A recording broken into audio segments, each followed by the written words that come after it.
Hello, welcome to Cinema Savvy, and welcome to my live first-time watch-along of Zack Snyder's Justice League. I realise that I'm looking that way. I've got my windows set up in a way where I can have the chat on the left, and I've got the movie on the right-hand side. So I am talking to you guys. I can talk to the camera for the intro. Why not? We're going to give it a few minutes for people to get in here. We're in this for the long haul today. We are watching all 4 hours and 2 minutes of Zack Snyder's Justice League. The day is finally here. The eagerly anticipated director's cut, true vision, whatever you want to call it.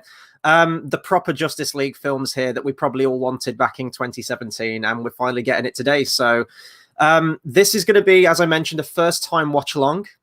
So I don't know how many pauses there are going to be, because I actually do kind of want to watch this movie in between.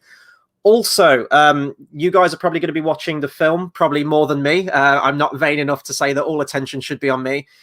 I can draw my curtains if you like. I realize that it is quite bright outside, and it looks like a nuclear bomb's gone off outside. And there's like, so if it's too bright and it's too distracting, I can try and close my curtains, but I don't know how effective that's going to be. That as a side anyway. So as I mentioned, we're going to let a few people get in here. While I wait for people to come in, I am just going to quickly drop a quick social media message that we are live, because I want to get as many people in here as possible.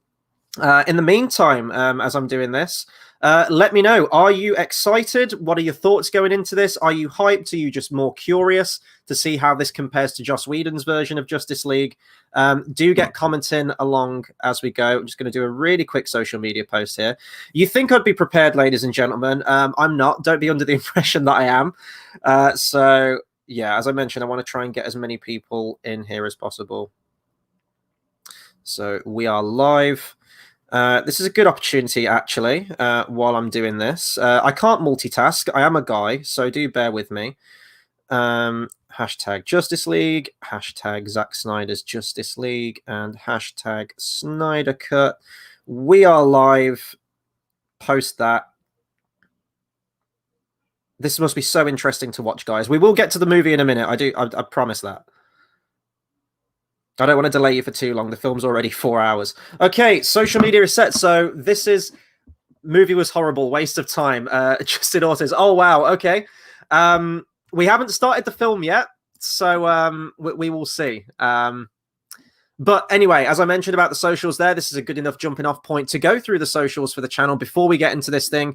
Do give us a follow, on Facebook at Cinema Savvy, Twitter at cinema_savvy. We're also on Letterboxd at letterboxd.com/Cinema Savvy. And if you'd like to check out any merch, we've got a TeePublic link in the description down below. Those are going to be running along the bottom of the screen right now for you guys. We also are doing a giveaway on the channel. So for more information on that, go into the description down below for your chance to win a £15 Rakuten voucher. Get your Oscar nomination predictions into us, first and second choice for each category, and you can win £15 voucher for Rakuten.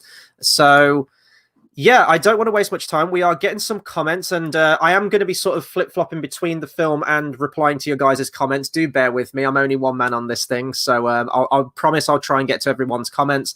I do want to say right off the bat, though, no spoilers. I don't want any spoilers in this discussion. If you guys have already seen this has been up for a few hours now as of me going live with this thing. Please be respectful that people might be watching along with us, watching it at the same point as us, so no major giveaways or spoilers for the ending. We have got Justin Ortiz in the comments right now, who is who's given his opinions on the film, who says that it's quite a letdown. We will see. I'm going to reserve judgment until I've seen the film. Right off the bat, though, I wasn't a fan of Man of Steel. I wasn't a fan of Batman versus Superman. I do want to stress that. I loved Wonder Woman. I loved Shazam. So there are DC films out there that I like, but I really hope that, you know, Zack Snyder pulls it out of the bag with this one. Whether this is going to be the final film of his, you know, his take on these DC characters remains to be seen. But hopefully he goes out on a high and it all comes together for this thing. We have Lakeisha Patton. Yes, no spoilers. I am going to stress that. No spoilers, please, everyone. We're going to give it let's give it 2 more minutes and then we'll jump into this thing. So how this is going to work, if you've got a copy of Zack Snyder's Justice League or however you're watching this thing, I know that it's on Sky Cinema. I know that it's on, you can get a free trial for Now TV and you can watch it on there. Or if you're in the United States, then you'll have HBO Max, obviously, as well. So whatever you got, however you're watching this thing, get it to 0, get it paused, and I'll give us a countdown in like a minute's time, and we'll all watch this thing at the same time. Justin also says, this is literally worse than the 2017 version in 2 more hours. Oh boy. Oh boy. George of the channel says, I was blown away when Ant-Man and Iron Man appeared. Actually, yes. Before we go live on this one, last little thing that I will tease is that last night, me, George, and JX Editor, we did a watch along of the 2017 version of Justice League. That was an experience. It was a really fun discussion, though. So, you know, if you're not tired of so much Justice League in one day after the 4 hours of this film, and you want to watch that version and see how they compare, definitely do go and check out our watch along of that. I'm just going to bring up the thumbnail real quick. So this is what we did last night. It was a lot of fun. So check that out too.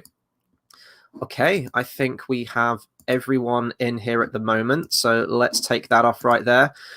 Are we all ready to begin? So comment right now. Are you all good to start? And we'll jump right into this thing. The sooner we start it, the sooner we can finish, right?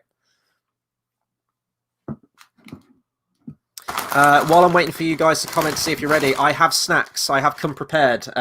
Yes, I did have Kel chips last night. And what? Like, sue me. I've got lightly salted, Co-op's own, no expense spared, lightly salted tortilla chips. I got me a bag of beef jerky, and so that I actually have some semblance of healthy food, I have got a bunch of grapes in here as well. So you got to be healthy, right? It's at least one of my 5 a day.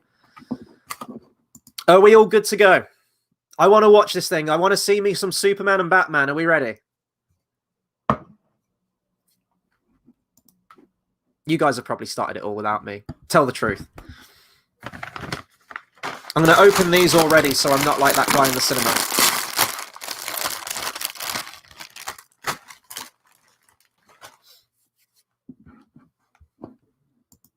Okay, right. I'm not going to wait for you guys anyway.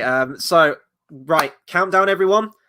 3, 2, 1, go.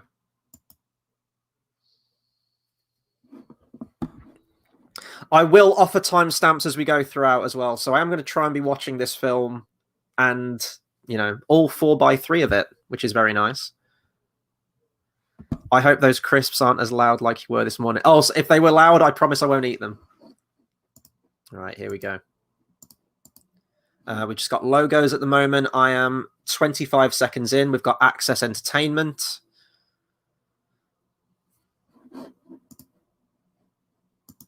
We're in it for 4 hours, guys. 4 hours. No toilet breaks. I do have a bottle of water as well. I'm going to be very liberal with how I drink this. Actually, no. That means I'm going to drink a lot of it. I'm going to be very conservative with how much water I have. We have JX Editor, who joined us last night on the watch-along. I'm a little over an hour in. No spoilers, please. This is going to be like some in the beginning. Oh, Death of Superman, okay.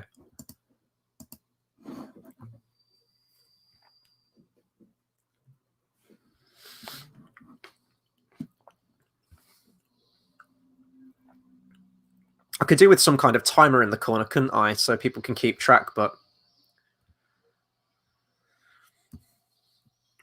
I was going to do a drinking game to this. Drink every time there's a slow-mo shot, but I think I'd already be dead.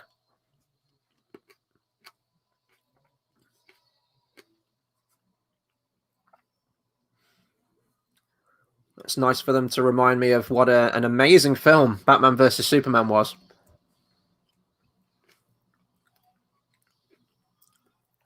Wonder Woman, you can fly, remember? You learned to fly in 1984. Go and help Superman. You can do it. I believe in you. Don't just stare at him.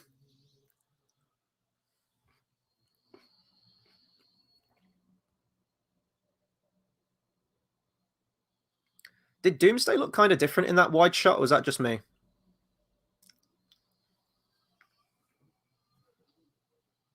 Oh, no, I guess he kind of looks the same. He looked bigger for some reason.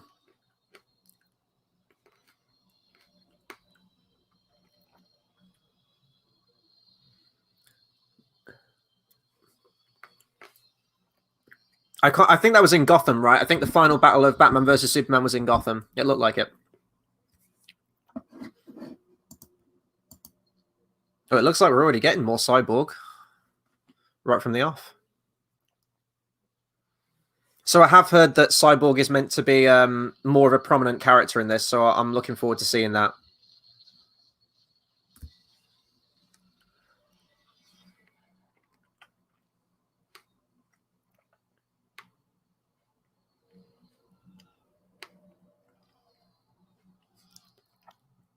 Oh my god, are the screams and sound waves actually going to be a plot point in this? Is this actually a thing? Is Cyborg going to hear it and be like, I hear the call? Oh, it's going to blow the newspapers and we're going to get our, like... I'm very surprised we haven't had, like, an acoustic guitar intro to this. Oh, there he is. Everyone's favorite Lex Luthor, right?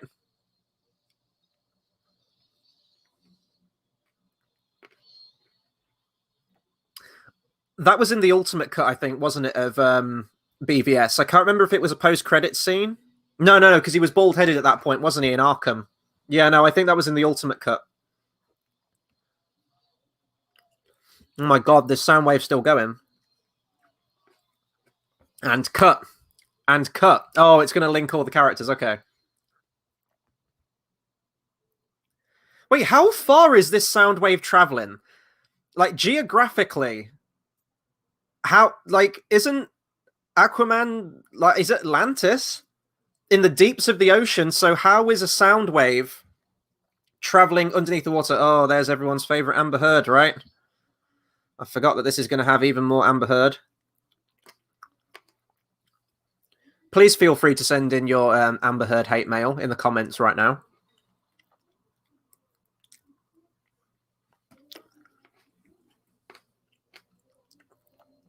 Like, I get that it's trying to link everyone, but this is a really, really crummy way to do it. And you could have done it in a much quicker way than this. So, Batman and Superman settle their differences in BVS because Batman's mother has the same first name as Superman's mother, right? And the Justice League is technically formed in this film due to Superman's scream.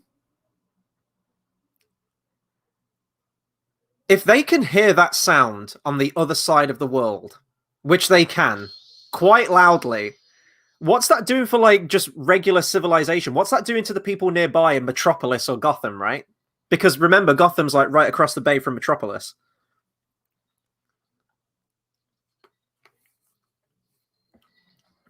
I don't think they were. Were these boxes even set up in, like, Wonder Woman, that they were guarding one of the mother boxes?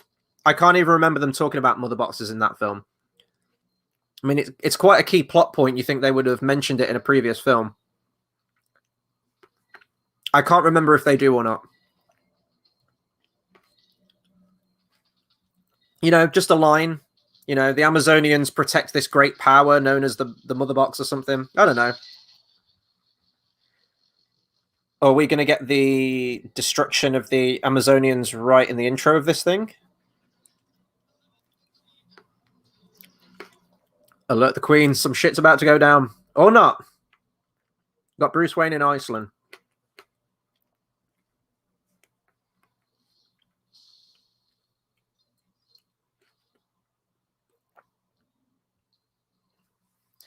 Do you think when he was looking for a horse, like, he went to the stables and was like, does one come in black? It's not unheard of, though, for Batman to ride a horse. I believe in Dark Knight Returns, he rides a horse, I think. Or I could be thinking of No Man's Land. I can't remember, but I know there's a Batman comic out there where he rides a horse.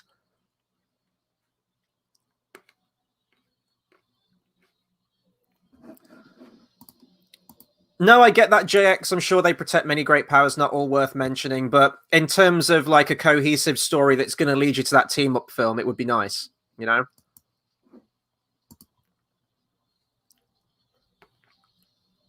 I mean, the soundtrack's already a million times better than Danny Elfman's. And this is from this one song. Well, they've got Christopher Nolan's name on there and Emma Thomas, so I guess it's official. Did Hans Zimmer still do the music to this thing, or did Junkie XL get sole composing credit? He's probably going to use the themes that Hans Zimmer did, though, right? For Superman and Wonder Woman. I hope. Right, I'm going to do a crunch test on one of these tortillas. So if it's too loud, I won't eat them. Which will probably be better for my waistline anyway, right? Crunch test. Is it too loud? Is it too distracting?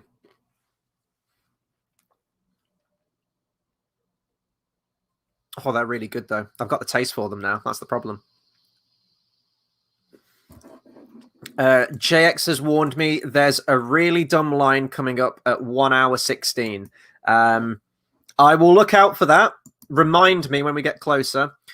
Just as a time check for everyone, we are at 8 minutes and 40 seconds. I've got screenplay by Chris Terrio. Oh, isn't that an encouraging sign? We've got Bruce Wayne walking through the crowd of people at the moment, so just to get you all synced up.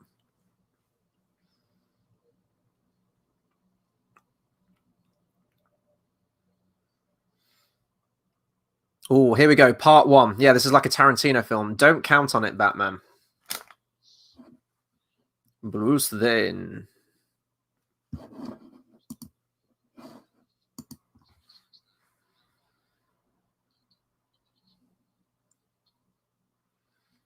It's a nice business card, though. The tasteful thickness of it. Oh my god, it even has a watermark.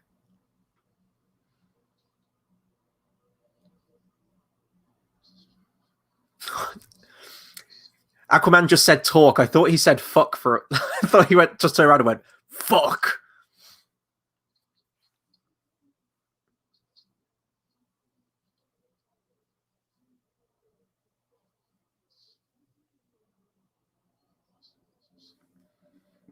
Okay. Let's try a crunch during a quiet moment.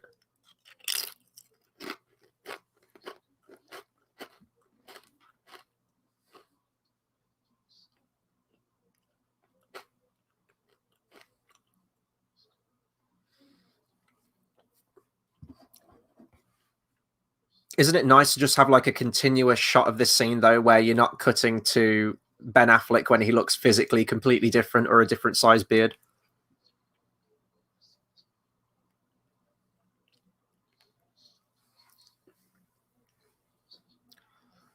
Well, I mean, talk to the guy who looks like he's fucking evil or like a superhero, right? Like, look at those eyes. Like, if you're gonna look at a crowd of people in that room and say which one of these is the superhero, Batman, you're the world's greatest detective. Like, put 2 and 2 together, my friend. He knows, though. He already knows.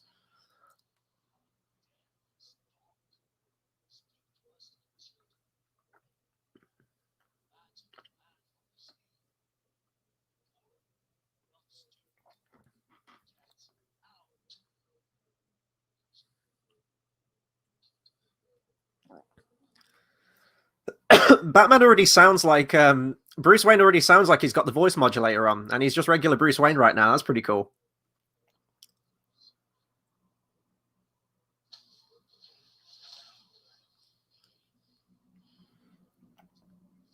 Has anyone done has anyone worked out Batman's like muscle mass, like weight and height and everything like that? Because Aquaman just lifted Batman off the ground. Like that's strong. That's strong right there.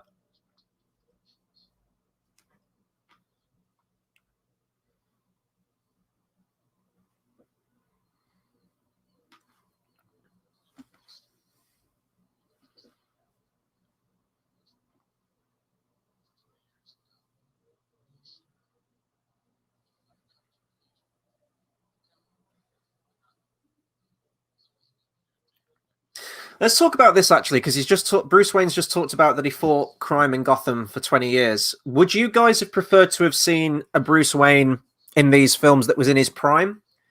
In those first 20 years, or do you like that they've gone with like an older Batman?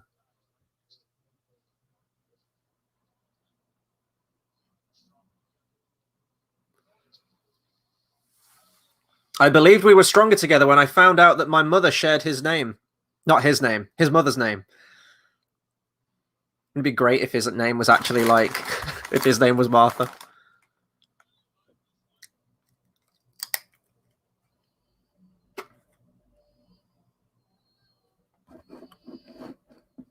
Oh, here we go. Jamie says, I like the line, I heard you talk to Fisher amongst those lines. Did he say that in this? Because obviously I'm sort of between two things a little bit, so I may have missed that. I remember that from the trailer, though.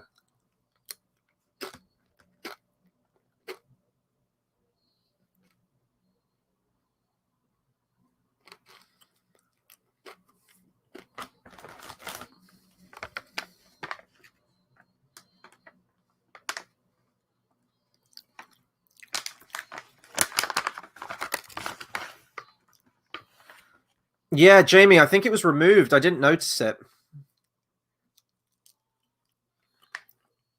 But I think that was definitely a Zack Snyder line. I don't think that was a Joss Whedon line.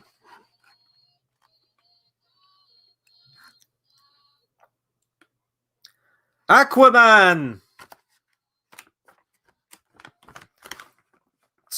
Talker to dolphins! Champion of the seas and the oceans! Justice League! Superheroes, right? No? Okay, never mind. Oh, I love Dusty. Dusty's the best dog.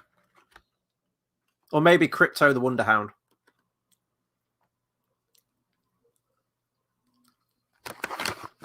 I've started on the beef jerky already. I'm going to vet these snacks before the half-hour mark, guys. Like,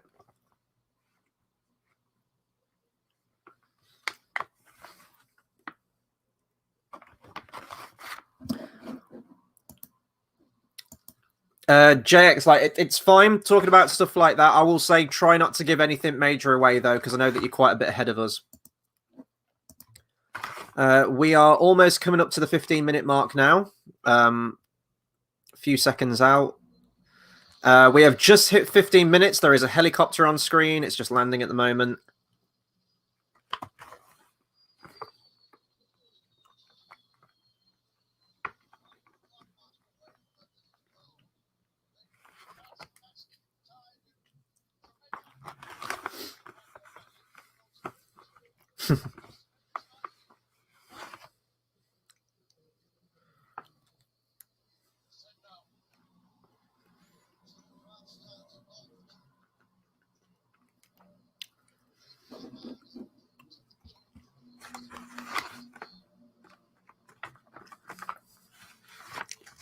It's nice to see more dynamic there with Alfred and Bruce. I have a comment from James Park says, I have zero intention of watching this film. I just came in to see if you were still in Psy mode. There have been some dumb moments, but I expect more dumb moments to come much later on. Okay, we're in some kind of coffee store. Okay, that was necessary. Oh, here we go. Pretentious Song 101. It's raining. It's desaturated. It's raining. And we've got Pretentious Song. We're here, folks. This is it. Let's go.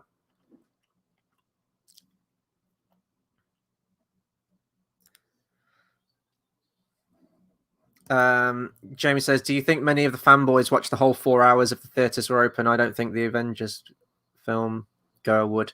The average film goer would, sorry, not the Avengers film goer. The Avengers film goer probably definitely wouldn't go and see this.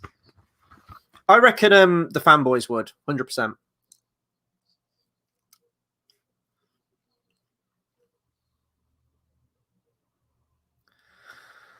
Oh. Da da da da da da da da. No, okay. Oh, this is a sad moment. We're at Superman's grave. We should be really sad.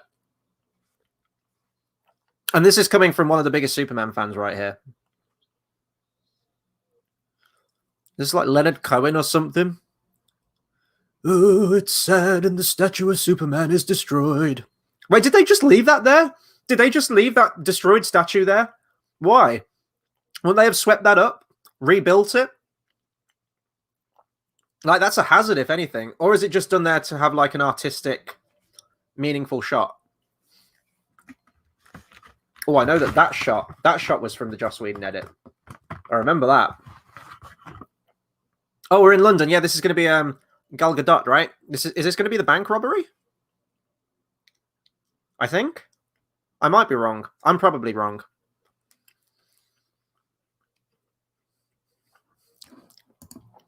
Just play the Superman theme in a minor key. I might have to, if that hasn't been done already. Oh no, what about a diminished key? Let's go one step further. Let's go for like Locrian mode. Let's go for like a really discordant sound.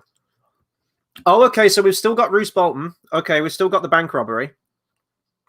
I'm wondering if the tone of this feels a bit more in keeping with what it should. It felt a little bit too cheesy, I guess, in the Joss Whedon edit. Oh, we've got new music. Dun dun dun dun dun dun dun dun dun dun dun dun dun dun dun dun.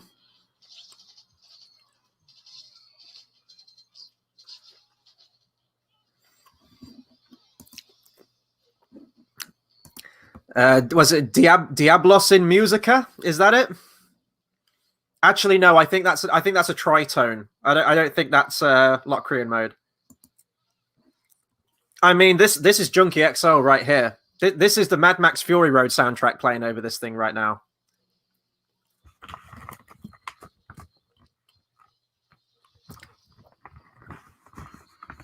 All those drums. This is all very... Oh! Okay, so guys, this is not a spoiler. I have heard a rumor that Wonder Woman straight up murders a guy violently in front of a group of school children and says, you can be whatever you want to be. I think this is probably this scene. I can't wait to see this. This is going to be fucking hilarious. Let's just every member of the Justice League, let's just indiscriminately murder everyone. Let's just do it. Oh, this is going to be hilarious. This is going to be unintentionally hilarious if this happens.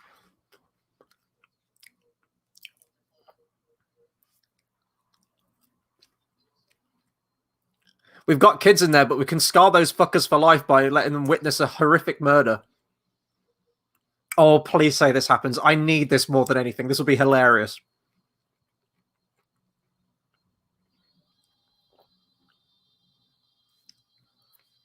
Wouldn't it have been better there? So we've got that wide shot of Wonder Woman. Wouldn't that have been more impactful if you had the you know, the theme? That's Wonder Woman's theme. Maybe it'll kick in a minute in the fight scene, but the soundtrack's pretty good, right? So, yeah, we've got Jamie talking about the soundtrack. The soundtrack's pretty good. It's at least a lot better than Danny Elfman's. Shut your fucking mouth! Shut it! It's like Bronson.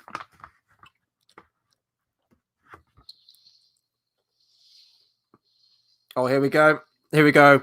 I need Wonder Woman to murder someone in front of school children.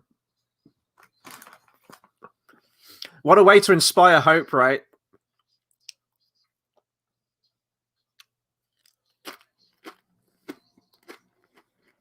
What relevance does this have to the story? You know, the mother boxes and Darkseid. Is this just a way to reestablish Wonder Woman as a thing? We know she's a thing.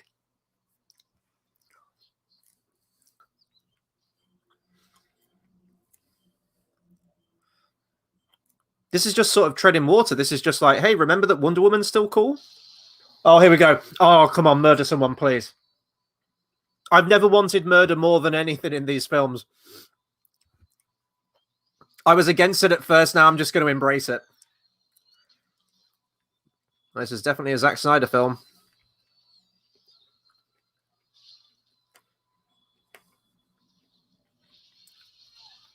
Wonder Woman theme. Woo! Oh, yeah, they're dead. He's dead. Oh, fuck. Wonder Woman. Bitch, stop. Christ. You've gone too far. Oh, my God. Fuck! Stop! Oh, he's dead. Oh, there's blood on the wall! There's blood on the wall! In front of children! What the fuck am I watching? Patty Jenkins, who, you know, like, even though Wonder Woman 1984 was awful, she helped create this sense of, like, hope and that, you know, like an icon that little girls could grow up to be and, you know, aspire to be Wonder Woman. you know, she never outright killed anyone, I don't think. She just sort of beat the bad guys up and was like, hey kids, like, hey people. They're dead. There's still blood on that wall. They're still lingering on that shot. Oh my god, that's so great. That's so over the top. Oh my god, he's in a pool of blood. Fucking hell, she tore them a new asshole.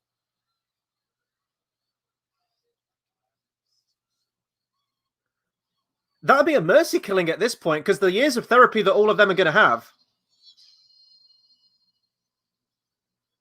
Oh god, he's going to get the... He's going out that window. He's right in front of that window. He's going out of that window. It's going to happen. Zack, not all your superheroes have to kill people. You're missing the point of these characters entirely. But DC fanboys, oh, it's cool. It's cool. See, that's cool. That's cool. She's defending the innocent people, blocking the bullets. That's cool. She's just got to murder a whole room of people. Just knock them out. I don't... Because she was moving like... Oh, God. Oh, God. He's going to die. Because... Oh, God. Oh, God, this is going to be horrific. Oh, Wait, what? Oh, my God. Did she just kill all the children? That was like a grenade going off in the room. I think you got him. I think you got him, gal. It's just the hat remains. He got fucking vapor. Why has she never used that power before? That would have come in handy with Ares and Cheetah and Pedro Pascal. Is everyone all right? They're fine. She just took out the entire fucking side of the building.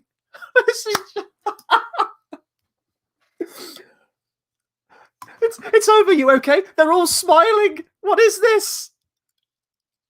Look at her. She's traumatized. Bless her. You okay? Can I be like you someday and just murder everyone? You could be anything. It happened. Oh my god, I can't get over that. That's... Guys and gals, help me out here. What did I just fucking witness? So, like, you have the collateral damage thing, right, from Man of Steel, where Superman's trying to save Metropolis, but ends up destroying, like, half of it through punching people and putting people through buildings and looking cool. You have Batman killing people left, right, and center. Batman, who's not inherently meant to kill as a character. And don't give me that shit that, oh, he's killed in the comic books before. I know he has. But sort of like the best characterization for Batman is where he has that moral code to himself, right? Where he doesn't kill people. He's made that promise. He's made that honor to his parents that he won't kill. He won't become the kind of person that killed his parents. But yeah, he's slingshotting people into cars and cars into other cars and shooting people. He doesn't give a fuck. And now we've got Wonder Woman murdering a whole room of people. Like tonally, Christ. Life of Brian, we are 26 minutes and 30 seconds in. We're just at Themyscira right now with the Amazonians.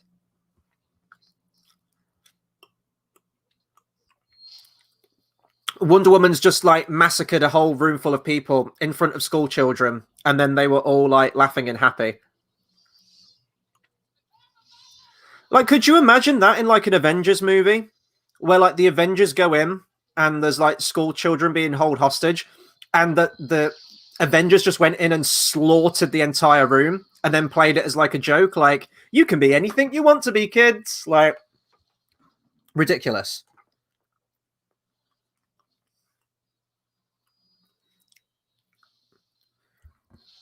Okay, I think we got Steppenwolf coming in now. Oh joys.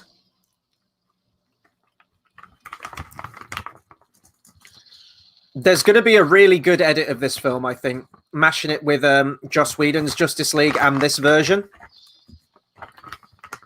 How are we all coping with the 4:3 conversion, by the way? Oh, there he is. And let me know what you think to the new design for Steppenwolf.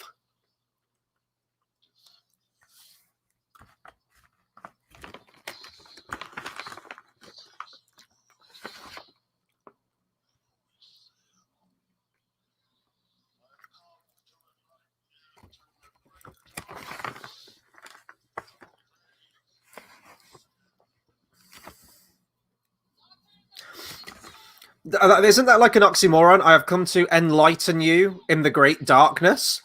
I have come to shroud you in the great darkness. Like enlight in dark. That okay? Was it like twilight? Is it dusk? What are we talking? And killing and killing and killing and killing and punching and slashing and stabbing and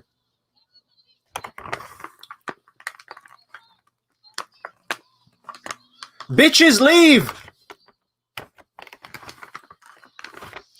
Oh fuck. Steppenwolf just swinging that thing. Dude's like Sauron. You see them like pulling his helmet. It's like catfight. Pull his hair. Pull his antlers off. It's the source of all his power. Wait, why didn't she just grab the box like that in the first place? If she has that kind of power. She's just standing there watching all these like horrible murders happen when she could just like snatch the box, like, get over here. Oh, so much slow-mo.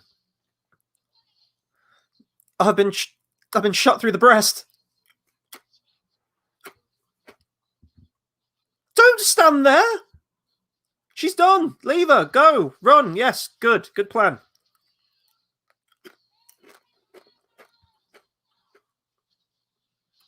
Oh, yes. Hammers will stop this giant metal guy with a fucking axe.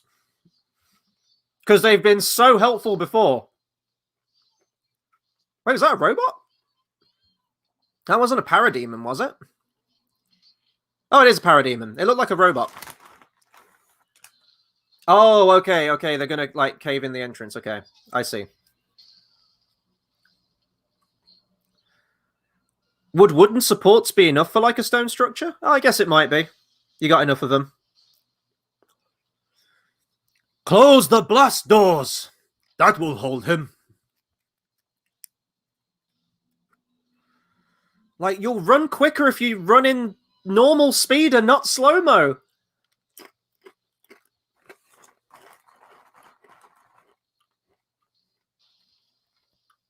Power slide!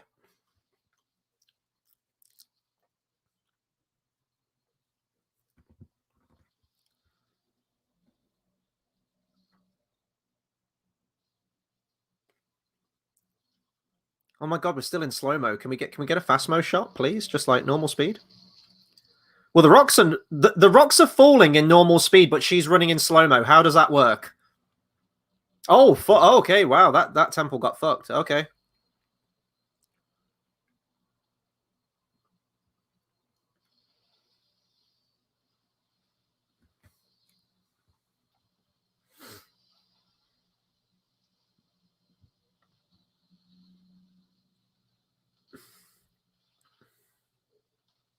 That attack felt better than the other cut.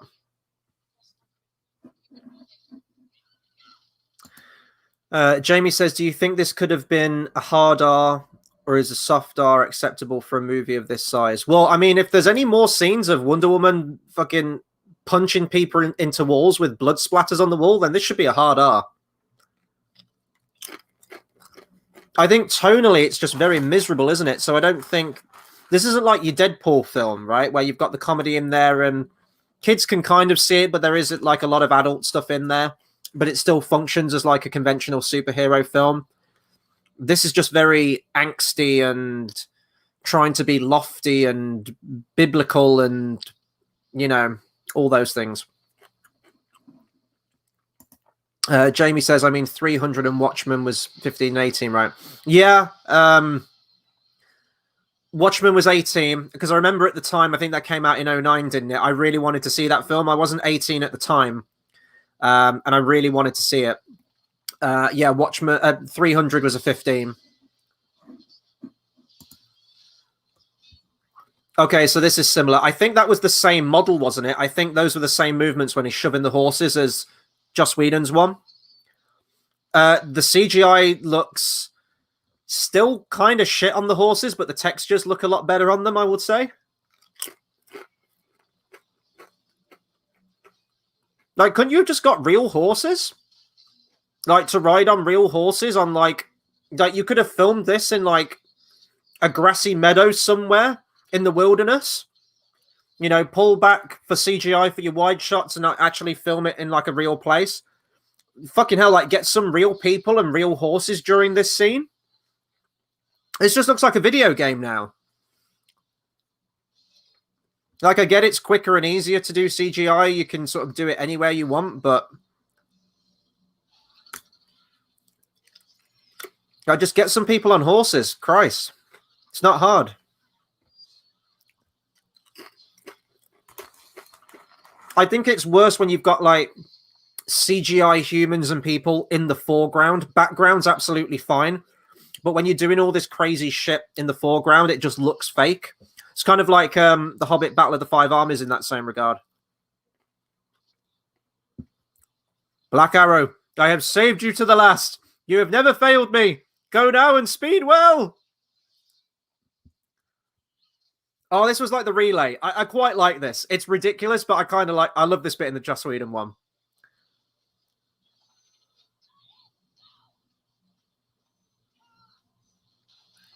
Oh, fuck. Oh, that horse got fucked. He's a goddamn magician. Oh, it's the King Theoden scene again. I'm going to save you. You already did.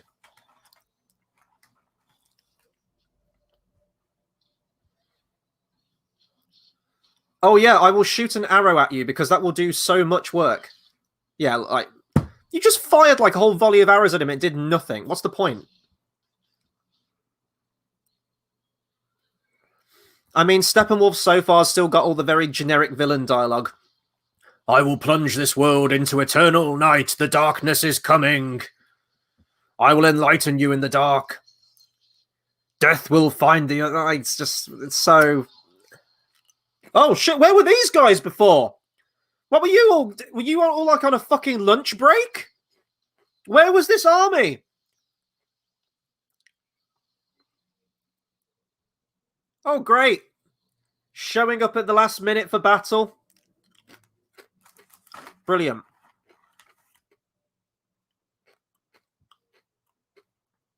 This is just absolute nonsense. I'm so glad I'm not drinking during this, because if I was drinking every time something stupid happened, I'd be gone right now. And we're only 36 minutes in.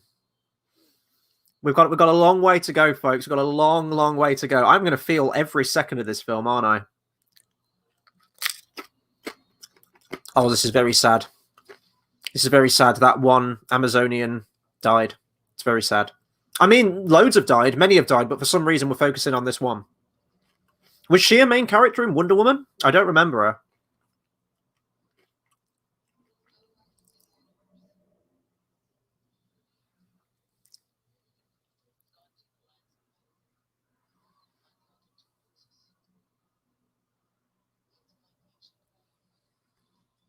We have to light the ancient warning fire? Was this going to be the beacons of Gondor?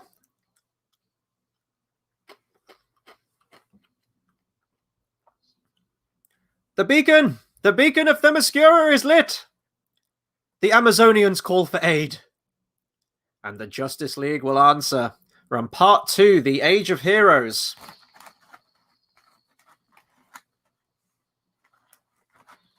And we got a giant beam in the sky. There we go. We're not even at the climax of this film. We've already got a beam in the sky.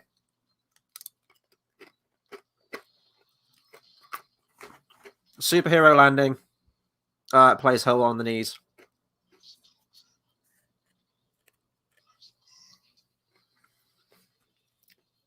Yeah, so guys, what do we think to the new design for Steppenwolf? Better, worse, about the same? I'd say it's about the same. Still as generic, still as boring a character. There's sort of no setup for him. There's no history. There's no... What? Like, why is he doing this? Like, are we going to go into that? Oh, this world will join the others.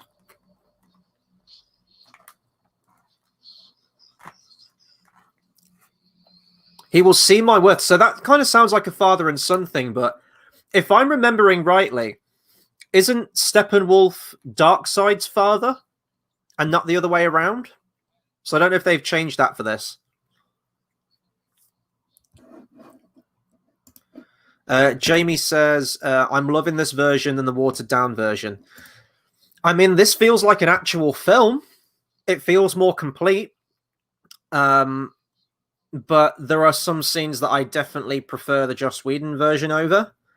Like as for a story, if you can even call it that, this is better because it's got 2 hours more. It feels more complete, but there are certain things that Wonder Woman scene. I know I keep going on about it, but so overblown and so needlessly violent, distractingly violent, tonally clashingly violent. So I prefer the Whedon version of that scene, and I felt like that was more in keeping with Wonder Woman's character and the tone of those Wonder Woman films.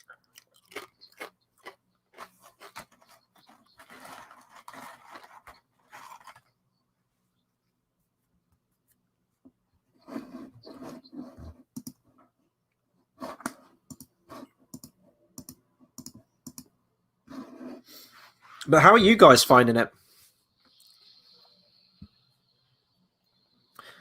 I'll decide whether I think it needs to be 4 hours long at the end of this thing. But, you know, it's juggling a lot. There's a lot of characters that it's got to set up and situations and motivations. We still haven't got motivations yet, but Jex has said that they go into Steppenwolf's motivation much later.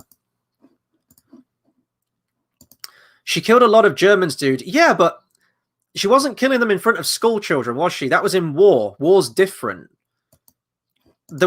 She did not need to kill them in the horrific way. She could have just incapacitated all those guys, and you could have seen them all being carried out to the cop cars outside. That would have been a better way of handling it. She didn't have to literally 1-inch punch someone into a fucking wall and destroy their skull, or watch someone sort of dying in a pool of blood. That's what I'm saying. Life of Brian says, one of my favorite changes early was getting rid of the stupid line in the water to show Aquaman swimming away fast while Bruce watched on. Yeah, didn't they get... Is that where he sort of emerged from the water? I can't remember. Getting rid of the stupid line in the water to show Aquaman swimming away. I can't remember that line. You'll have to remind me of that. I know I watched the film yesterday, but I was only kind of half watching it.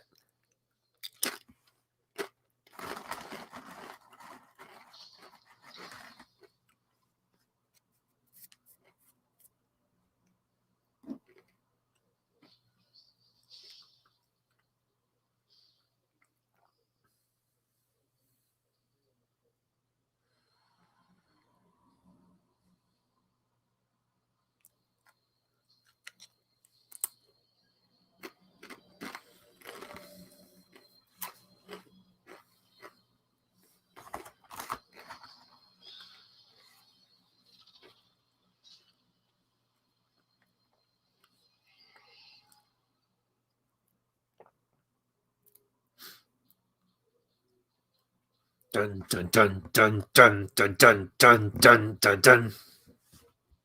I do like the soundtrack though. Soundtrack's way better in that I'm actually noticing the soundtrack this time.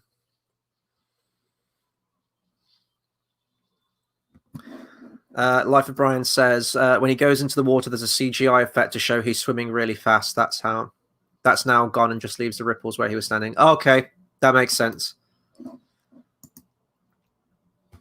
I mean, I think it's fair to say in both versions there's awful CGI in both still, but that's fair. Adds to the mystery of Aquaman, I suppose.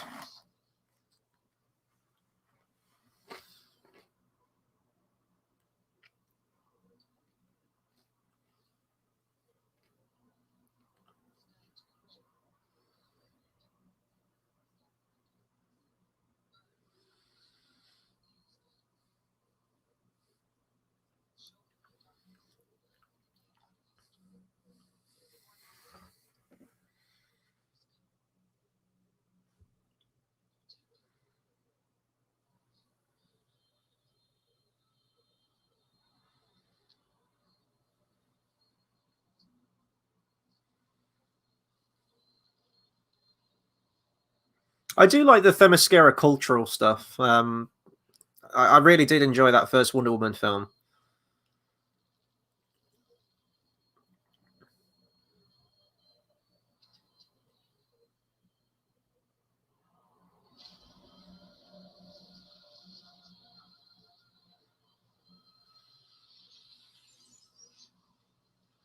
Oh my god, it is literally the Black Arrow. Oh, I hope to God that isn't going to hit someone.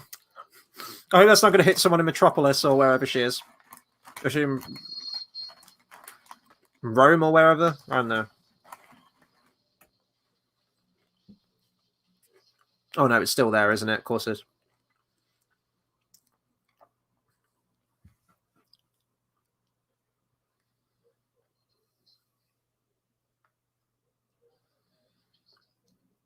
Just, you know, killed a whole lot of people.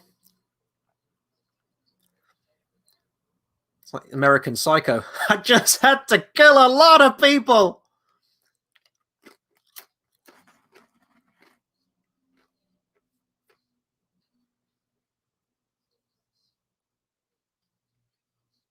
Tomb Raiders, oh no. Oh no, we're going to bring Lara Croft into this goddamn franchise.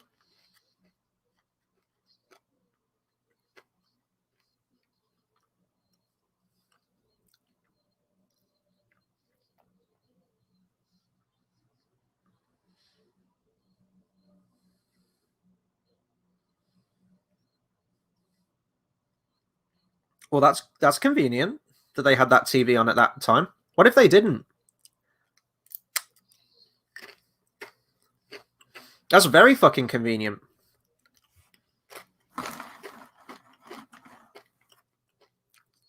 It's like, hey boss, turn the TV on. Some breaking news.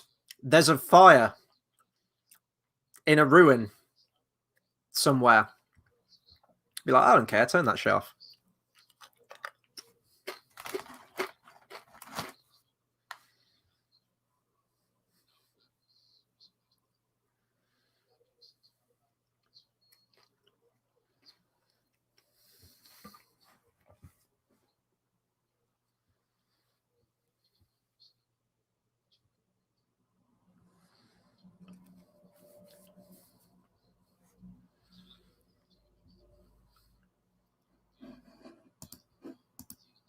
JX, you make a point. Okay, fire at a history thing and they work at a museum. Okay, yeah.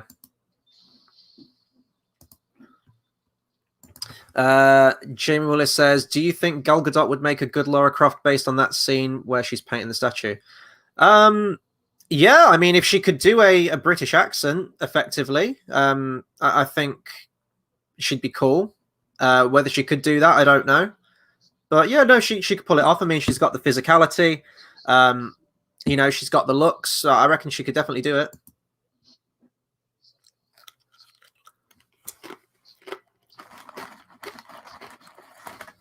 Because, you know, they've kind of failed twice to do a compelling Lara Croft franchise. It's Batman, right? Are they going to think Batman stole that? If I looked at a picture of that, I would say that's Batman. I wouldn't say that's a parademon. That's straight up Batman in that picture. Wait, so did they? So that guy didn't get killed by the parademon. He survived and drew a picture of it. Is that what just happened?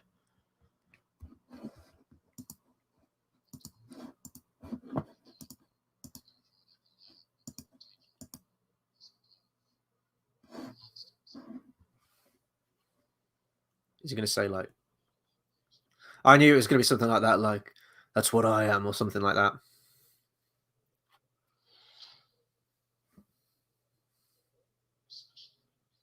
Yeah, I get it. I get the concept. Okay, I guess that's a cyborg scene. You know, 30 seconds, done, move on, next thing.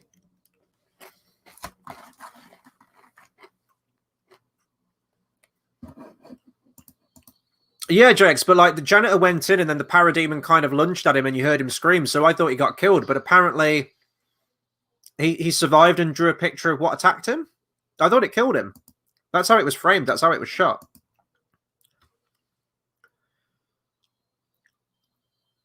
Why wouldn't someone have took that arrow away from there? If there was like some like fire at a historical site, Wouldn't they have like tried to take the arrow and put it in a museum or something? They just leave it there. Especially now it's not burning.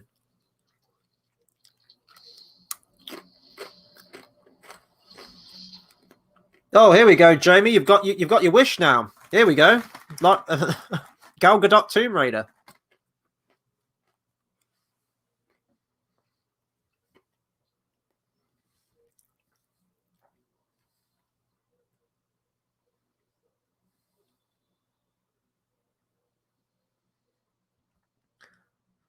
So she seems like she's acting... Does she know where she's going or what she's doing here? Because she's acting like she's quite surprised by all this stuff, but clearly this is like a big cultural thing with the Themyscirans. Or the Amazonians, sorry. Because, you know, like they know of the ritual. They know that this burning arrow means war or something's coming. And she knew to go to this... Did she know that this was all down there, or...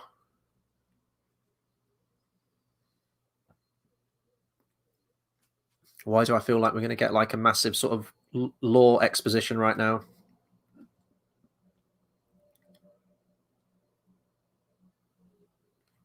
Oh, this is going to be Darkseid, isn't it? I think I saw this in the trailer. You see like the mural to Darkseid.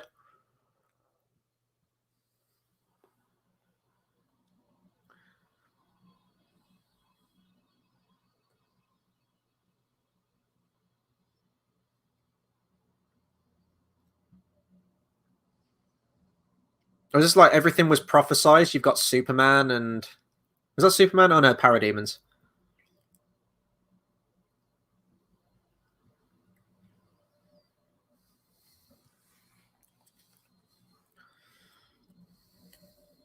There he is. Everyone's favorite bald bad guy, right?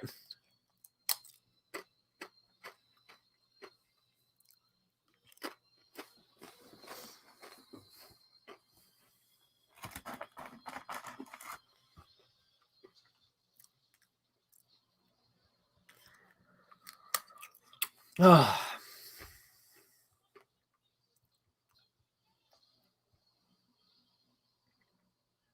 So we're almost coming up to 51 minutes in at the moment. We're at 50 minutes and 45 seconds. We've got a raging storm and a ship sort of cast adrift on the sea at the moment. Oh shit! It looks like it's going. Oh god! It's going down like the Titanic. Aquaman's gonna save the day.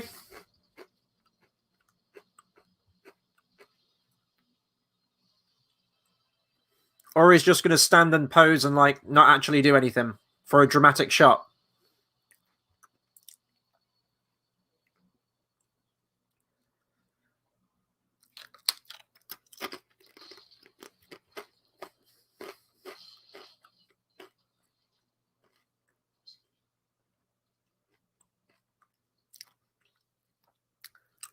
Is any superhero in this franchise like actually happy to save people?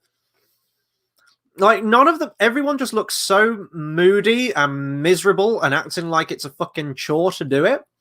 No one's like actually happy. Like he just comes in, saves this guy from like a horrible, horrific drowning death at sea, slams him on the table, walks to the bar and give me whiskey. And it's just drowning your fucking sorrows, no pun intended, just because you saved like a bit of joy. Like, come on. Oh, and pop song number 2. And it's slow motion and the waves are crashing and he's going... Oh, this is Leonard Cohen, isn't it?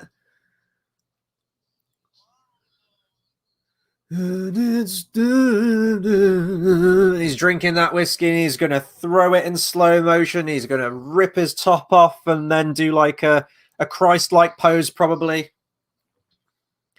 God, this is so up its own arse. Oh my god, he is actually doing a Christ pose, walking through the waves. I was just kidding about that shit. Yeah, and the shirt's gone. There it is. There's one for the ladies.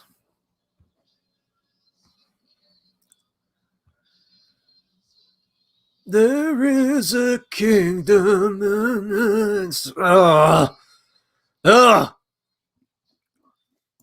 George says, My favorite scene was at the end when Christian Bale's Batman appeared and screamed, "Where is the mother box?" and proceeded to beat the shit into Bane. Into Darkseid. He'll beat the shit into Darkseid. Tell me where the mother box is. And you have permission to die. Hey, I'd take anything at this point in this film. Wait, Dave, is that your awful CGI swimming fast through the ocean shot that you were talking about? They've moved it to this point. They haven't got rid of it. It's still in there.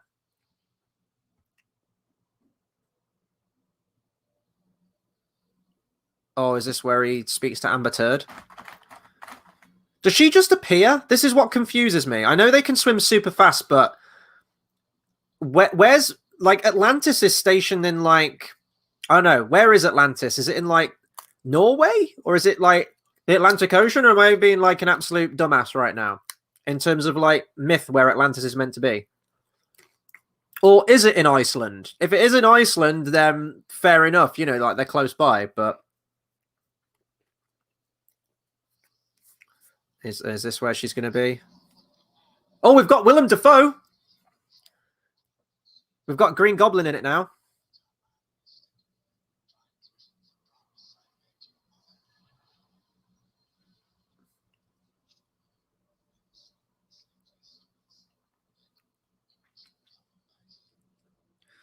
See, they're just throwing like all these characters into it in an already character bloated film. Oh, he's got long hair in this. I think he had short hair in Aquaman, didn't he?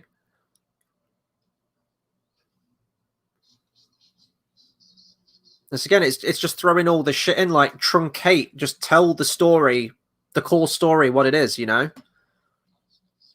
It's like Aquaman technically isn't set until after Justice League, so we don't know who the fuck this guy is.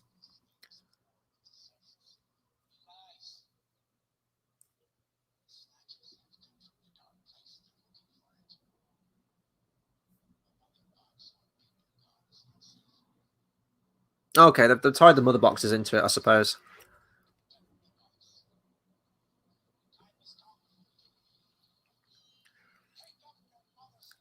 Take up your mother's trident.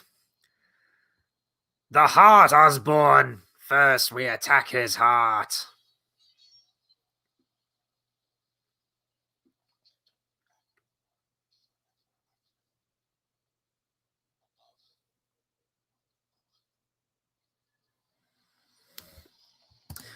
Jamie says, do you think if Darkseid was in the Whedon version, it would have saved the film? I don't think anything was saving that film. It was just, you know, get him in at the last second. We need to get this thing out there. Just we're not delaying it any longer. We're not putting any more money into it. Just get it made, direct it, throw something together, and we'll try and get a return on our investment. So, I mean, you could switch out one generic bad evil guy for another generic bad evil guy. Oh, so we're getting another bad guy in this film. So we've already got Steppenwolf, we've already got Darkseid, and now we're getting Desaad, who I guess is like a henchman to the henchman.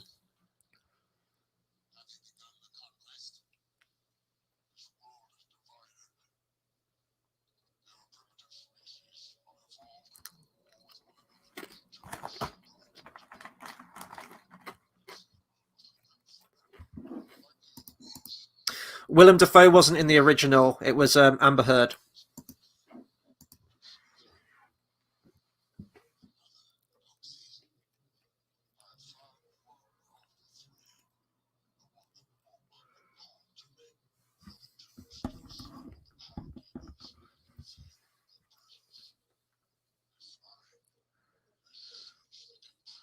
I tell you what, Desaad reminds me of that guy from Ready Player One.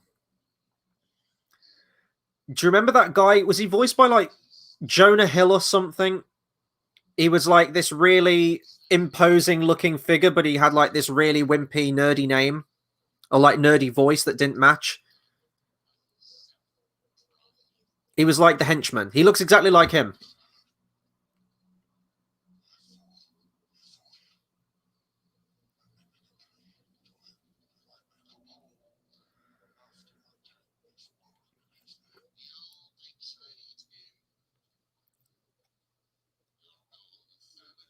Oh, his son. Yeah.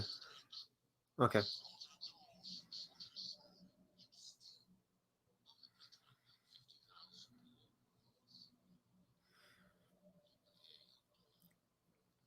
$50,000 more worlds. Woo! We got. Oh, hang on. We got Charlie in the comments. Thanks for dropping in. Still surviving. I have made it past the 47-minute mark. We are currently at just a little over 58 minutes 30. For Darkseid. Ooh, Darkseid, big bad guy. Well, at least they've given, I'm not even going to say some semblance of character, but like a little motivation for the villain. So that's nice. That's, that's progress, I suppose. That's all I was asking for, a little bit. You're still generic as fuck, but, it's something.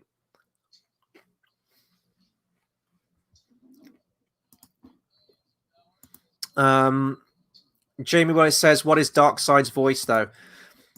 We have heard his voice in the trailers, actually. If you've seen the latest trailer, I think you can hear Darkseid speaking that. I'll bring up the cast. Actually, I've got the cast list right here. I'm just being lazy. Something riveting's happening on screen right now, I'm sure, between Bruce Wayne and Gal Gadot. Who plays Darkseid? God, this film has a huge cast. Jesus Christ, so many characters. Talk amongst yourselves. Darkseid. Ray Porter apparently does the voice of Darkseid. I need to remind myself. What's he done? Okay, apparently he was the first AD on Argo. Have I seen anything else that he might have been in? He's done some voices in some video games like BioShock 2. Oh, I want to see this scene, actually.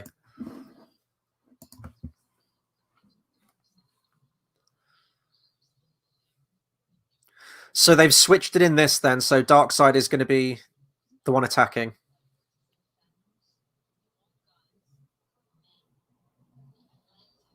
And other galactic beings. Are they not even going to name the lanterns again?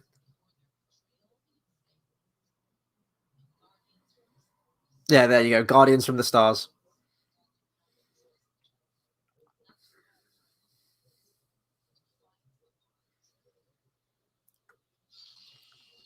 I mean, I kind of understand Whedon's reasoning, though. I think with two villains in that film, I think it would have completely convoluted the film. So I understand the need to, pull it back to one villain. And they didn't even manage to nail that, did they? He was still like a really stereotypical villain in that. But, taking this flashback scene and adding in Steppenwolf during this scene, I can understand that for trying to make it a self-contained film.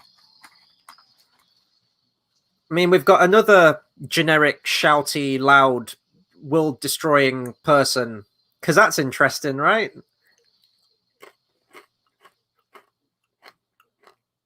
It still feels like a very disjointed film. There's a lot more in there. It's packing in a lot more information, but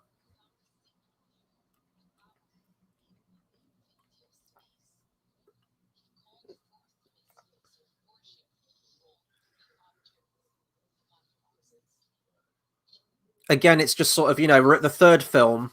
Now let's just throw all this information into the final film. If this had been peppered throughout a series of films.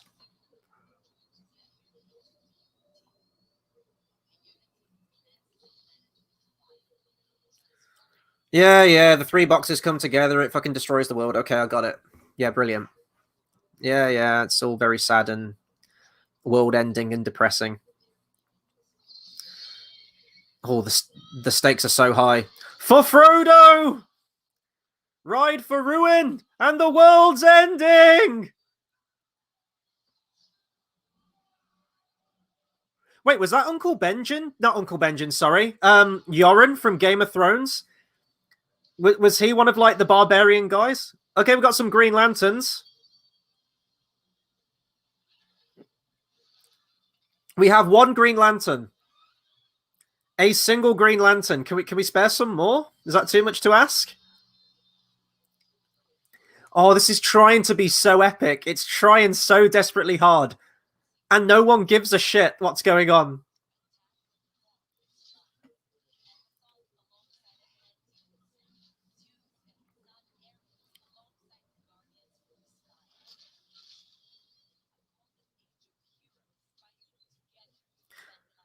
I mean, this is kind of cool. I will admit, this is kind of cool. This has been the best scene so far. But you have got like another generic bad guy in Darkseid so far. He's just this loud grunting guy. Oh, shit. That was a bit more violent. That was cool. Replacing it with stuff. Yeah, yeah. Why was there only one Green Lantern?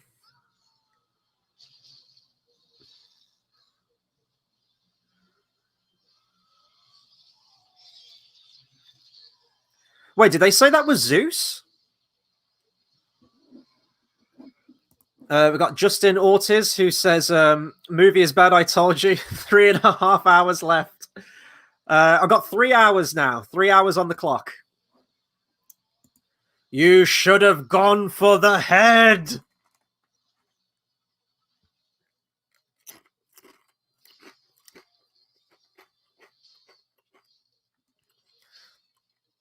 Darkseid learned then that he was no match for the line of Durin.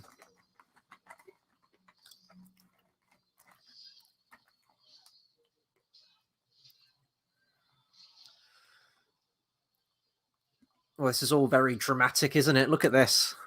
Look at all this going on. Justin Ortiz says, nothing positive about a poop 4-hour-long movie.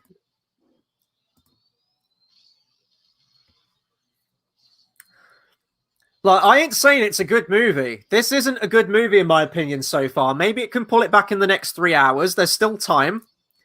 Hell, there's like two feature films length of runtime left with this film as of now. But I appreciate it in the respect that we're finally getting to see the complete version of the story in a bit more context. I ain't saying it's a story I care about or I particularly wanted to see, but at least we're getting it, so I guess that's a positive.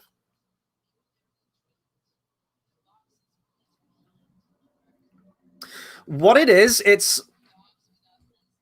very similar to my impressions when I watch Batman versus Superman, in that it feels like a series of individual scenes just kind of put together, but without any sort of like flow or narrative drive or cohesion.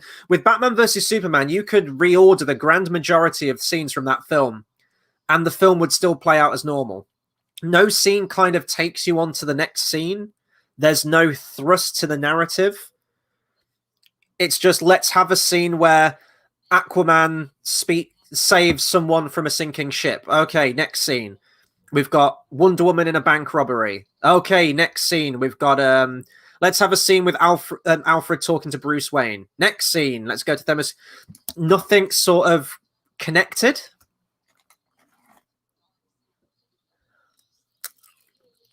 I'm sure this is some all very interesting backstory here. Was this the Kraken? Is the Kraken's guarding the mother box, or like an octopus? What the fuck?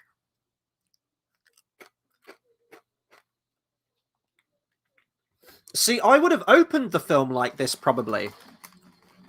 You know, I would have opened with like this big backstory prologue thing. So we know who Darkseid is right from the off. We know who he is.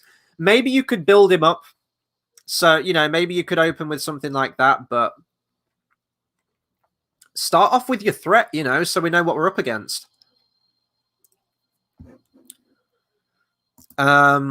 Justin Ortiz says it's no difference from this and the 2017 version, just longer, same feel. I'll agree with that. There's more cohesion in terms of scenes feel more complete. You know, we are getting more of that context, but oh yeah, that is Yoren from Game of Thrones. That's cool.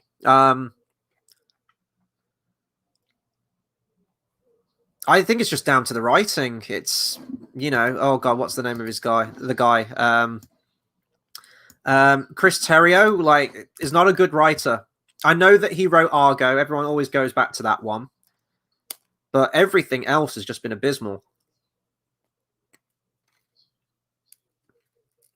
Oh, yeah, I forgot she was still talking to him in this scene. We kind of got lost in that scene a little bit.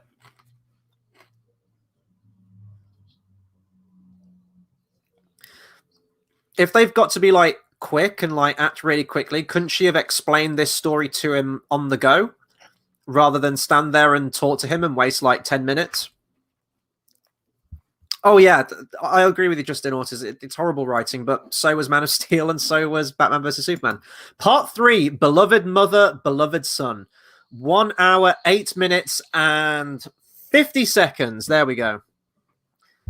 Now, if I seem to recall, in 8 minutes' time at 1 hour 16, JX editor mentioned earlier there's a really terrible line. We're over a quarter of the way into this film, and we've just started to introduce the Flash. Is Ezra Miller still going to be absolutely intolerable in this film? Hopefully there's like a little bit more substance to him than just, you know, comic relief.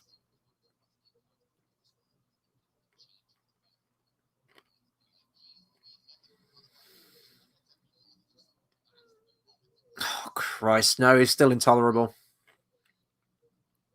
Oh, is this going to be the very over-the-top and dramatic car crash scene? Probably in slow-mo. Probably with an explosion and hundreds of people dying.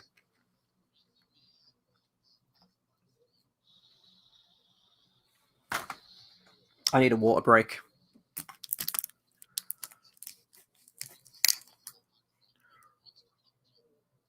Oh my God, is even worse than he was in 2017. He's the same Flash, same bad. Yeah, exactly, Justin. And the Flash acting is horrible. Powers are so stupid.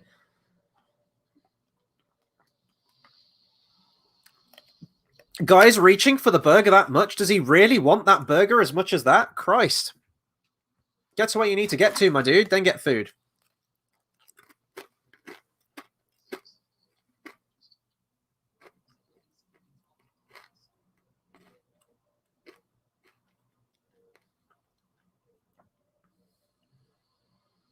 We don't know her character.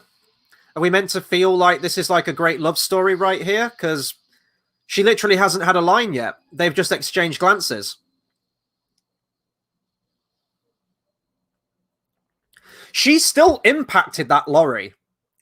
She'd still be dead in like that. She'd be dead there. Like instantly.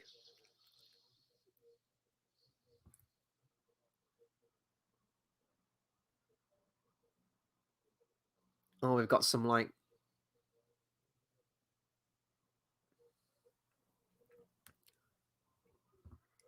God, this is so dumb. Oh, moody ambient song number 3. Oh, this is so just so up its own arse. What am I actually watching right now? This is fucking Justice League. Have some fun with it. Do something heroic. What the fuck? She's almost dying, and he's like taking time to like smooth her hair over the back of her ear and touch a hot. Is he going to eat a hot dog? Is he going to eat a hot dog to this dramatic music? Is this actually happening? He's pocketed a hot dog. It's played for a laugh, and this music is like. What am I? Oh, fuck you, Zack Snyder. This is just so... This could have been such a great dramatic moment. You think of Unbreakable, right, where Bruce Willis saves that woman from the crash. Amazing.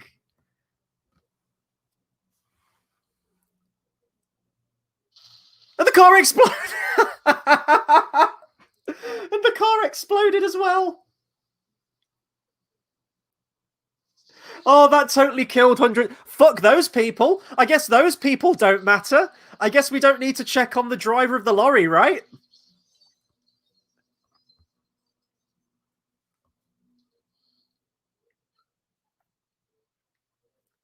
See, how I thought that scene was going to go.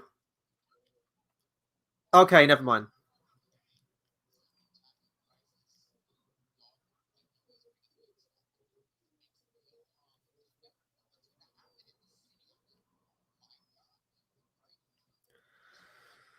Oh, God, Ezra Miller's awful as the Flash. He's awful. He's still awful. He's intolerable. That was so up its own arse, that scene. So pretentious.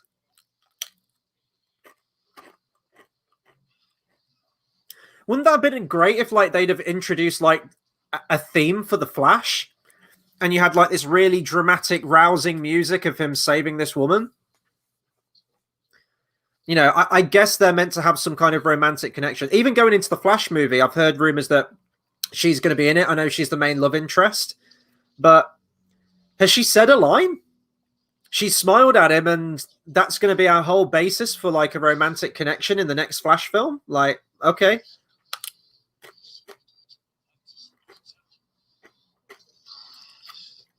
Awful. Awful scene.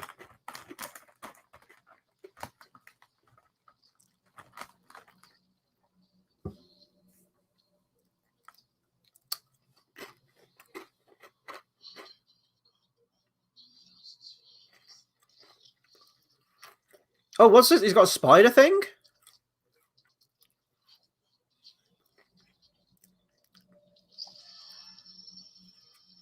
Okay, I guess that's a power that he has. He's got like a little fucking crab thing that can stab people's brains and project where locations of things are. I mean, that's really dumb. Why doesn't he use that on more people, you know? It's so dumb. This is so dumb. It's so dumb. This is so dumb. We've got so long left. We've got so long left, and I'm not going to have to take a toilet break during this thing either. Like, this is it. Like, I'll go in the goddamn bottle if I need to. I never, if I'm watching a new film, I never go for a toilet break. I mean, when your runtime's pushing, like, Lord of the Rings, Return of the King, Lawrence of Arabia, Gone with the Wind. Yeah. Was that 4 hours? Yeah, Gone with the Wind was probably 4 hours, right? Ben-Hur. You know, all those, like, great Hollywood films with intermissions. Fuck, I'm going to feel like I need an intermission with this film.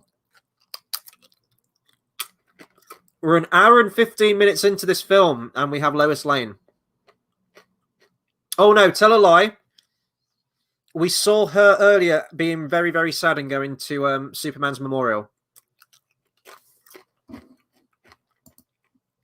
Jamie says, come on, Chris, please be more positive. I want to be. Okay. Positivity, smiles, smiles. This film's great. This film's wonderful. I'm going to tell it as it is. If something good comes up, I will be positive. There hasn't been much good stuff yet. I will try. I'll try and keep the faith, my dude. I'm not going anywhere.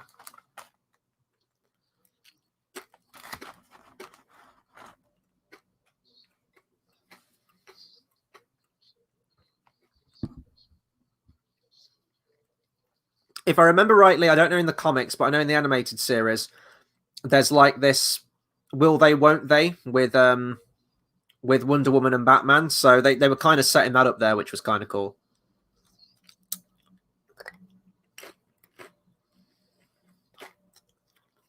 And now we're getting a Cyborg's backstory.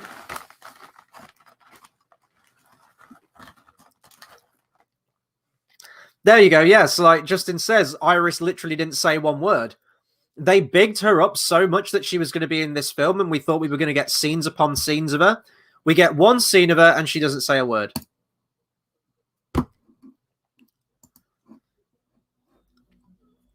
So this is the football game that I remember being in the trailer. Again in slow-mo. Of course it is. As I said earlier, I'm so glad I wasn't drinking for every slow-mo shot in this film.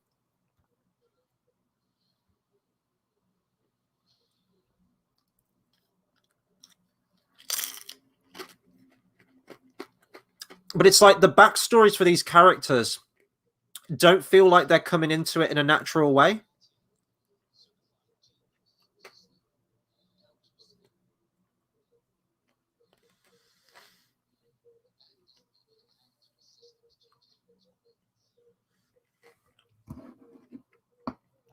It's again that it's that flow, isn't it?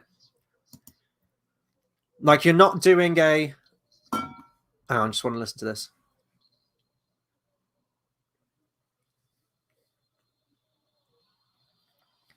You know, like you haven't had a solo film for Cyborg, you haven't had a solo film for The Flash or Aquaman at this point when this was meant to come out, you know, that was going to follow.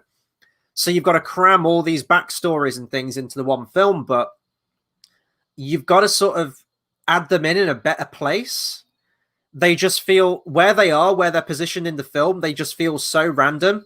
It's as I said with Batman versus Superman, also written by Chris Terrio, by the way.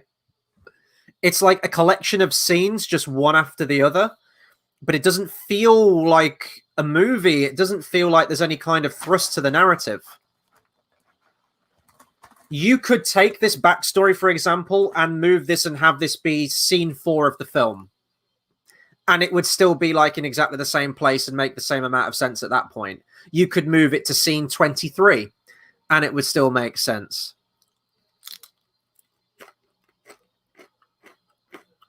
And that's a problem. When you can do that with your film, you're doing something wrong.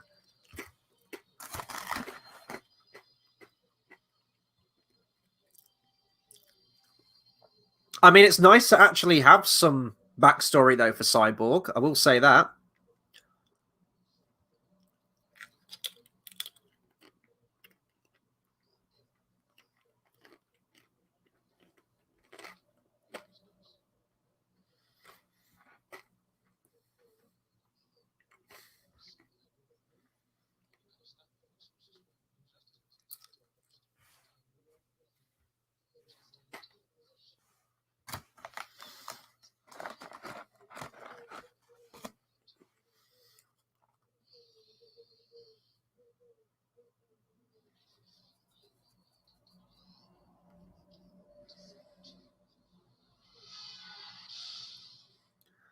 Oh no, where was the Flash when we need him the most? He could have saved Cyborg and also taken another hot dog.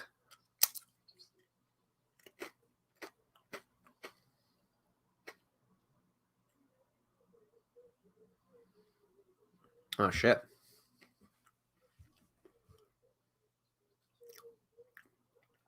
That that nurse needs to work on her or doctor, like she needs to work on her bedside manner. That was kind of very blunt.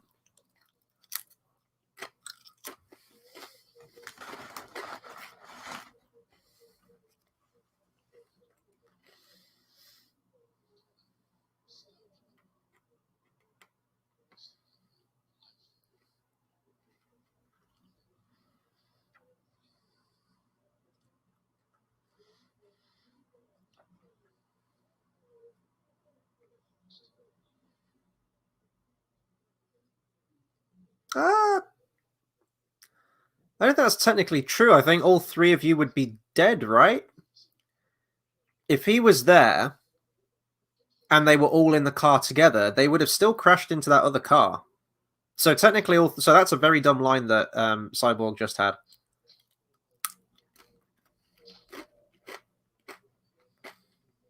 It's not like she died of a broken heart or anything, but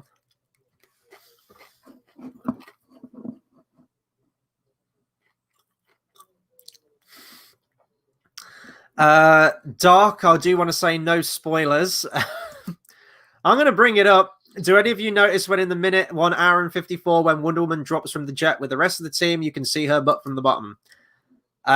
We're not at 1 hour 54. I got nothing. I got nothing to say to that.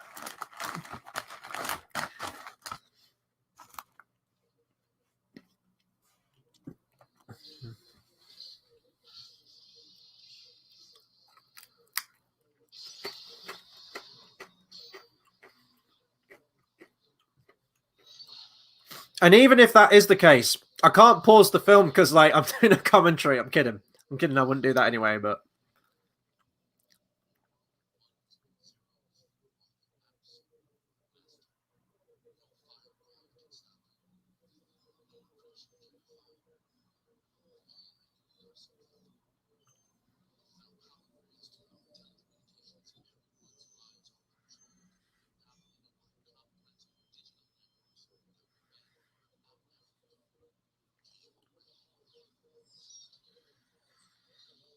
I mean, I feel like I know so much more about Cyborg now in this one than I did in the Whedon cut, so I mean, that's positive.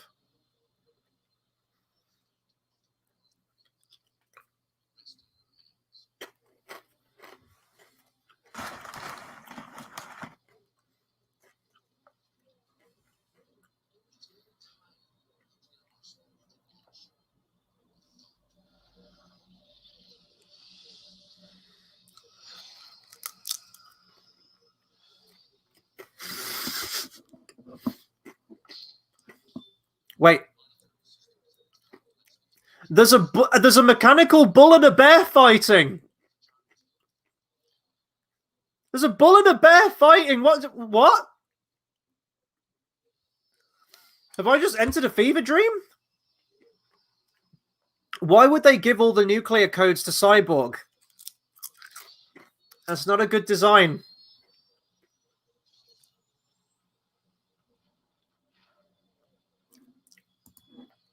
Justin says, I feel bad for you, mate. 3 hours left. Yeah.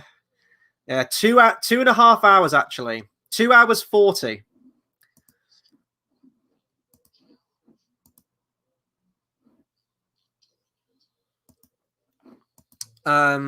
Jamie says, I'm loving that Snyder took the time to flesh out these characters. Shame that Snyder couldn't do it for DC like Marvel did. Do this for DC like Marvel did. Well, I think he would have still... I don't know if it's down to him. I guess it is because it's ultimately down to direction or writing, but I don't think he fundamentally understands these characters. I really don't. Like the intricacies and the unique aspects to these characters and what makes a hero or an anti-villain an anti-villain, sorry, an anti-hero an anti-hero, and the small little nuances to these characters, aside from like the lofty, grandiose, world-ending stuff, and you know, he's just missed the point of a lot of these characters. I don't think he understands Superman and what makes Superman so compelling. I don't think he understands Batman. And I thought he understand, you know, well, Wonder Woman didn't really get all that much to do in his film in Batman versus Superman. She was kind of a cameo in that, but in this, just having her like murder everyone indiscriminately, like that's not Wonder Woman. That's never been Wonder Woman.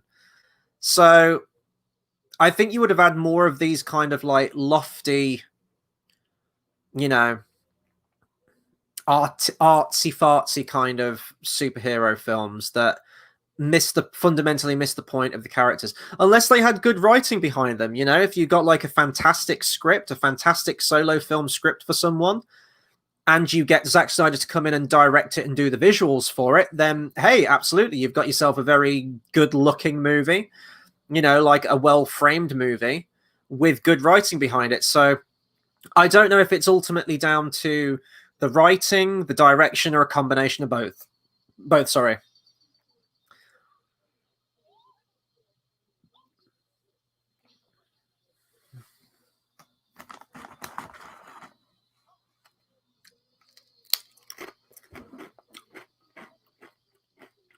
JX says that she uses a sword. I'm not, when it comes to like battle and war, yeah, you know, that's different. Or when you're fighting an alien race, yeah, the Avengers kill aliens. In Avengers, you don't think they just like slaughter other people, and like during a bank robbery in front of children, caving people's heads in, people in pools of blood, and then just turning and going, you okay, kids? Like, you can be whatever you want to be, kids. I'm Wonder Woman. And then just flying out as everyone's just like, there's blood and gore all around the room.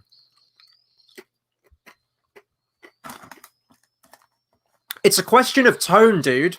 It's just, it ain't right. You don't ever have the Avengers obliterating a whole room of enemies in front of humans, you know? Like people enemies.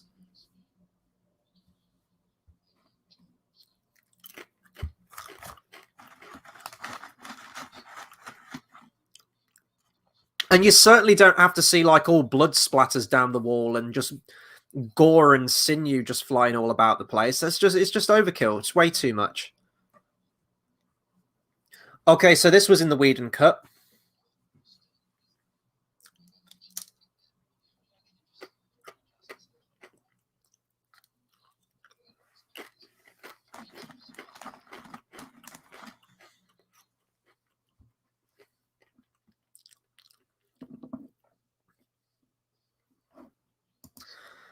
Jamie Willis says, "Would you have gone for the Marvel type of films that had some blood but not this much?" Yeah, like you didn't need to do that.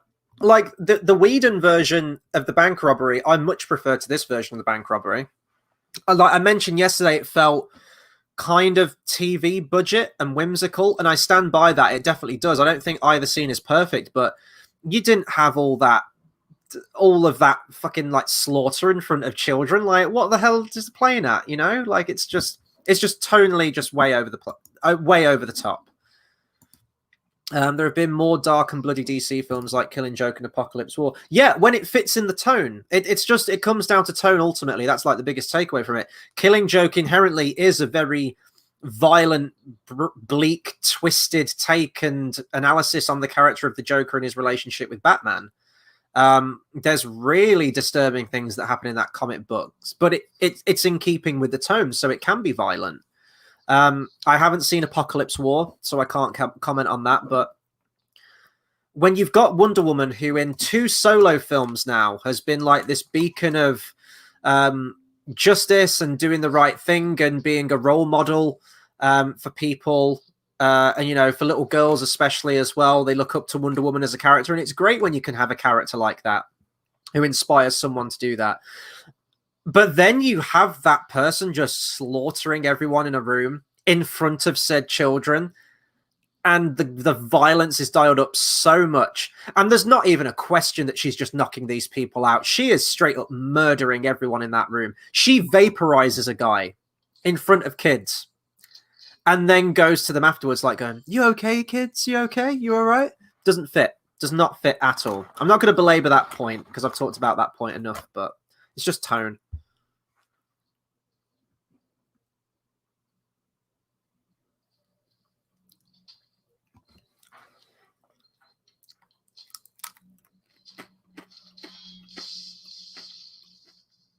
I think it ultimately comes down to the character. You know, like there was some blood earlier as well where Steppenwolf kicked that Atlantean into the rock and there was like a blood splatter against the rock. That adds to the villainy of the character and how violent he is. So that kind of reinforces that. So that's fine. You know, you can have that for his character. I just don't want to see that from my heroes, you know?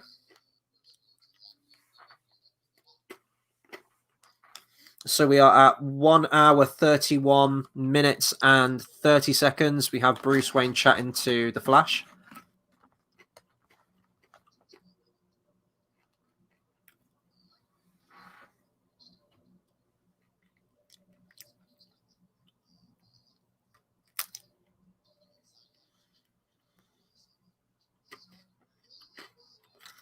He's still awful, isn't he, the Flash?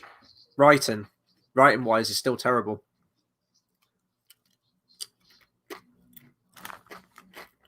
So what I mean, people thought this was Joss Whedon, right?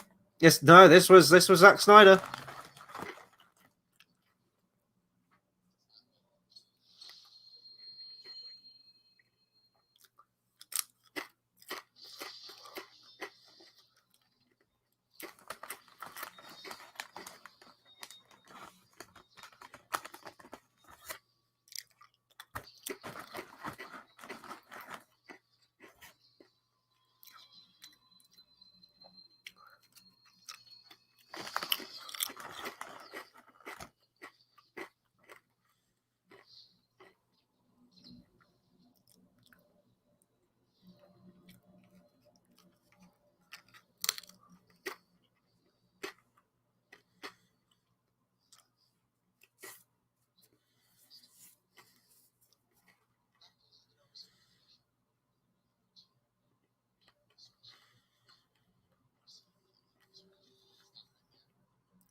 Is Disney? I thought there was a Disney movie on in the background on one of those TVs there. I was trying to see what that was. It looked like a cartoon.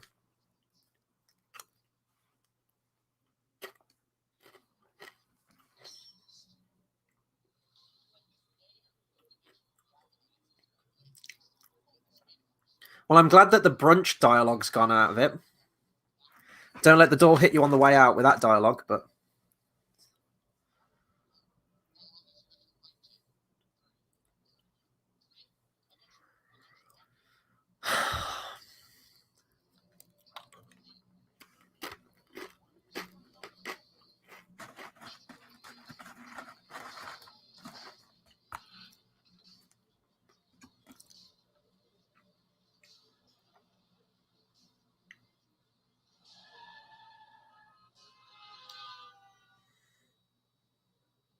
Yeah, Batman almost caused caused a mass pileup.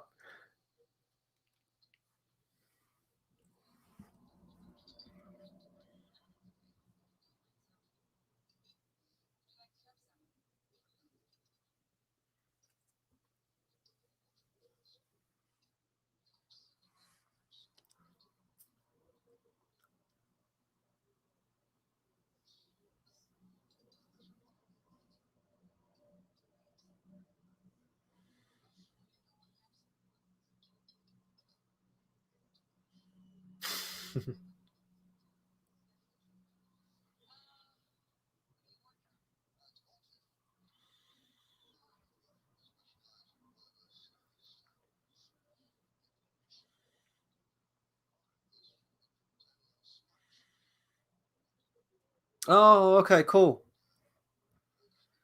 They must have mentioned that in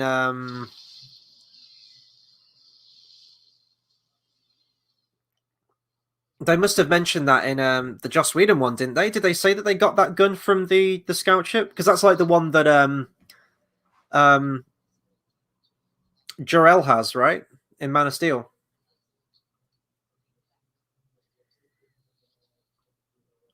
Ooh, she wants Alfred to work up a black lasso so that Batman can use it. Do we get to see that in the 4-hour cut? I'm down for seeing that.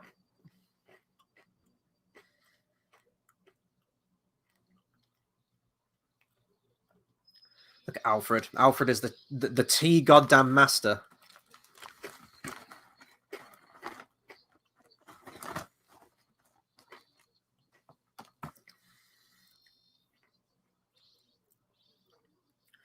Meet me now.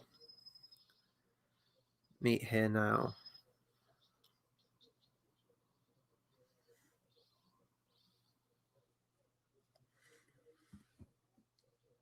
Oh, this is Cyborg, isn't it? I think there's a scene with them together.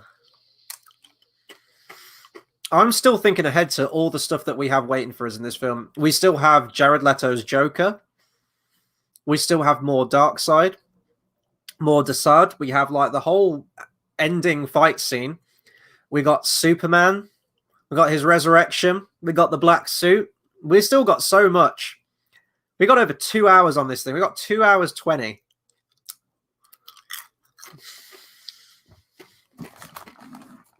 How are you guys finding it so far?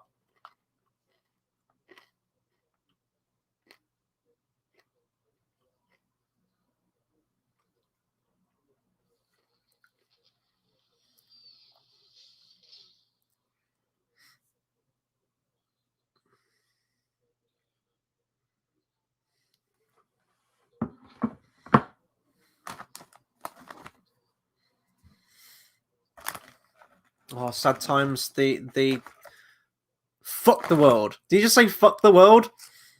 Oh, he's so edgy, aren't you? You're in the DC universe. Fuck the world. Was it Teen Titans, that new TV show that came out? It was like a meme for a while with fuck Batman. It's like fuck Batman. Like fuck Batman. Ugh, grim.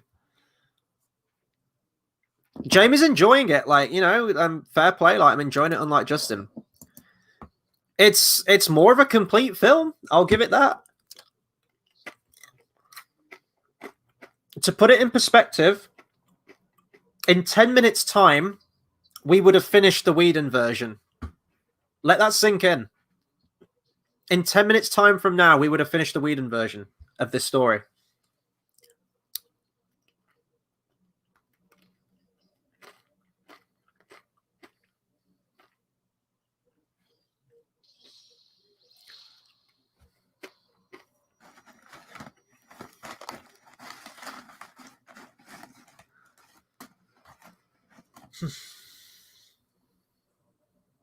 Oh, this is where he's like digging up the grave, isn't it? Is this is this like his own grave? Yeah.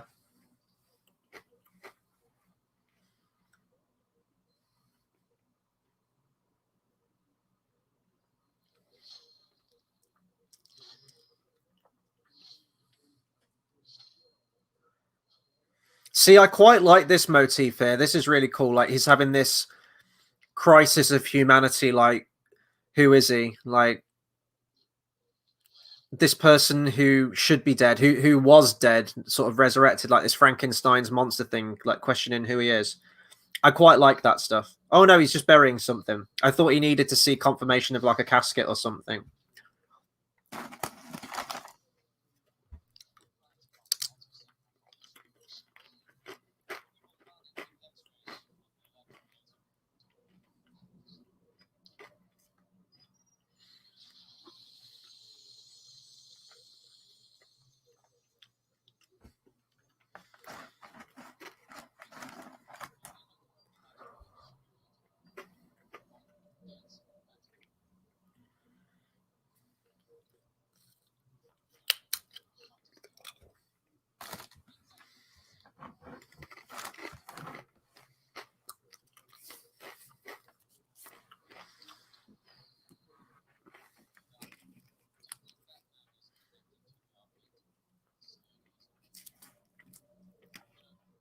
I need to be careful with how much water I'm drinking.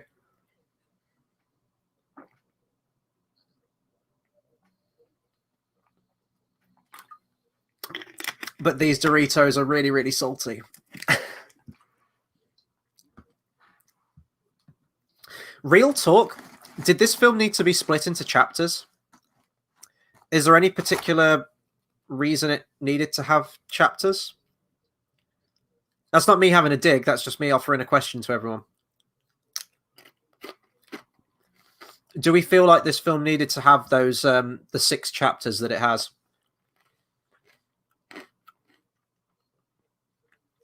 Because I know that like it was up for debate for so long, even like within Warner Brothers, of how this was going to be put together. I remember it was going to be a 4-hour movie. Then all of a sudden it was going to be 6 episodes, I think it was, 6 weekly episodes. Then it was back to a 4-hour film.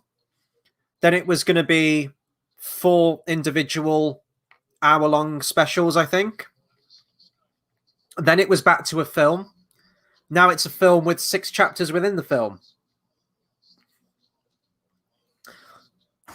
Hey, we got J.K. Simmons as Commissioner Gordon.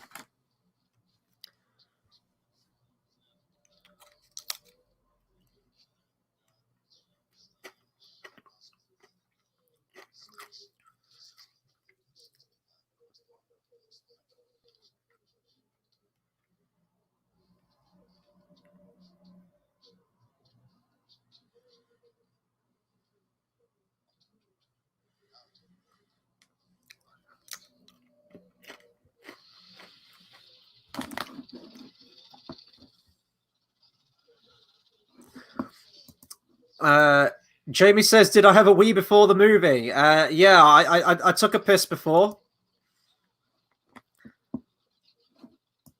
And was it Warner Brothers or Zack's decision for a 4-hour movie? I think Zack probably wanted the 4-hour movie. I think Warner Brothers probably wanted to split it up into hour segments originally because it's more subscribers, isn't it? It's more people signing up for HBO Max. So it's clearly a business decision, but thankfully they pulled it back to a complete film. This wouldn't have worked as 4 1-hour specials. No chance. It's not structured to be a TV show. It is structured to be a film. Oh my god, the Flash is so annoying!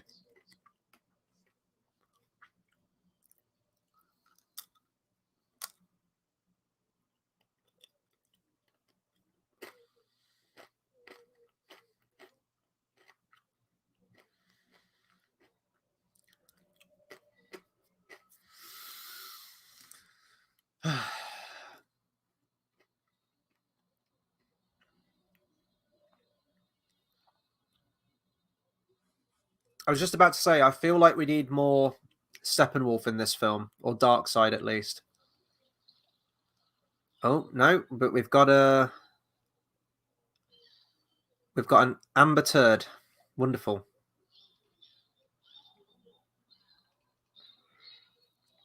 Oh my god, is she actually talking to a dolphin? Am I gonna get them actually talking to dolphins in this?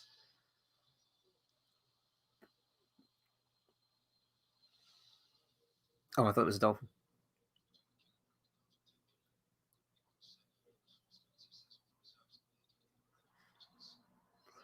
I like the kind of creature from the Black Lagoon helmets they've got going on. That's kind of cool. Ridiculous, but cool. I dig it.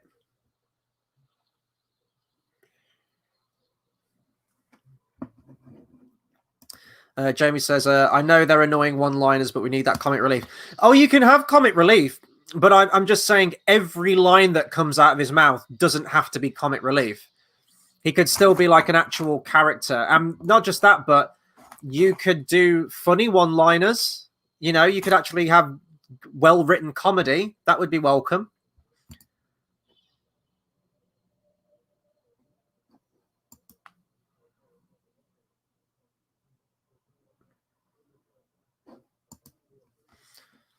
There's going to be a jump scare coming up.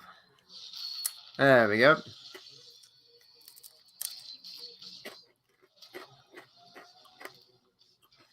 Might be a stupid question. Can Steppenwolf breathe underwater? Because I know that for the Atlanteans to speak, they sort of, or for like a human to speak to them, they're surrounded like an air bubble, aren't they? I mean, I guess Steppenwolf, add to his many talents, he can breathe underwater, right?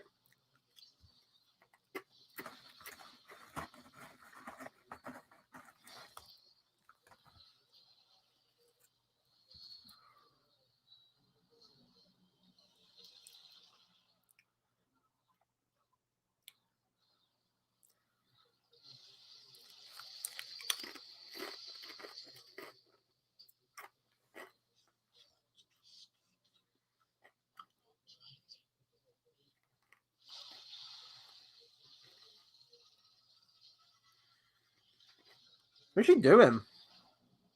Wait, what was that? What was she doing there? Was she like draining the water out of his body or something? What? That was so weird. I couldn't tell what she was. It looks like blood was in the water when she was doing that. I couldn't tell what she was doing. Or did she just blow bubbles in his face?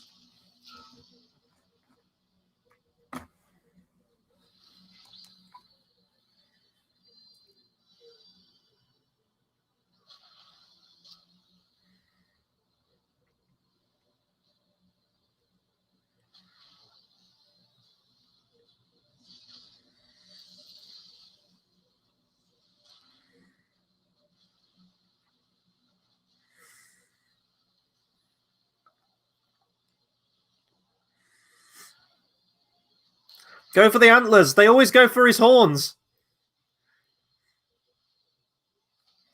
Yay, yo, Deadshot's back. How you doing, man? We are an hour 47 and 35 seconds in. We've got Aquaman fighting against Steppenwolf right now.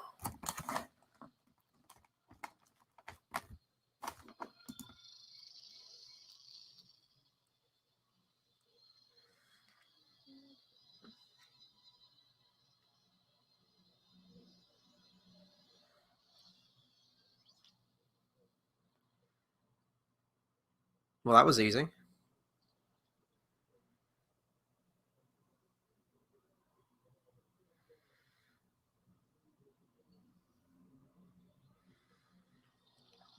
I guess while this is going on, I'm going to throw this question out there. I don't want it to be complete dead air for like 4 hours, but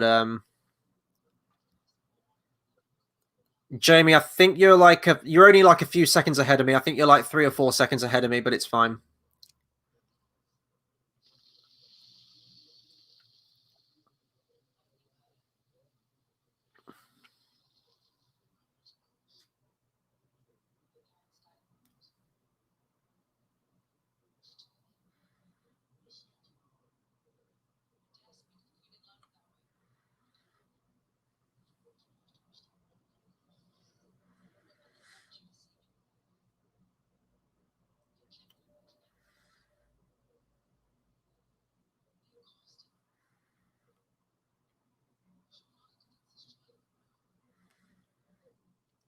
I'm sorry.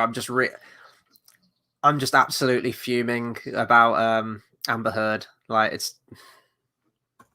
I'm gonna eat some more Doritos.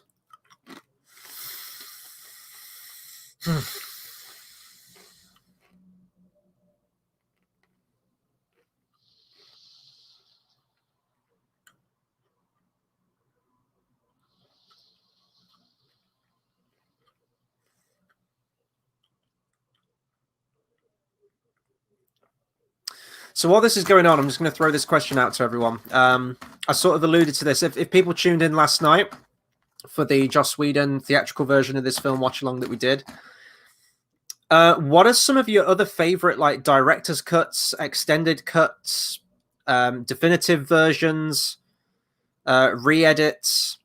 Well, actually, let's not say re-edits because that's like fan edits. But in terms of like officially released extended cuts of films, what are some of your favorites? Where there is that complete difference from the original version to the extended version.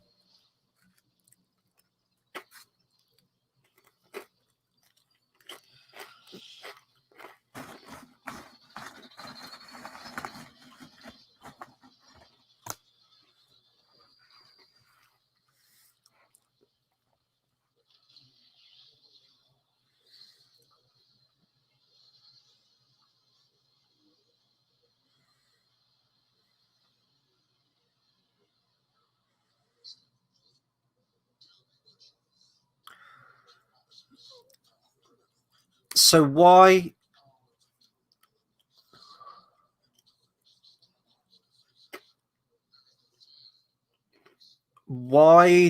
does Darkseid want to destroy worlds? Is that in the comics?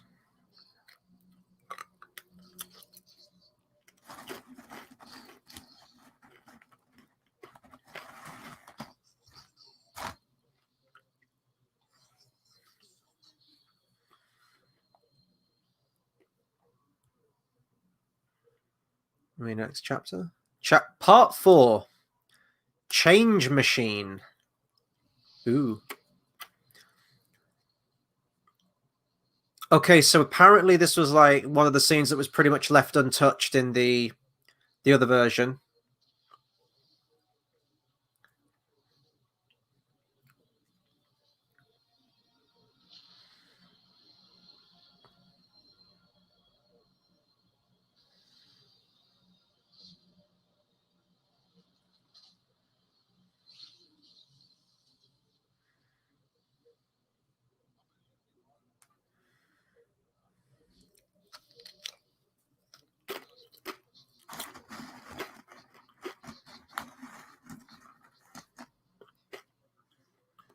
It just looks like... Am I the only one who just looks at that and thinks that that's Batman on that drawing?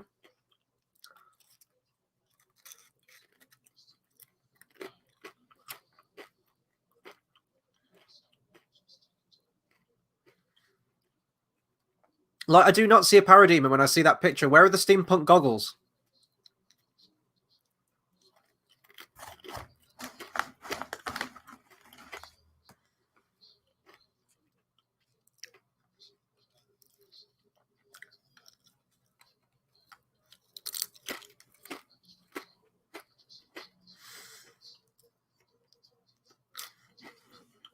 Yeah, so if I'm going to throw some of my favorite extended editions out there, the Lord of the Rings extended edition would probably be my number one.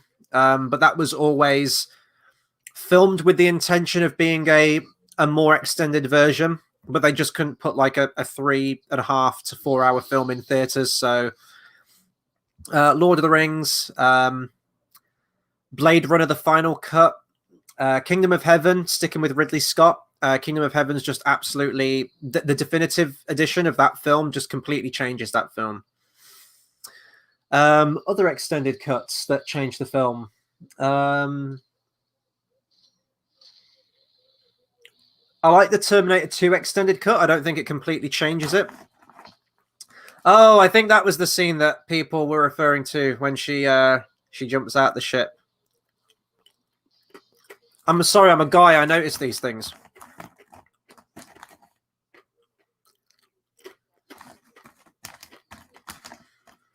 Yeah, we would have finished the Joss Whedon version of this film right now.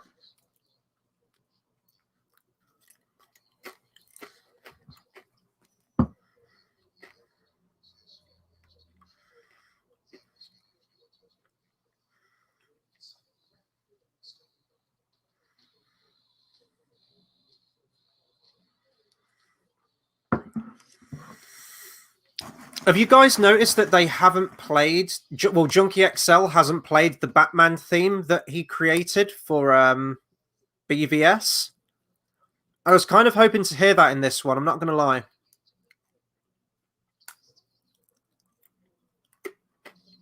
Like, we had a quick blast of the Wonder Woman theme, but it'd be nice to get Batman's theme in there as well. And I hope that we get Superman's theme as well later on in the film.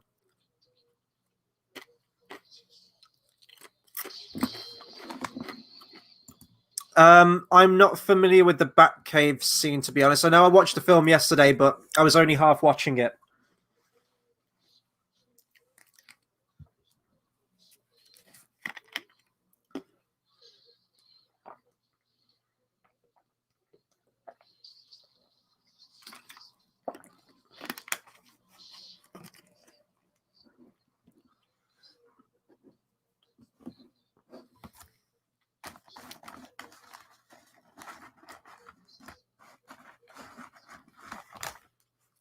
Yeah, I'm kind of missing Superman as well. It'd be nice to have him in this. I honestly thought they'd be harping on the fact that Superman's dead at this point. You know, I thought they'd be acting really sad about that, like, oh, we have no hope because Superman's gone and all that, but no one's even really mentioned him. We've had one scene where Lois Lane goes to essentially his memorial where he died, but like other than that, nothing.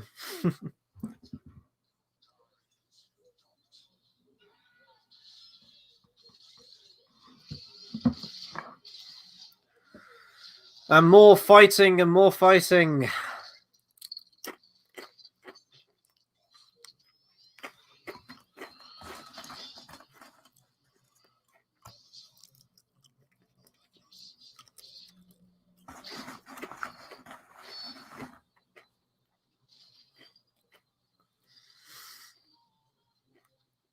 See, Wonder Woman killing someone there, absolutely fair enough. Yeah, the Wonder Woman theme. So they're playing her theme. Let's get Batman's theme going.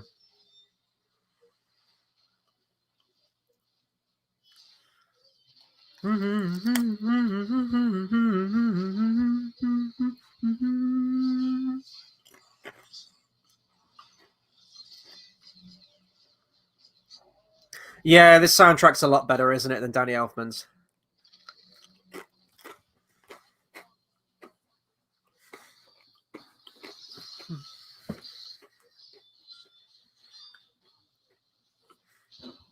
Give me Batman's theme. Batman's theme, come on. This is not Batman's theme.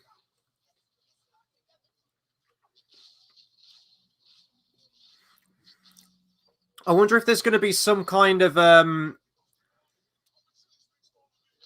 that was a weird Batman voice there. That didn't sound like him. I'll get those people out of here, guys.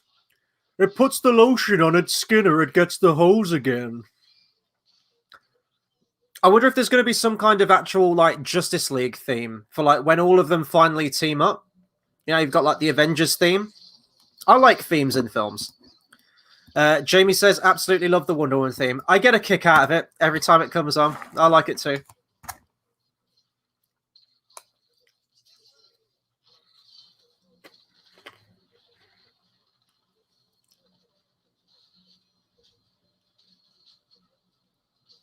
Come on, give me Batman's theme.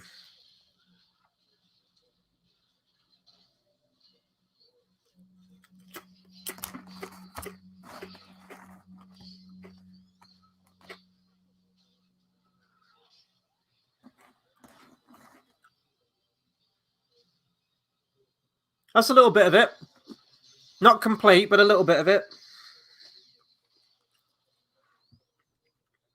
Sounded like it anyway. I might be wrong.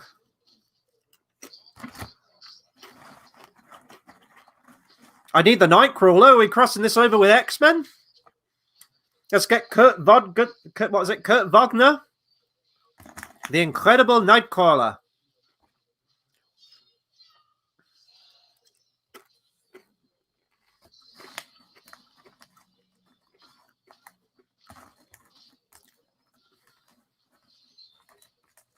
This fight feels a lot better than the Whedon version. I'm not sure how much of it is the same. It feels like it's kind of playing out the same, but I honestly think it's just the music. The music just gives it way more of an impact, doesn't it? Well, it makes it a little bit more... I don't know if impact's the right word, but it makes it a little bit more exciting than it initially was, at least. I still don't really care for what's happening in terms of, you know, the characters and Steppenwolf and the mother boxes. Like, why should I give a shit? But... oh, that's kind of cool. I don't think... that wasn't in the original version, was it? Or was that in the original version? I don't remember that shot where the Flash is running around. Bad guy, sword lady. Oh, God, he's just so bad. He's so bad. Look how they massacred my boy.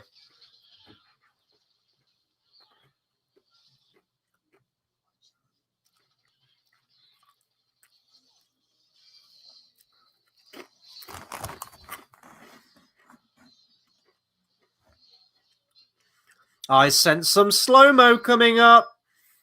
Hey, there we go.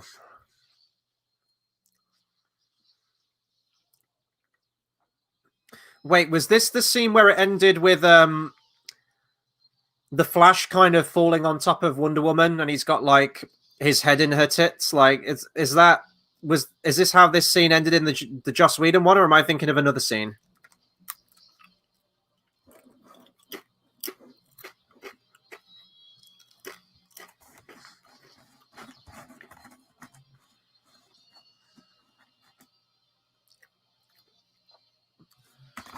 Yeah, exactly. I mean, like, she's the only one who isn't disguised in any way, shape, or form.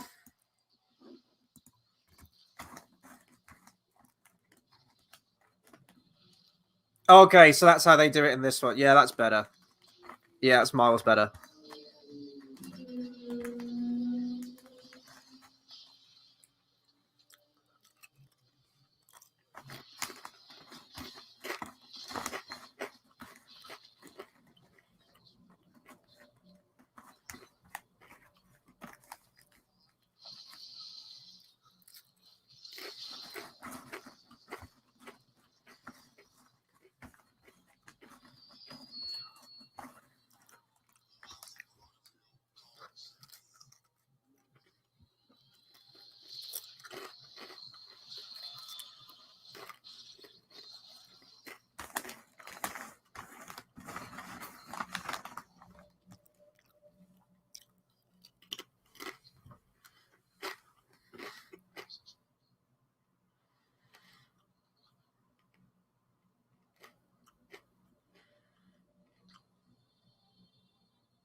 Get over here.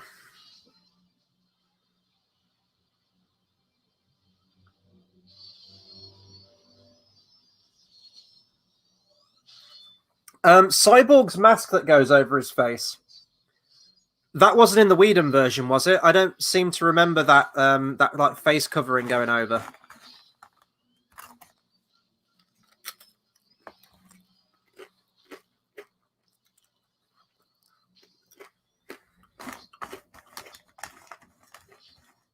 Sorry, who are you again? Oh, yeah, that's it, yeah.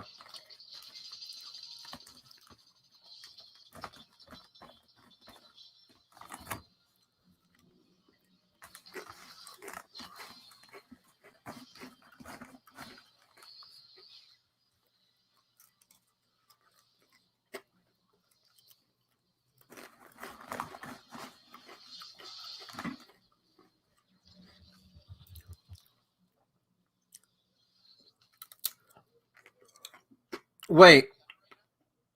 I missed something. Why was Steppenwolf down there again? Because he had those bunch of scientists. Was he trying to find the location for the third mother box? Is that's why he had them all down there? I missed that.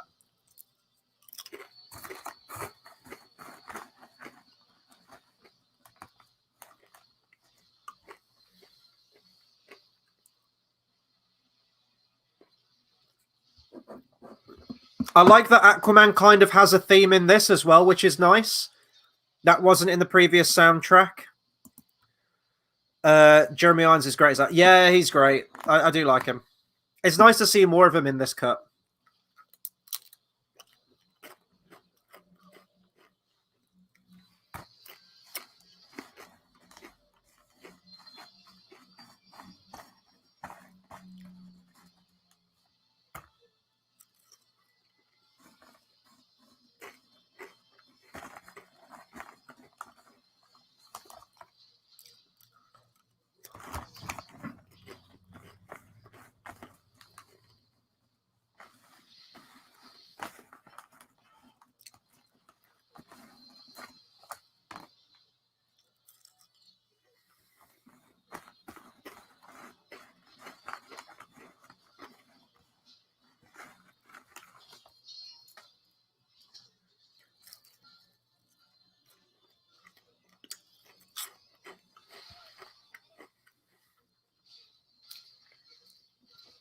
Going back to like when Justice League was like the original idea, I mentioned this, but I swear I mentioned this last night that it was going to be a two-parter, right? I think part one was going to be about Steppenwolf, part two was going to be Darkseid. I know they mentioned that Brainiac may have been in there. I don't know if that was true. Watching this though and seeing that we're at like 2 hours in, I'm wondering if this is basically like those two parts mashed into one. Like, you know, they're just, let's do like a 4-hour film taking that part one of what would have been the film and part two of what would have been the film and put it together in a 4-hour movie. You know, I'm wondering if, say, part one would have been where, you know, they got all three of the mother boxes. Kind of like Infinity War, I guess, into Endgame, right? Infinity War ended where Thanos gets all the Infinity Stones, snaps the fingers, sets you up for part two. I'm wondering if this would have been the same where Steppenwolf gets all three of the mother boxes, we end, and then we bring in Darkseid for part two. I'm wondering if that would have been the initial thing. He said, show me. He didn't get the third box there, did he? He's still looking for the third box. Like, why was he down there with all those scientists? I must have missed something. Like, why was he down there? Would the scientists know where the third mother box is? Oh, it's with Cyborg, isn't it? That's where the third one is.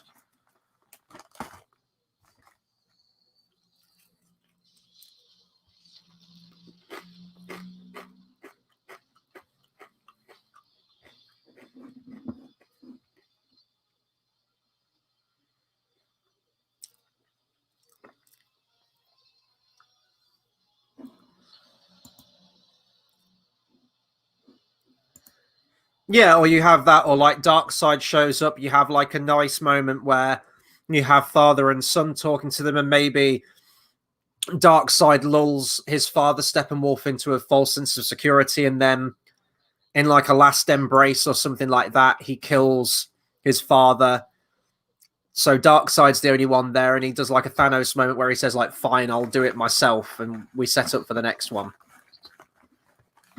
I think that would have been a better structure, I'm not going to lie, than just lumping it all into a 4-hour film.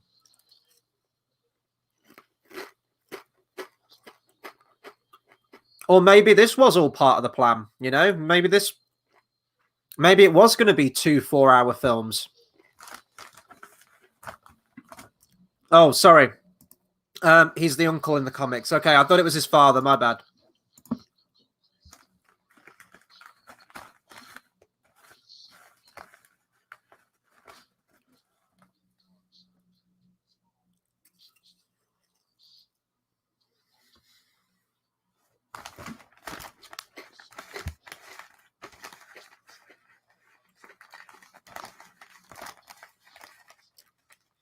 Oh, we're doing the multiverse in this as well.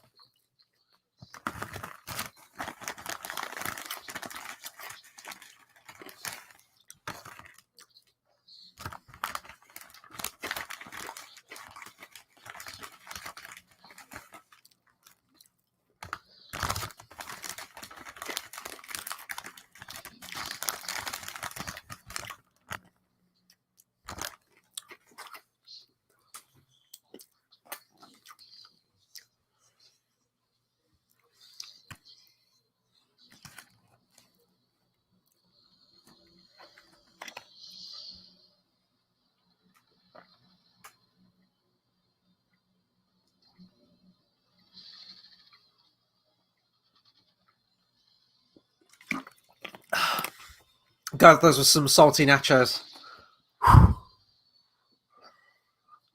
So this would have been like where movie one ends, right? Like here. This would have been your end of movie one. You had your big action scene. Maybe add Superman into it as well, perhaps in some way.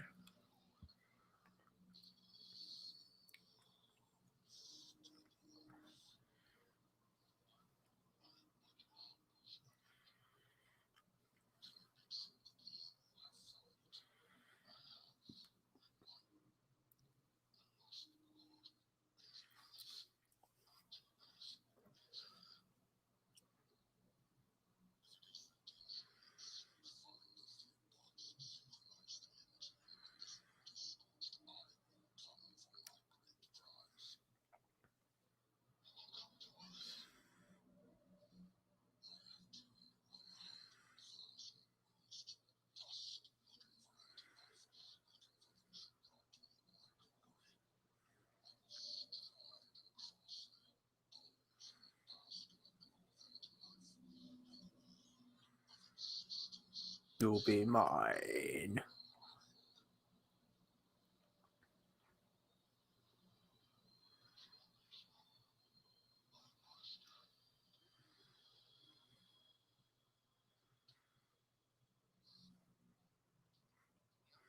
Okay, okay. I'm digging Steppenwolf a lot more in this than the previous cut for sure.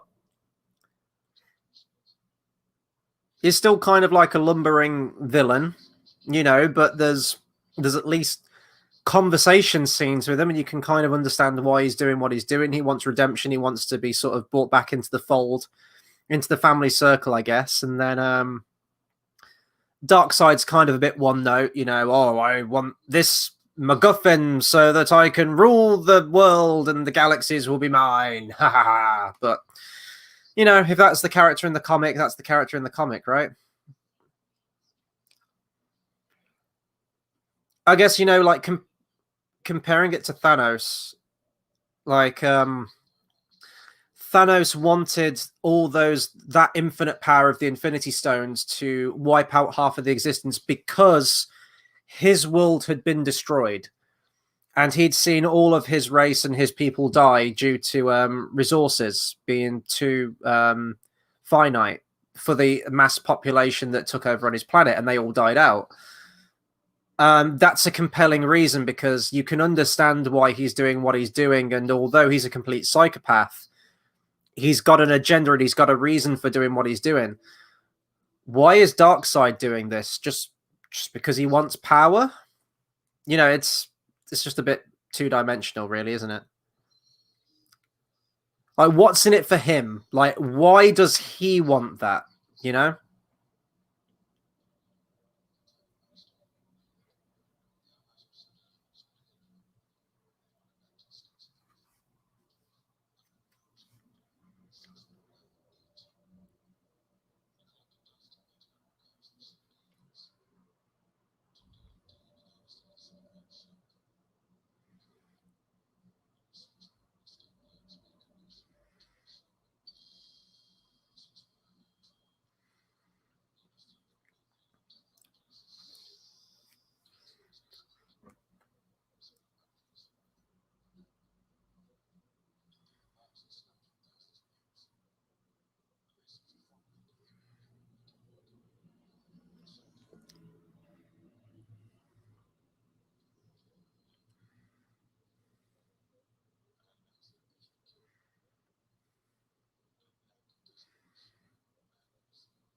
Oh, that's fucked up.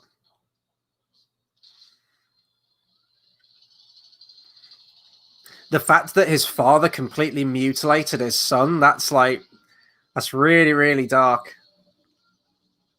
Literal Frankenstein's monster.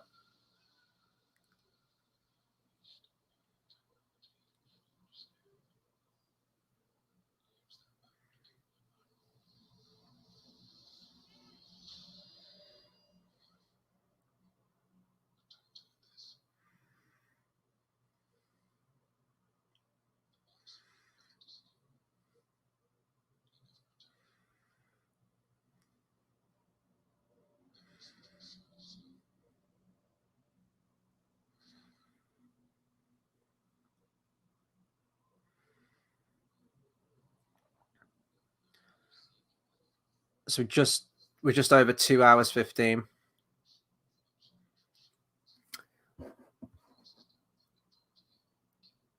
Justin asks, "How's it going?"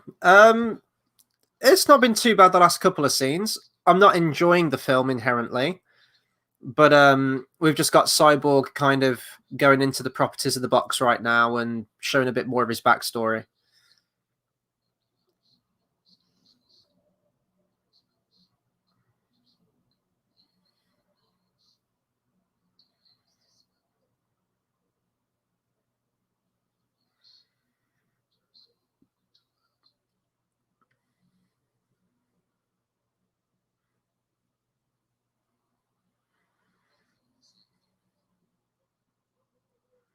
Oh, we're getting the Man of Steel music. That's cool. We're getting the Superman music. You save that theme for them. That's cool.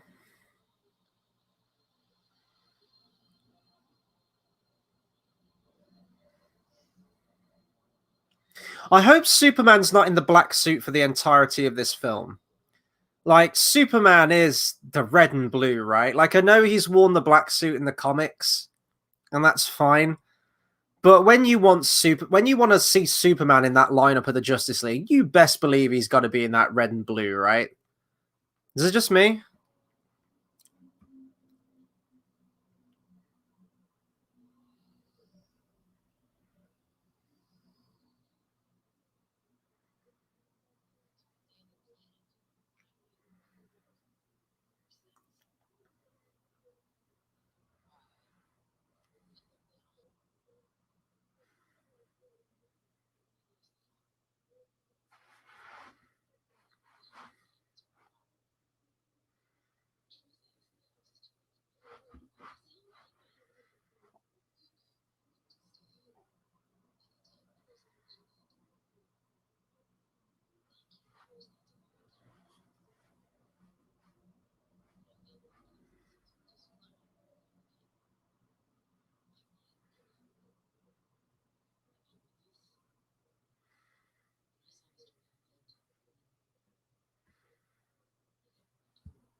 So I realise that I'm not talking much now. I'm actually watching this now.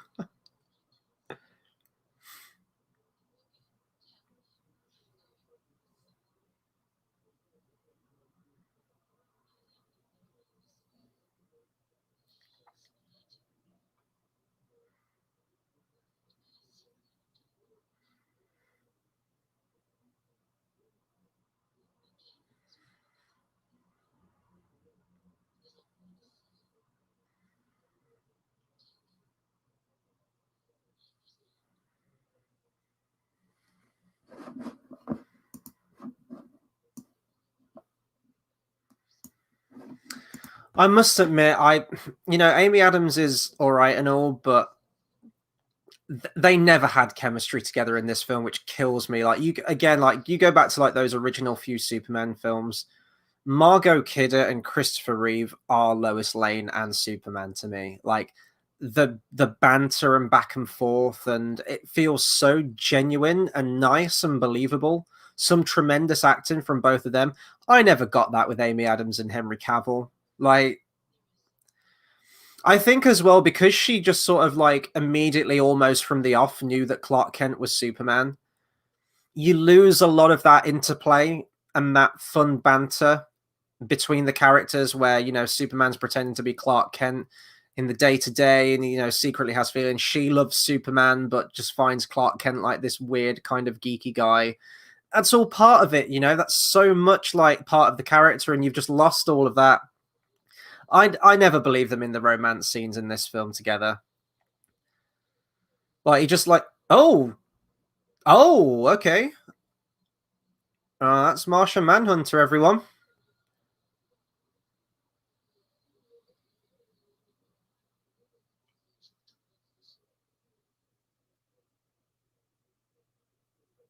Wait.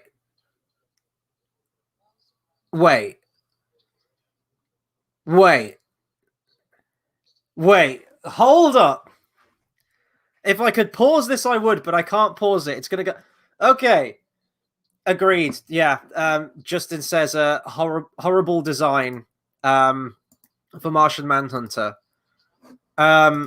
I'm going to bring up a picture of Martian Manhunter real quick. You guys probably already know what he looks like, but just for the sake of it, I'm going to bring up a picture of Martian Manhunter.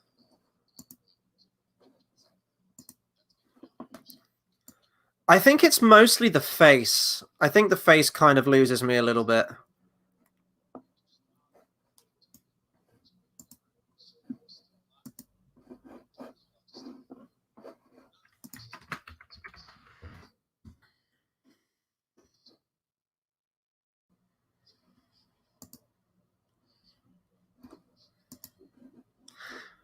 Yeah, I guess he kind of looks similar to the comic book. I think it's just the face that's... It doesn't look that great, does it, in the film?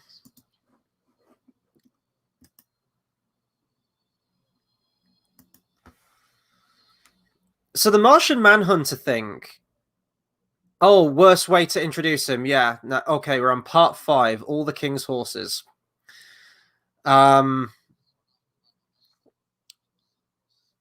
Martian Manhunter, so was disguising as Clark's mom. I forgot her name. Oh my god, Martha. Fucking hell, how could I forget that? Martha! So he was disguising as Martha, and then General, what's his name? I can't remember. He was in Man of Steel. He was in Batman vs. Superman briefly. Has he always... No, he hasn't always been those people, right? He's just those people right now, surely. That's weird if he's always been in plain sight the entire time. Yeah, it's just weird, but like in context of this, you're just watching it. Like, let's say you're watching this trilogy. Let's say you know nothing about DC Comics, right? You know nothing about these characters. Man of Steel, Batman versus Superman, and this is your introduction to all these characters, as I'm sure it is for a lot of people. You get to Martian Man, well, not so much Superman, Batman, Wonder Woman, but like all the other characters, definitely, you know, like Flash, Aquaman, especially Cyborg, Martian Manhunter. That's your introduction to Martian Manhunter. I would be confused as fuck. I would be going, wait, has Martha Kent always been an alien? And this general dude? And then I'd be thinking, have we ever seen the general and Martha Kent together? Or is Martian Manhunter, is he just like recently showed up and is now posing as these people? Help me out here, guys. General Swanwick, that's it, sorry.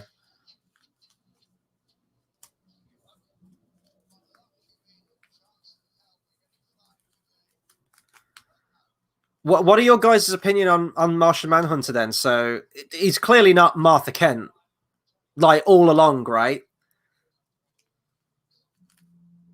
Because that's just mad.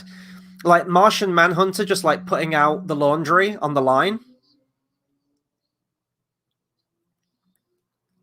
No. Just you can't keep saying just bad, right? Like agreed. But I need clarification right now. Has Martian Manhunter always been Martha Kent? If that is true, that might be the dumbest thing I've ever seen in cinema history. And I watched Star Wars Episode 9. Also written by Chris Terrio. There is a correlation here.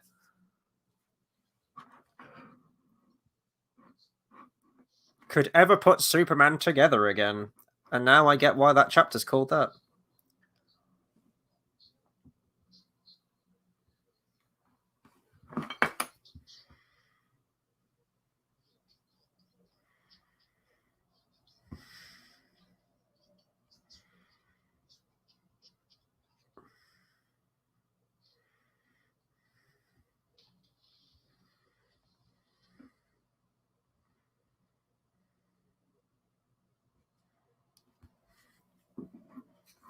Please, like, no one's commented yet. Are you still trying to process this? No. Don't just say just plot convenience. when Jonathan Kent died in Man of Steel in the tornado, and his wife was very upset about that. His wife being Martha Kent. Was Martian Manhunter in a loving relationship with Jonathan Kent? That's what I need to know. Or has he just showed up and has taken the appearance of those people? Or maybe it's a T-1000 situation where the Martian Manhunter is killing the original copy of that person, you know?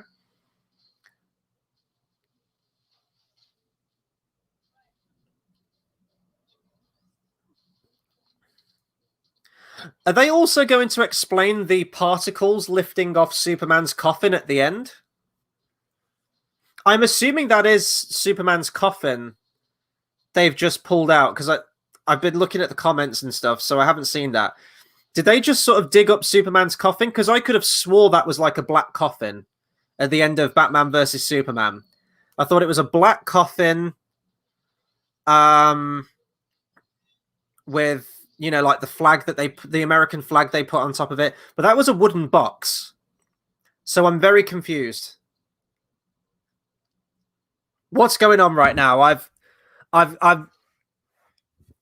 Jamie says it's unclear just what Martian Manhunter's connection to Martha Kent is, and if his appearance at Lois Lane's house is the first time he's shapeshifted into Martha Kent, or if he's done it before. Well, how does he know Martha Kent? How does he know General Swanwick? How does he know these people? I don't know much about Martian Manhunter. Does he just have the ability to shapeshift into... Does he automatically know the people that the person he's talking to knows about, so he can just sort of willingly change his shape? Or does he have to know of these people first? Does he have to meet them in person to replicate them? I'm so very confused. Help me out, please. Please help me here. We've got JX Worldwide Music says, just showed up, who knows, it was confusing. It seems like general consensus is that that's not followed up on. Does Martian... Actually, don't tell us if Martian Manhunter shows up again. I don't want spoilers. But it sounds like we're not getting answers, and I want answers. Because if he doesn't show up again, that's just why even put him in the film. You know, that's just weird.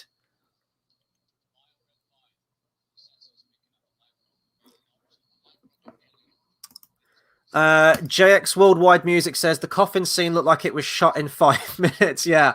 And the coffin was black in the other movie, not just a wooden box. Yeah, exactly. That's why I was confused. I was like, was that just like a state funeral for Superman in like the black coffin? And it was just, you know, just a coffin that was committed to the ground. And the government took Superman's body and just put him in a wooden box. And if the government and scientists did take Superman's body, they wouldn't put him in a wooden box, right? They'd put him in some kind of cryogenics or something, anything, right? Or was the coffin... No, sorry. The coffin was the thing that Cyborg buried, right? When he went to his grave. It wasn't Superman's grave they went to. I think they probably went to Cyborg's grave, because earlier in the film... we saw him digging up his own grave and burying something in there. I'm guessing he buried them. Did he bury the mother box? Is that what he buried in there? Yeah, and now they've got into the compound now.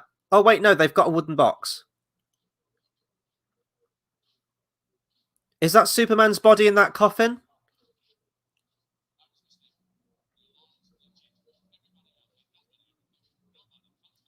Wait, is that Superman's coffin?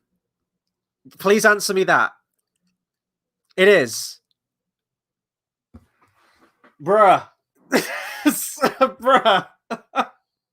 Oh my god, it is his coffin. No way. Zack Snyder, you made the previous movie. You know what color the coffin was. So you're telling me they committed Superman to the ground in a black obsidian coffin with an American flag on. Between movies, they dug that coffin up and went, nah, that coffin's way too nice for the likes of Superman. Oh, okay, we got a dead body in there. Oh yeah, one of them's open. That was like meant to be a tease for like Supergirl or something, wasn't it? I think I remember hearing that about in Man of Steel. Yeah, they obviously did that scene on the fly. Yeah, they dug the black coffin up and then they whacked him in like a convention. What is that? That's not. That ain't the same coffin, is it? It's not even like it's black and all like the dirt's gone over it and it's made it dirty. Like, nah.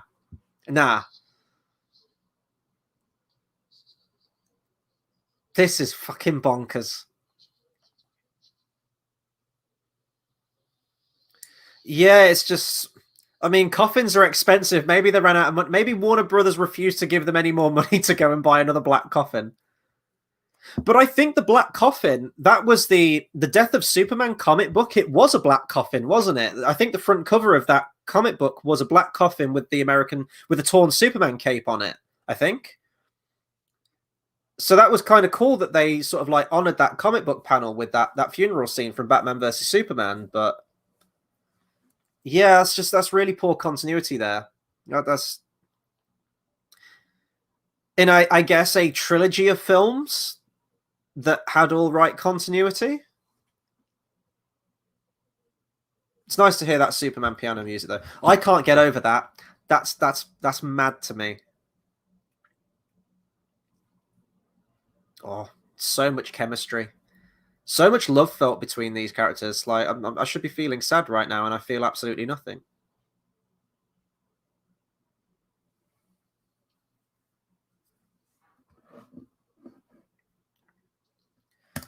JX World Music says, that's what I was thinking in reference to that scene. They ran out of money. Yeah. For a coffin? Just cut out one of like the 10-minute action scenes in this film that's completely pointless.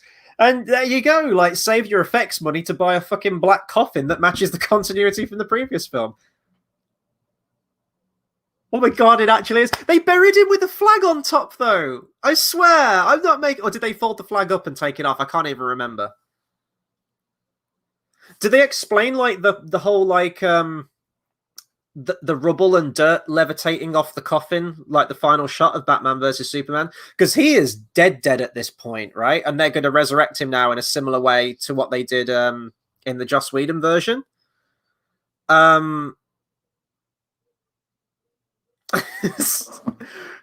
Just, well, who knows? Maybe Warner's have a limited coffin budget. Maybe. I don't want to harp on the point, but that's just kind of astounded me. I'm not the only one thinking this, though, right? Am I just nitpicking? Like, this is a thing. So this is immediately different because Superman's in like a suit, like a funeral suit, right? Because in the Joss Whedon one, I know he's shirtless at that point when they put his body in there. How do they get a hold of his body in the Whedon version compared to this? Because I know in that version they have the mother box and they have to drop the box into the water and they have to ignite it with some lightning at exactly the right time in exactly the right spot to bring Superman back, which I'm assuming this is what they're going to do right now. Yeah, here we go. So yeah, they're teaming it up with the same thing here. But I can't remember how they get a hold of his body in that Joss Whedon version. And I watched the film last night and I can't even remember. I was kind of half watching it though. Like if I was going to do an edit mashing this with the Joss Whedon version to kind of get like a complete version of the film, I'd probably use Superman's resurrection from Whedon's version because at least in that way it ain't breaking continuity with the whole coffin thing. Justin says it's the same movie but long. Yeah, and that's what I always knew this was going to be from the off. Like that's everyone's saying like, oh, this is going to be fundamentally changed and everything like that. I'm going to be. It's inherently going to be the same core of what it is, but it will feel a bit more cohesive, I suppose, in a way, which it does.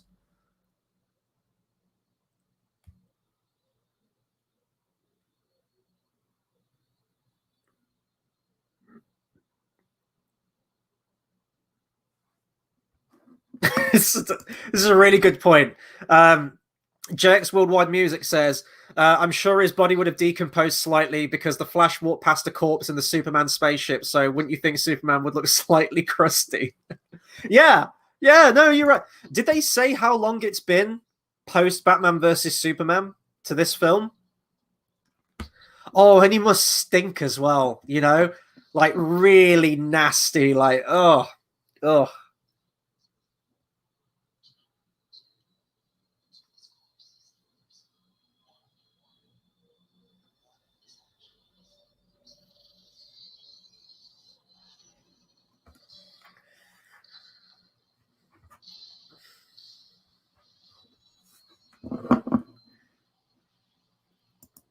Yeah, there you go, Justin. You summed it up perfectly, dude. It does, but it doesn't matter when you care about none of the heroes. Yeah, they've just missed the point of like all of these characters. Wait, what?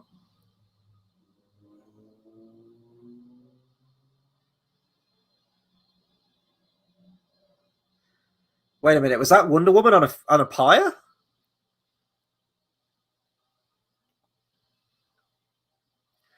Wait, is this like a premonition of everything that's to come?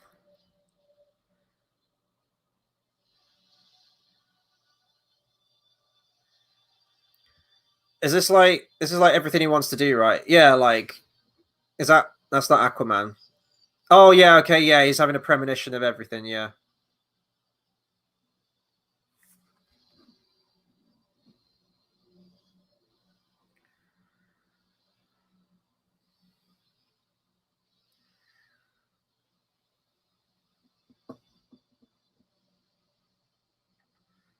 Okay, we got a dead Green Lantern. We've got a destroyed Justice League before they've even formed the Justice League.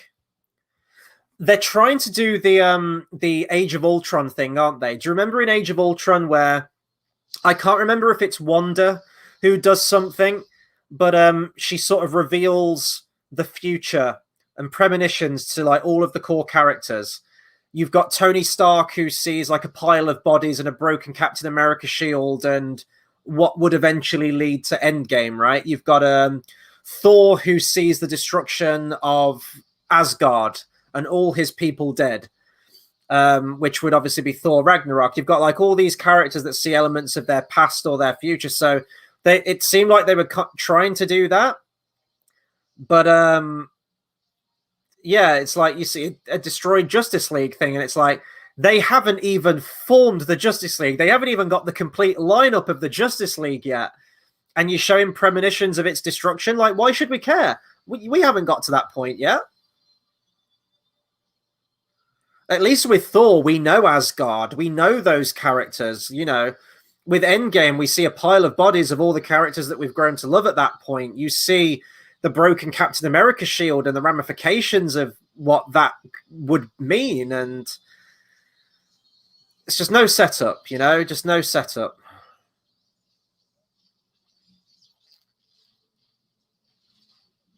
But I was saying this last night, and this is what makes me laugh, right? So here, like Justin, going to what you're saying that it's fundamentally more or less the same movie, right? When people watch Joss Whedon's version of Justice League, DC fans included, especially Snyder fans, they ragged on everything in that movie. They tore everything apart out of that movie. The resurrection scene, oh, that's fucking stupid. Dropping the mother box and then Barry Allen having to run and supercharge it at the same time to bring Superman back, that's fucking stupid. Oh, but when Zack Snyder does it, they're going to be watching this and they're going to be praising every single second of this film and saying this is genius, this is masterful, this is his cinematic opus. So when one director takes the same thing in a bad movie, you know, they tear it apart, everything in that film. When in actual hindsight, that was a Zack Snyder version. We are not even we're coming up to 2 hours 40 minutes. We've still got another hour and 20 on. God, I feel like I'm in purgatory. We got Superman back now, though. We'll see how this plays out compared to the Whedon version. I think this was inherently quite different.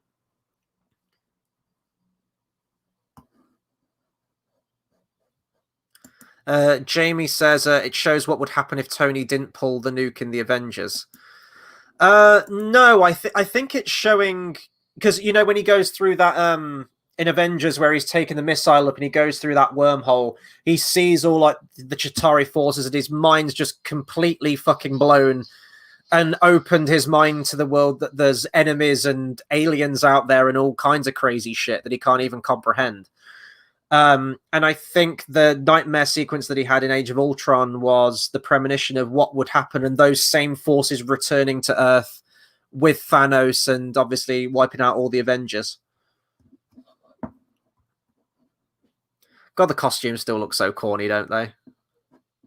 They still look so awkward.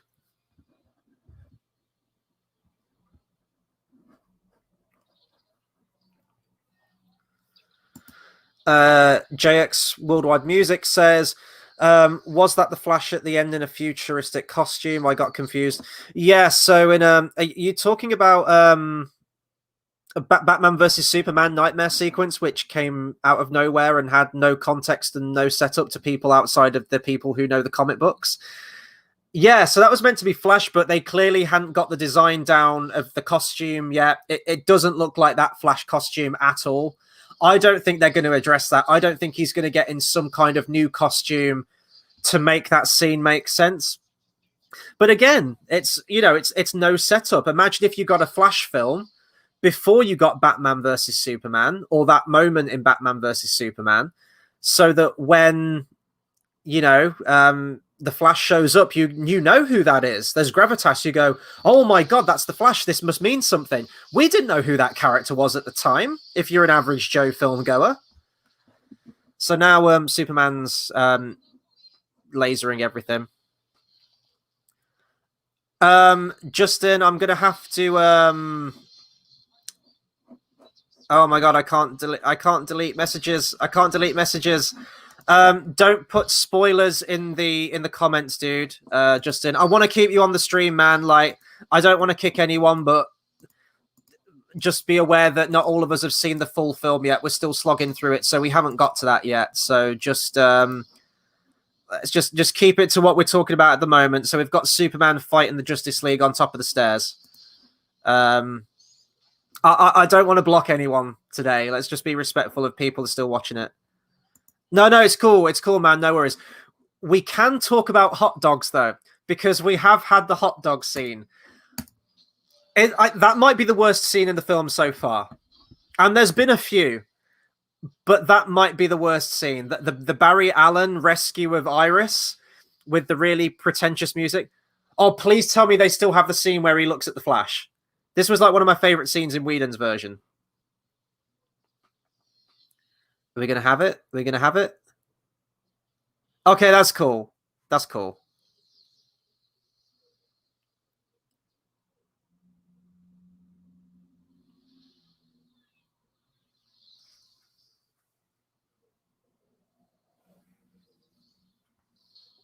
Do we actually ever get a scene in this film where we see the Flash actually run fast? Because he's meant to be super fast, and I know that this is sort of showcasing how fast he is by doing it from his perspective. But it would be nice to actually see the Flash move fast. You know what I mean?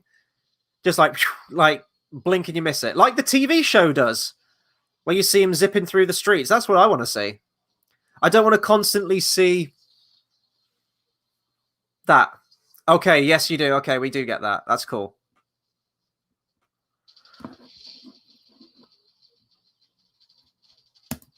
Oh, hey, cool, man. Thanks for tuning in from Australia. That's awesome. We're going global in this bitch.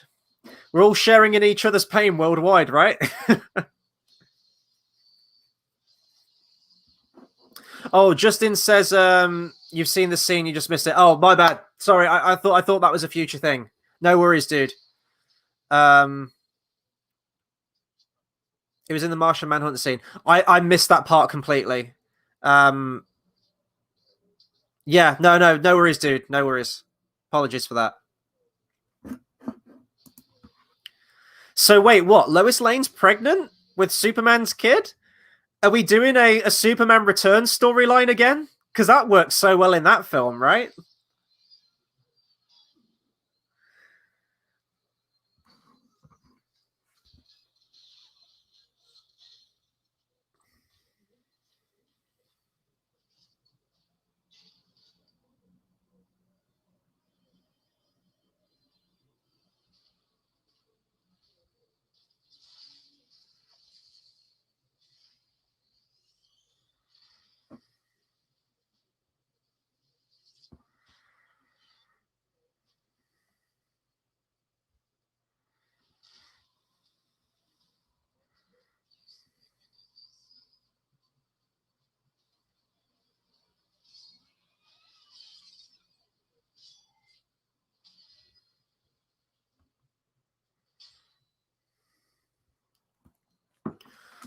Sorry, I've got someone talking to me about the film on here. So I've got the chat here, and I'm also somehow also watching the film at the same time. Who says men can't multitask?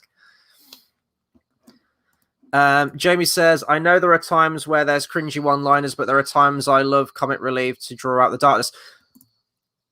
Make no mistake, is this where Batman gets absolutely fucked into the car? Yes! And he's just out of the fight. He's just out of it. He looks so awkward. Trained for 7 years as a ninja. He's just out of it. 20 years of crime fighting. Dude's just laid the fuck out. Go for the face. Aim for the face. What was I saying? Oh, yeah, so I'm going to bring up that comment again. I know there's some cringy one-liners, but there are times I love comic relief to draw out the darkness. Yeah, no, I'm absolutely all for comic relief in a film. I don't want this to be a dreary bore fest. Kind of mostly is, though. But that's besides the point. Comic relief can work. If it's well-written comedy, I'm not against comic relief. I'm not opposed to characters serving as comic relief, provided as they're not completely obnoxious. The Flash is obnoxious in this film. And because these films so far, Man of Steel, Batman vs. Superman, and this for the most part, because they're so devoid of jokes and are played so serious and, you know, just angsty and mean-spirited kind of, when you do get a one-liner in there, it's like tonal whiplash, because it's not... It was kind of like going with the Last Jedi comparison here, and I know that the Last Jedi has its fans, and I know that it very much has its haters. I don't like the Last Jedi. But when you've got Luke Skywalker, who's this very, in that film, hear me out here, this very sort of reclusive, depressed, wanting to die kind of guy, and then he also has like comedic one-liners in that film, it doesn't fit. It doesn't fit the established tone. Marvel, I would say in some respects, I want them to restrain the jokes. There are some Marvel films where the jokes and the humor, which also is very cringy at points, overshadows the drama, and I want some of the drama. It's a fine balance, and you can have both. You either don't do enough of it, or you do too much of it. It's not well-written comedy in this film. None of these characters feel like characters. We don't really get many scenes where they all just talk and have personality. You know, it's all very surface level. One of my favorite scenes in this film so far is where Alfred was making the tea with Diana. Like, that felt like genuine funny comedy where she's like, I'll make the tea, and he's like, yeah, okay. I'll make sure you do it like this though. And then do this. She's like, I've got it. And he's just like, no, and then do it. And then he does it anyway. That's funny. And that was nice. That was like a genuine sort of character moment. But there's so much of just this in the film, you know? And by this, Steppenwolf's just showed up, probably for like another fight scene right now. Yeah. But we still have another hour and 10 minutes, right? So it could all change in the final hour. But somehow I think it's going to get louder, dumber, and more punching and more noise.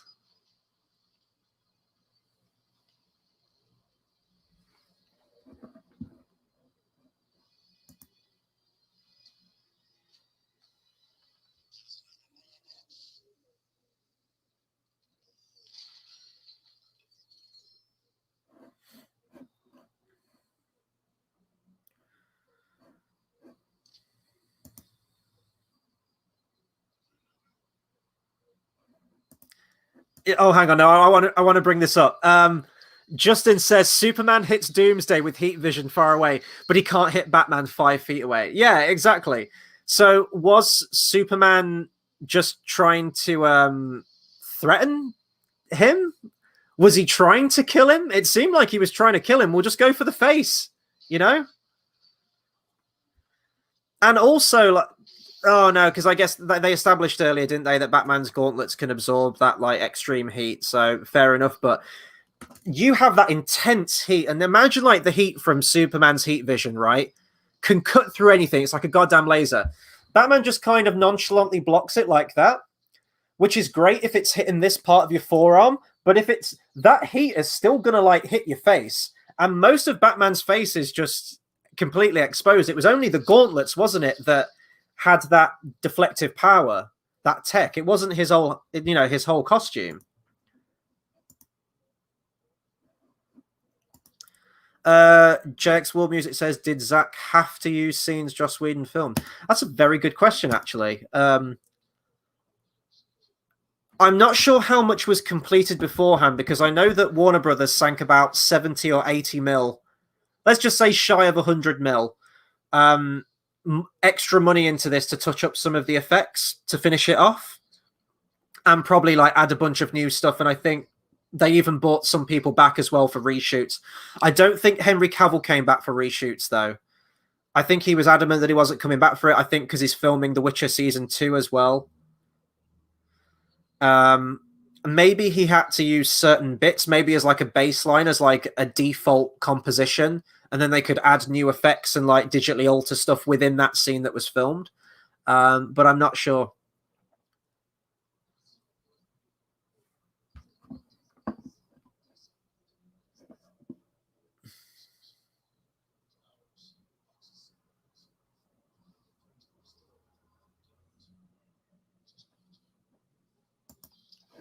Well, this is the thing here, and I keep talking about this, but I am going to bring it up again. Jamie says, maybe not. I wonder if it's his own vision. If it's his own vision, would have been interesting. This film here was closer to Zack Snyder's original vision, isn't his original vision by any stretch of the imagination. This would not have been the film completely, as we're seeing it right now, that we would have got back in 2017. It fundamentally isn't. For a number of reasons, they filmed new scenes that weren't in that original version. There was never a... Are we going to go to chapter 6 now? Part 6. Something darker. Can we go darker than this? We're going darker, apparently. What was I saying? The fact that brand new scenes were filmed, especially for this, that weren't in the original version. There was never a complete locked in a vault somewhere, completed Snyder Cut, ready to go, ready to be released to the masses. And I think that's where a lot of people get confused. I think a lot of hardcore DC fans were expecting that. When you had the naysayers saying there's no such thing as the Snyder Cut, it's never going to be released. I think, and I was kind of in that boat as well. I meant in terms of, because they were saying, oh, one's completed with finished visual effects and it's all good to go and they're keeping it from us. And no, because it hadn't been completed. CGI had to be finished off. New CGI had to be added. Probably things had to be cobbled together. Brand new scenes had to be filmed. But you also had reactionary things as well, like Jared Leto's Joker being added into it, which was a very last-minute thing, which probably wasn't in that original version. So this isn't the version that we would have got in 2017. It's also had the benefit of like a few years after that too, where he can add extra things in or maybe change his mind about certain things.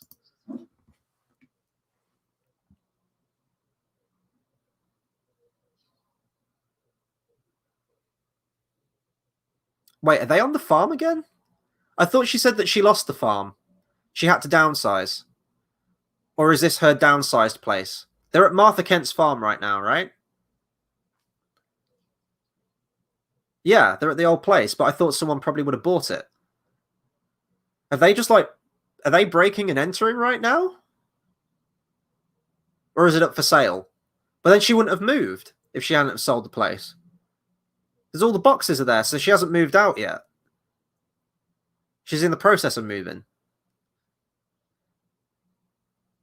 Well, how she spoke earlier, it sounded like she'd already moved.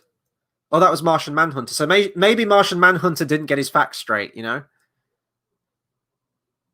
Intergalactic Being's got to downsize as well.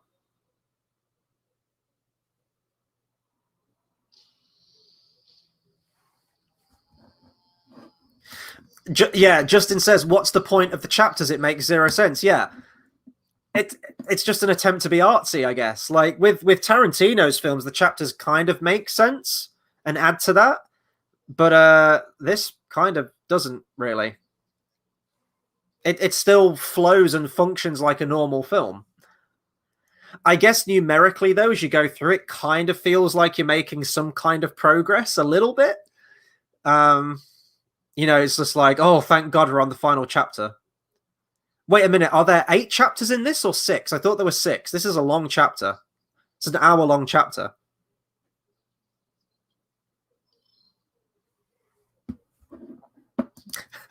Justin, how would the Martian Manhunter even know she lost her house and all those personal things? They having sex? Yeah, they fucking? God knows. I mean, it brings a whole new meaning to the phrase close encounters, doesn't it?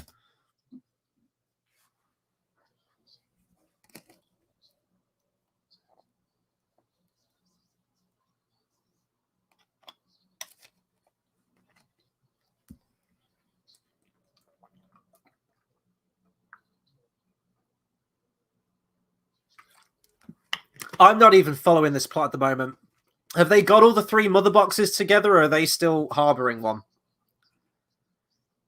And where did so Superman's good now. Superman's sort of like worked out his problems, and Lois Lane's calmed down. She's tamed the beast. Oh, it's 7 chapters. Okay.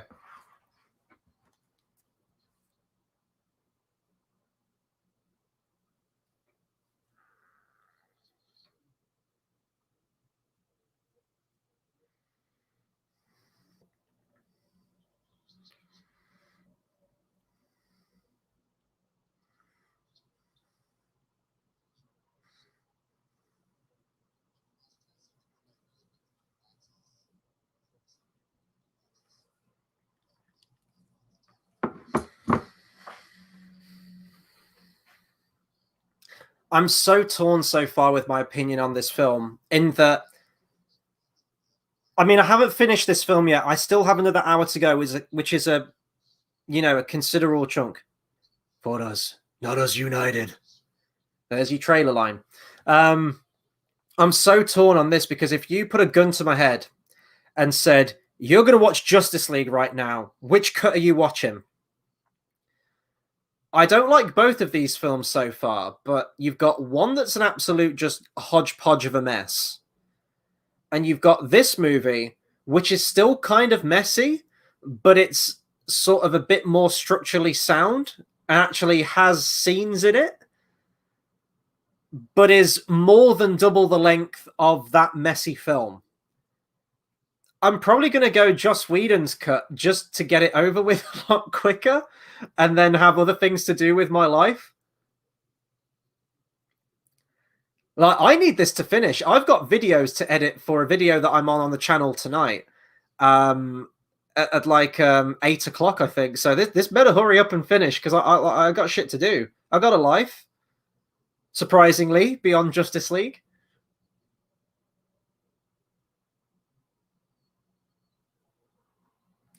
Superman's just going to be in the black suit the whole time, isn't he? People were losing their shit over the black suit. Am I the only one who doesn't care for the black suit? Like, if it's a comic book thing, fair enough, but I want to see Superman in the blue and red. That's Superman to me. It's the colors. That's...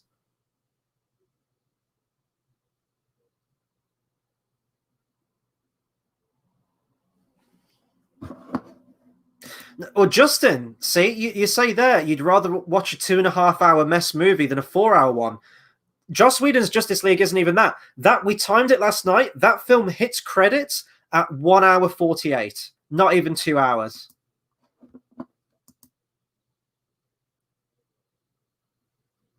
Well, there is the thing as well. I mean, reports are coming out. They haven't all fully come out yet, but at least Snyder doesn't disrespect Wonder Woman. Heard Whedon's conduct on set wasn't a good one. Yeah, that's been coming out recently. There's a big shakeup going at DC. I know a lot of stuff around, like Ray Fisher's very vocal about his mistreatment as well on set, and abuse and just like misconduct on set too. So it will come out eventually.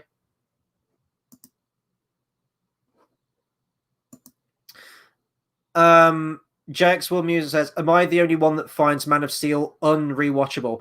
I hate Man of Steel. I hated it on day one. I still really dislike it now. It works as like a standalone Superman film, But there's no semblance of character in that film. There's no arc. No one really learns anything, and it just gets mired in mindless destruction for over an hour. Misses the point of Superman's character completely, in my opinion, in that film.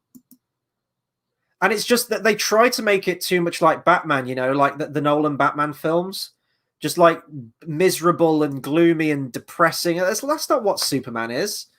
Batman can be that, but there is a fundamental difference to the characters. You needed more of a Captain America type film, you know, that kind of tone for your Superman film, because they're very similar characters, you know, sort of like the truth, freedom, justice, and the American way, the poster boy, the Boy Scout kind of thing. That's what Superman is, and fucking embrace it. Don't just make him miserable. Do you remember that montage in Batman versus Superman where he's saving people and he just looks really morose and going through the motions like he doesn't even want to do it? Like, that's not Superman.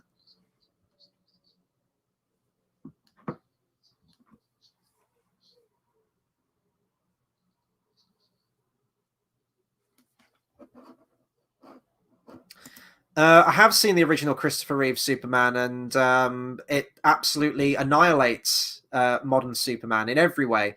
You know, the effects were made in like 78 and, you know, like the early to mid 80s. They don't, you know, the effects aren't great. For the time, they're outstanding. I can look past stuff like that. But if you want a Superman film where the characters are nailed, and you've got phenomenal acting, great writing, beautiful characterization, character arcs, depth, banter, romance, wonderful music, you go to that film easily. It's a tremendous film. It might be the greatest superhero film ever made, maybe, in terms of what it did for superhero films.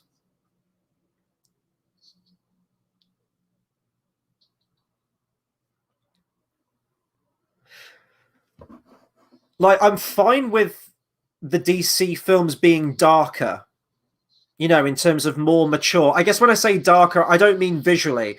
I don't mean that I need my Superman film to be almost black and white or sepia. You can still have a colorful film, but the what you bring to that film, the writing can be mature and can be taken a little bit more seriously, but you still need some fun. It still needs to stay true to its core of being a Superman film, and I don't feel like Man of Steel was.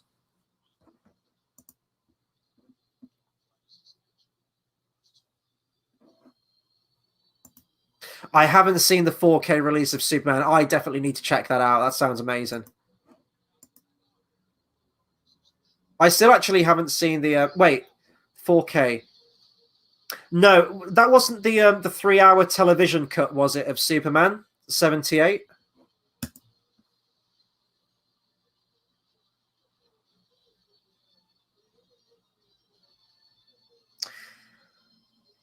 This film's not doing like a very good balancing. Oh, hang on, there we might be getting our villains now. I was just about to say we need to cut back to the villains, and oh, he got the mother box. I haven't really been watching this film, have I? I'm gonna try and watch the film a little bit now, but I missed how he got the mother box. Did he show up and take it from Superman when he was fighting them all? I think that's what happened, isn't it? They realized that. Wait, they leave the mother box, don't they? Do they leave the mother box on the ship to go and fight? Oh, that was it. Cyborg's dad. Yeah, no, you're right. Yeah, yeah, yeah, 100%. Sorry, I forgot about that. Yeah, it's in the Joss Whedon version, isn't it? I think I remember. They leave the mother box in the ship to go and fight Superman, and then Steppenwolf shows up and steals it from the ship when the Justice League aren't there. And then they act all surprised that leaving the ultimate key to the universe alone is going to get taken by the villain. Yeah, no, I think that's in that version. Okay, this was done better then. That was by far better. Taking it from Cyborg's dad.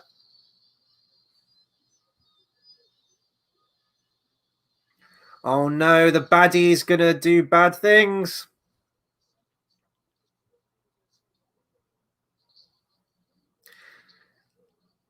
Oh my god, it's a tower, right? Is the tower going to project a giant beam of light into the sky? It probably is. Because I'm not tired of that trope in 2021.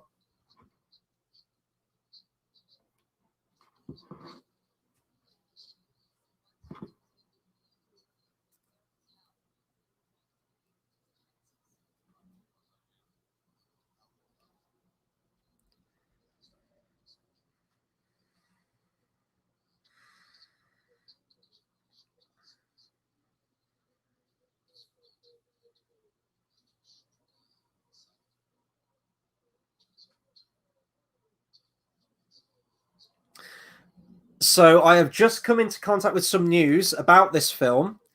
So this is my co-host on the channel, George. Zack Snyder confirms he wanted to give Superman a mullet for Zack Snyder's Justice League, but Warner Brothers refused.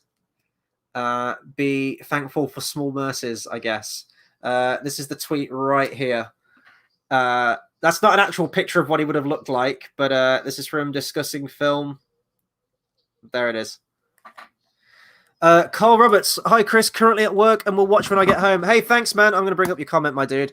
Carl is one of our most devoted viewers on the channel. Good to have you back, man. You are in for an absolute trip. A very long trip. A 4-hour and 2-minute trip. Oh, shit. Okay, hang on. Okay, we're getting Man of Steel stuff. Not that I really care, but, you know, that's kind of cool. Wait, so is that a spare costume in that pod, or has he just put his costume back in there?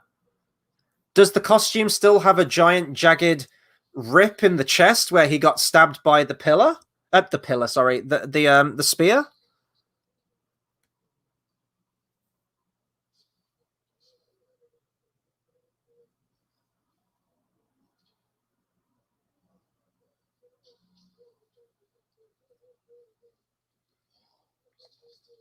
I guess it's kind of cool that they're still doing the same thing, you know, from Man of Steel, where they did that.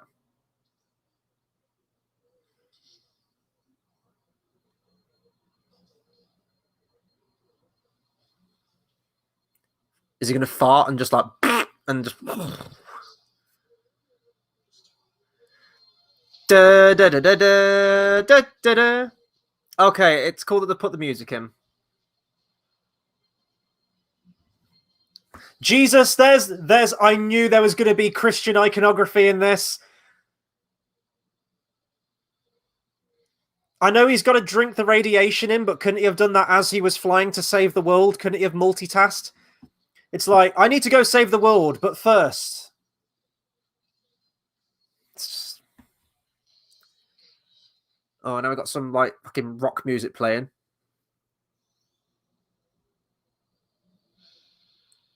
Oh no, God! Now the Flash is doing it. Everyone's doing the messianic pose. For fuck's sake!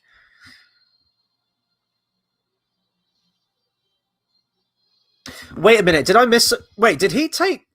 No, that wasn't Zod's costume, was it? He didn't take Zod's outfit. That wasn't a thing. No, it was just a black Superman suit, wasn't it? That he took.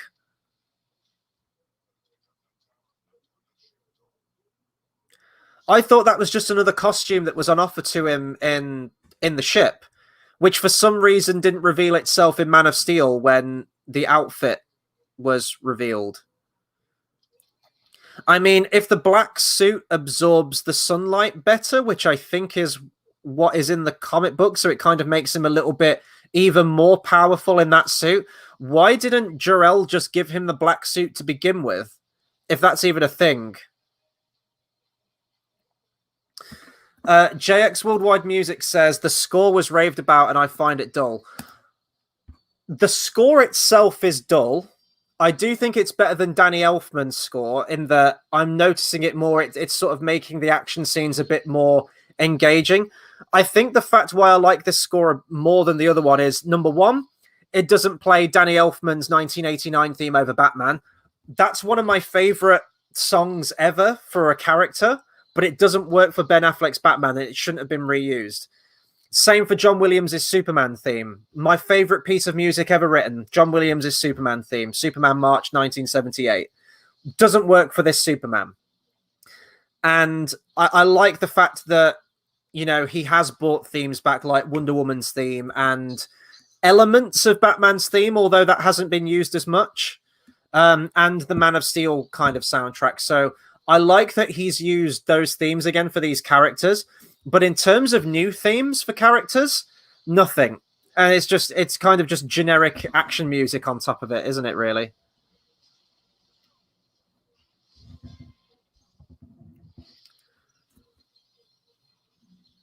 Just it says Batman is useless in this universe. I don't know. Like, This is a question to you, Justin. Have you ever seen the Justice League animated series that came out? I think it was like 2 seasons, kind of tied in with the Batman the animated series and Superman the animated series. I think it came out in like the early 2000s. Because Batman's really good in that, actually. If I remember, he has a contingency plan for every single member of the Avengers, of the Justice League. He is easily the smartest one out of all of them, and his mind is his greatest asset.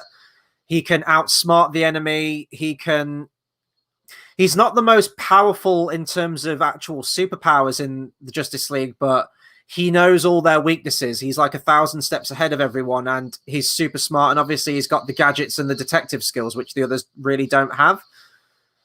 But yeah, if you're just going to if you're going to take away all of that detective stuff with Batman, which this has, and just put him in a fist fight constantly, and just all out on the offensive, then yeah, you've got Superman to cover that. You've got Wonder Woman to cover that. You've got Aquaman to cover that. Basically every other member of the Justice League. So Batman's just there with a gun, where everyone else has like ridiculous superpowers, right? Timestamp for anyone who needs one. I am currently almost coming up to 3:13. I'll let you guys know when I'm on 3:13. We're about 5 seconds away. We've got 3:13 now, and Batman is driving in the Batmobile. We've gone into slow-mo, bullet casing, and it's just a lot of noise and blowing up parademons at the moment. Honestly, watching this, they haven't gone into Darkseid anywhere near as much as I thought they would.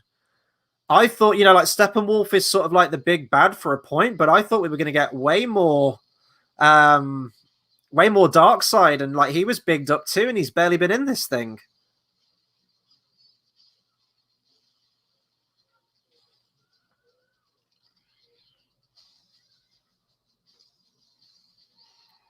That's a good point, actually, Jamie. I should put timestamps on all the chapters. It does mean having to go through this entire thing, this entire 4-hour stream, but I will get round to that. Probably, maybe not today, but I'll get that all added onto the video tomorrow.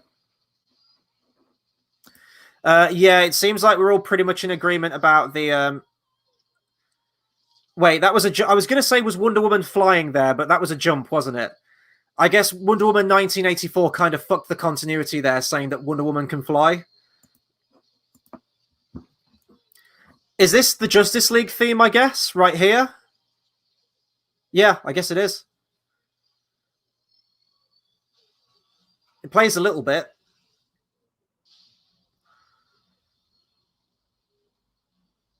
Yeah! Oh, they got rid of that, didn't they? Are they still going to do this shit? This music, what am I watching? It's just so angsty, isn't it?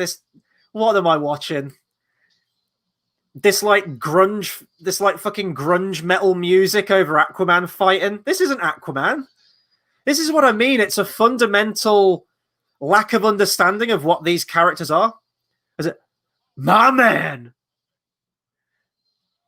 Oh, they still did this bullshit. I hated this shit in the Joss Whedon version. It's so over the top. Through the building, surf down on him. Yeah, he's more like Lobo. Yeah, no, you're absolutely right, Justin. Yeah, if he was playing Lobo, fucking brilliant. He ain't Aquaman.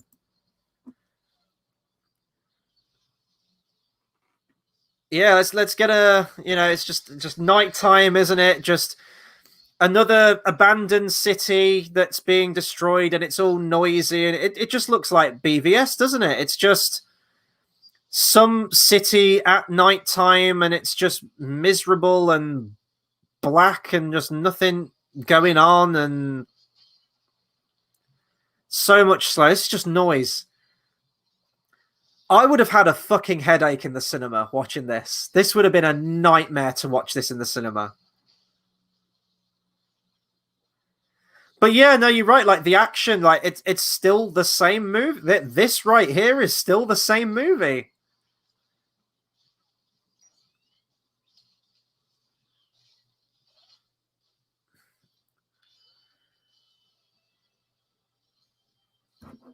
Yeah, see, like, weird how Zach never saw Whedon's, yet they're both literally so similar. So here's where, okay, dare I defend? I still think it's shit. Make no bones about what I'm about to say. I still think Joss Whedon's version is terrible. But permit me here, just humor me here with what I'm about to say. Let's say Whedon was given this film, right? And Warner Brothers were like, this can't be 4 hours. Get a version out there, refilm some scenes, and just like cobble this shit together. You know, you can polish a turd, but it's ultimately still a turd. So Whedon takes a look at what's left of this film, what stuff's on the cutting room floor, and goes, right, we've got all this stuff about setting up Darkseid. Now, Darkseid's barely in it. At the moment, anyway. I know that we still have another 50 minutes to go. We've got this guy called Desaad who's in it, who shows up occasionally to sort of like check in every now and then to see what the status report is on Steppenwolf. It's like, okay, they're barely in it. They don't really contribute that much to the plot. Get them cut out of it. We don't need them. They don't really serve the actual plot of this film. Let's focus on one villain. Let's go with Steppenwolf. Let's take that backstory. Oh, this was in the trailer. I remember that. I'll just watch this scene quickly, and then I'll get back to what I was saying. Oh, okay. I guess that was a short scene. I'll get back to what I was saying. So let's get it to one villain. Let's just focus on Steppenwolf. There's not much we can really add to Steppenwolf's character. He is kind of two-dimensional even in this. So let's just stick with that. Let's add a little bit more humor in there so it's not so depressing and angsty. You know, so you throw in your Flash character with really cringy humor, but you try and add more to it. I'm watching this ending right here, this whole ending, and there's no emotional stakes in anything. I don't care about these heroes. I don't care about Steppenwolf. I don't care about what they're fighting for. And they're kind of fighting for the fate of the world, but I don't care. So, although completely shoehorned in, at least Whedon tried to add some kind of emotional beat to it with that random family it kept cutting back to, that random Russian family or whoever it was, because it's something. I don't think it works. I think it's really, really awkward in that film, but it's bound to be awkward if you're sort of like going in and like adding pieces to this puzzle, right? But at least he tried to add an emotional beat to it, and it's a fraction of the length, you know? So it was economic with its time and its storytelling. So, like, if that's going to be sort of like my only defense for the Joss Whedon version, I don't think it's a good film. I think it's an awful film. I think it's probably one of the worst comic book films ever made. But this ain't much better, you know?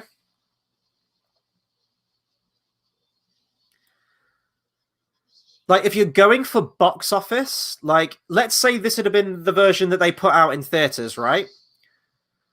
Would this have made mad money? Would this have still, like, made Avengers numbers? Would people have gone for repeat viewings of this film? You know, 4 hours, not many people would have been, they wouldn't have been able to put as many screenings on in a day, it being 4 hours. So that would have lowered the box office too. But yeah, like, I'm watching this, and with a few exceptions, it is kind of the same movie.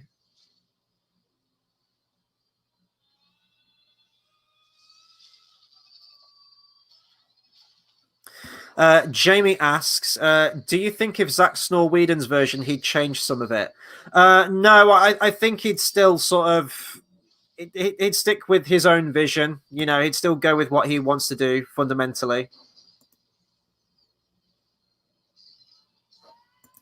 Yeah, there you go. How did Steppenwolf beat Aquaman underwater? Talk about plot armor.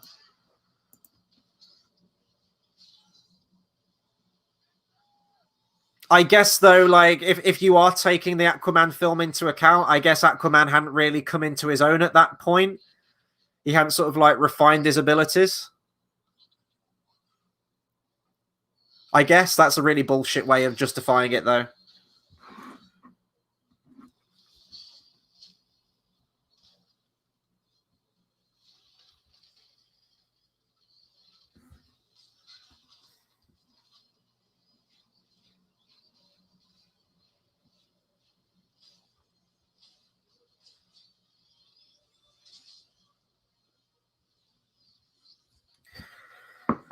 Like, someone needs to tell Zack Snyder that just throwing all of this cluttered mess on a screen doesn't make something engaging just because a lot of explosions are happening. You need to actually give a fuck about what's happening.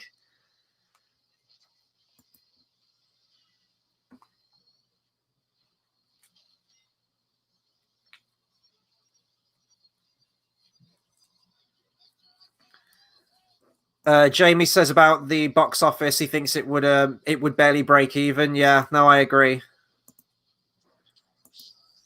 JX Will Music says the Aquaman movie was worse.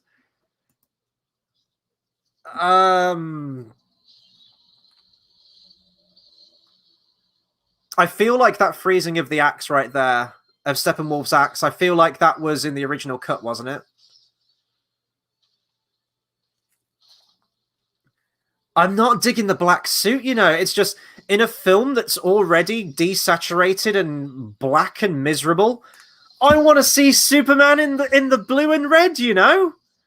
I want to see him kicking ass in that. That's Superman to me, not this. Like, what's going on here?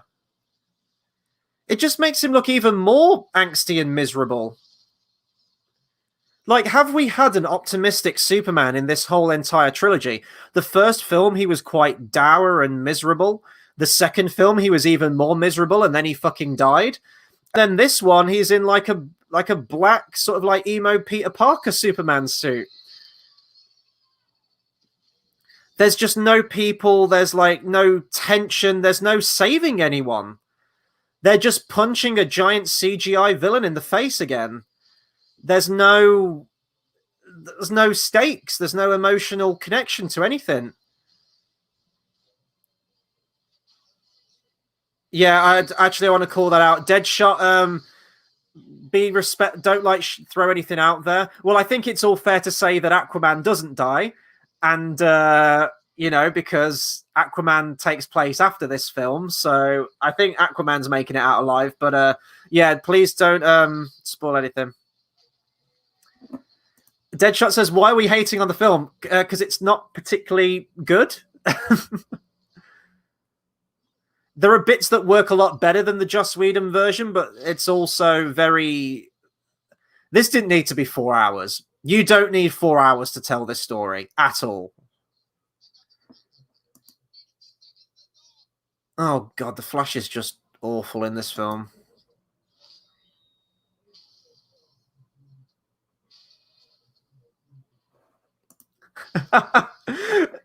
just an author says Wonder Woman's sword made by literal gods can't break Steppenwolf's axe. Superman's breath shatters it. Plot armor. This is what I mean. Like, and I think actually JX Editor mentioned this on the stream last night. He says if you want visual proof of how completely ineffective and pointless every member of the Justice League is, apart from Superman, just watch the ending right here. Because Superman basically just does it all himself. He didn't need anyone else. Oh, okay. Okay, this is new stuff.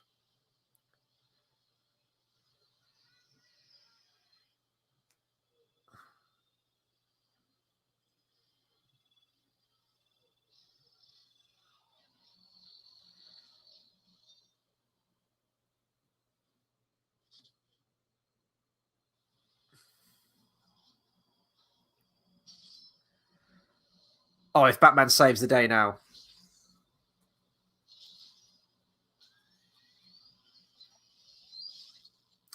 Oh, I know what we're gonna do because I've seen the trailer. We're gonna do Flashpoint, aren't we? He's gonna rewind time. He's gonna rewind time, and then we're gonna stop it from happening. There's actually a fan edit that I watched elements of. This was before this movie came out. There was a fan edit where someone took the Joss Whedon version of the film and other DC elements, probably like the Flash TV show and stuff. And they did this exact plot. They did the you know Darkseid coming to Earth, the boxes bringing Darkseid back, and then Barry Allen reversing time, Flashpoint paradox, and then reversing time, and then finally killing Steppenwolf. So this is quite cool.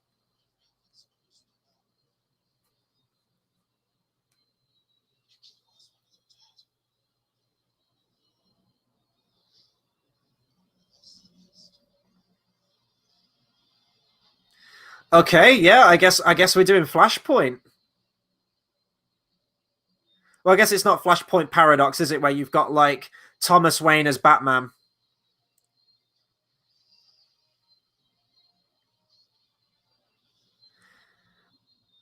I mean, at least it gives the Flash some agency in this story.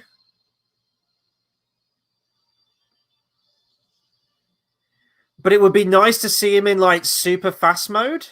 Oh, okay, we're getting it. I think we're getting it. I think we're getting super flash. Yes, okay, we're getting fast flash.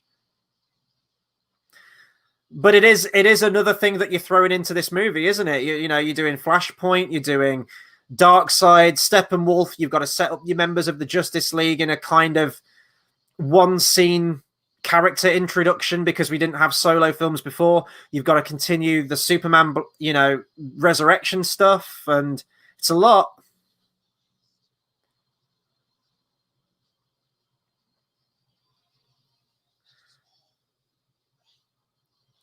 So you people need to stop ragging on the end of Christopher Reeve's Superman where he rewinds time because this is exactly the same shit.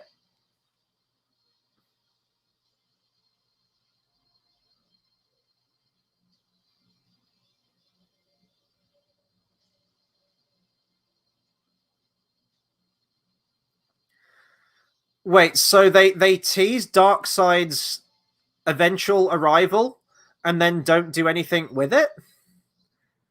Like, because they're going to close the portal now.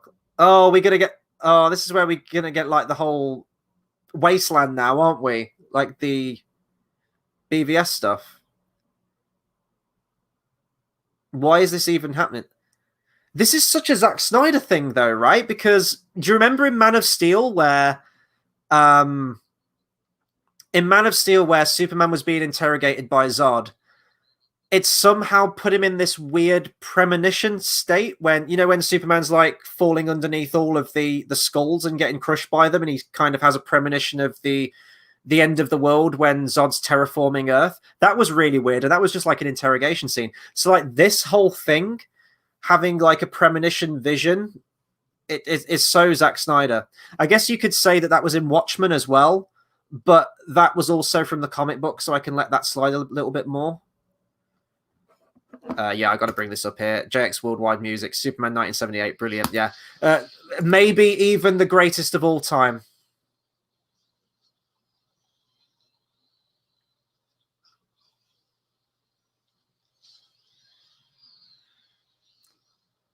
I don't even know what the fuck is happening right now.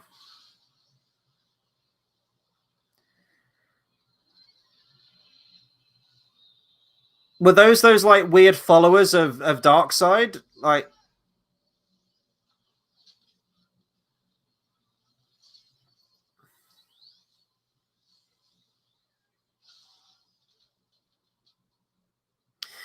I'm really interested actually to see what kind of like edit someone can make of this film cobbled with Joss Whedon's, like mashing the two together.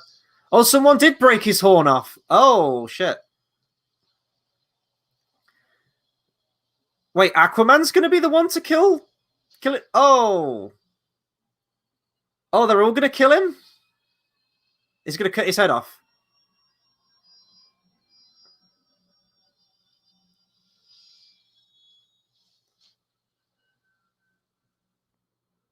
Can we get the head? God, the slow mo in this film is just obnoxious, isn't it? Okay, well that was a cooler. That was a cooler death. That was a cooler death for Steppenwolf. I don't know who those three weird spectral things were when Cyborg was pulling the box apart. I don't know who they were. I was confused about that. JX Worldwide Music says I could give the Donner cut of Superman 2 a thumbs up. I like elements of the Donner cut. I think overall, if I was going to pick one, probably mostly down exclusively to the ending, I would give it to the Lester cut, the theatrical version. There's a perfect cut somewhere in between there, between those two Superman 2 films. Maybe take like the Jor-El stuff from the Donner cut, put that in. Maybe the bit where he throws the bomb into space at the beginning from the end of Superman 1 from the Donner cut, but then have the rest be the Lester cut. I could be happy with that.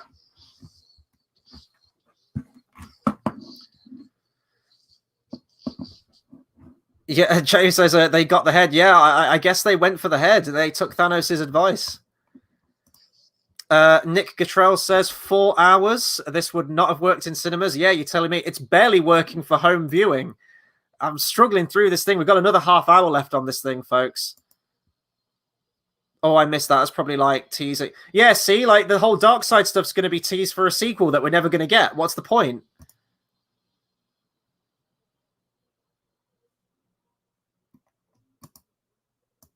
So yeah, I guess it is kind of going what I said, like, you know, where it was initially going to be a two-parter. I'm guessing, you know, like the Steppenwolf stuff for this movie, then the second film would have been Darkseid, which is mad considering that you're going with like arguably your biggest DC villain in your third movie. That's mad. Could you imagine them doing Iron Man, Avengers, and then basically Infinity War for the final one? Could you imagine that?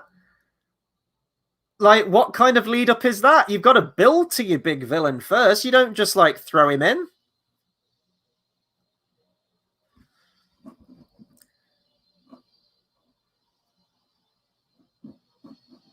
We're going to have after this is finished, like if you guys want to stick around, we're going to have a conversation about which one we prefer and the positives and negatives, because there are positives and negatives to both. Okay, I want to bring this up, though. Why are you hating on DC? It's never going to be like Marvel. DC is much darker. To quote Red Letter Media, I don't care how dark it is. My stool is dark. And Doctor says that's bad. I'm fine with it being darker in the sense that the question of darkness isn't a problem. It's narrative structure. It's not having that build up. It's not knowing these characters. We don't know these fucking characters. If you've read like decades of comic books, then of course you know them. But within the context of the films, you get nothing. It's a fundamental lack of understanding with Zack Snyder that he has with these characters. Oh, we're on epilogue now. A father twice over. Oh, we might be getting a follow up now to the pregnancy thing. Can you imagine, like, Superman's dead, he's resurrected, and then he gets told that he's going to be a daddy? Like, I'd be like, put me back in the coffin. Like, where's Doomsday? Bring him back to life. We need the sequels to tell the whole story. Do we, though? Do we really? Just let it go. Just let it go. Just let it go.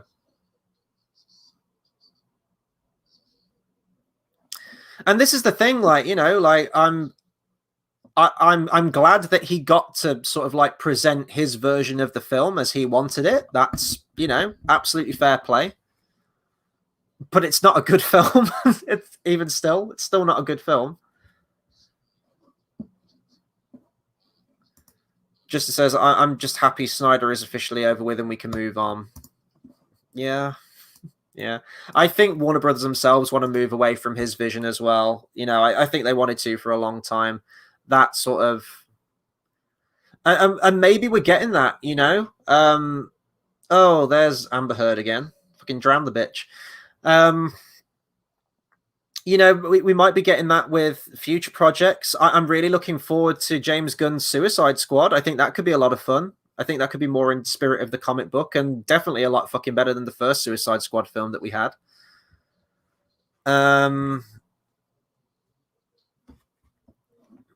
We don't need 20 films to tell a story. Yeah, well, you also don't need 4 hours to tell this story, in my opinion. It's absolutely egregious that this is 4 hours and 2 minutes. For essentially a guy that wants boxes to take over the world and they've got to punch him in the face a little bit. That's it. That's the story. The fact that that's 4 hours is absolutely ridiculous. And again, going with, you know, like Infinity War, the amount of things that film had to do and the amount of characters that film had to juggle in more than an hour less of the time of the runtime of this film, and it's just night and day compared to this. Jamie Willis, so you don't think that Snyder isn't a good filmmaker? I don't think he's a good writer, and I don't like his vision for the DCEU, fundamentally down to his characters. It's not a question of visuals, it's not a question of costumes or lighting or anything like that. It's not, these are not the characters. You know, they're just not. I love 300. I love Watchmen. The theatrical cut, the director's cut, the ultimate cut. I love all of them. I even like his fucking Owl movie that he made that no one talks about. Do you think the DC fanboys and fangirls talk about that? Was it The Legends of Ga'Hoole or whatever it was? I even like that fucking movie. I think Zack Snyder is good at adapting other work that has been written, and he's got the visuals in front of him. 300, the movie, is pretty much word for word and panel for panel from that comic book. Watchmen is pretty much word for word and panel for panel from that comic book. And he's just adapting that in a visual medium. Works. When he writes his own shit, Sucker Punch, I don't know if he had a hand in writing this. I think Chris Terrio is given sole writing credit, but I know that Zack Snyder was also given writing credit, I think, on the first Justice League film. I might be wrong about that, but it's not great. It's not great. Deadshot says that he will get the sequels. Well, we were having this discussion last night saying that, you know, that there is going to be a lot of people watching this cut, you know, a lot of people in the know. But, I mean, it didn't make a lot of money when Justice League came out in 2017. It definitely wasn't the big hit that Warner Brothers were hoping for. But that was the film that the majority of average Joe filmgoers went to see. Which is in canon now? Which is canon? This just feels like closure for Zack Snyder to finally put it to bed. But, you know, like, will people consider that one canon and then be if you did a sequel to this and you've got like Darkseid and you put that in cinemas, people are going to be like, wait, what? Who's that? He wasn't in the first film. What's going on here? So, you know, unless they do a re-release at the cinema of this film and sort of wipe that other one out of continuity.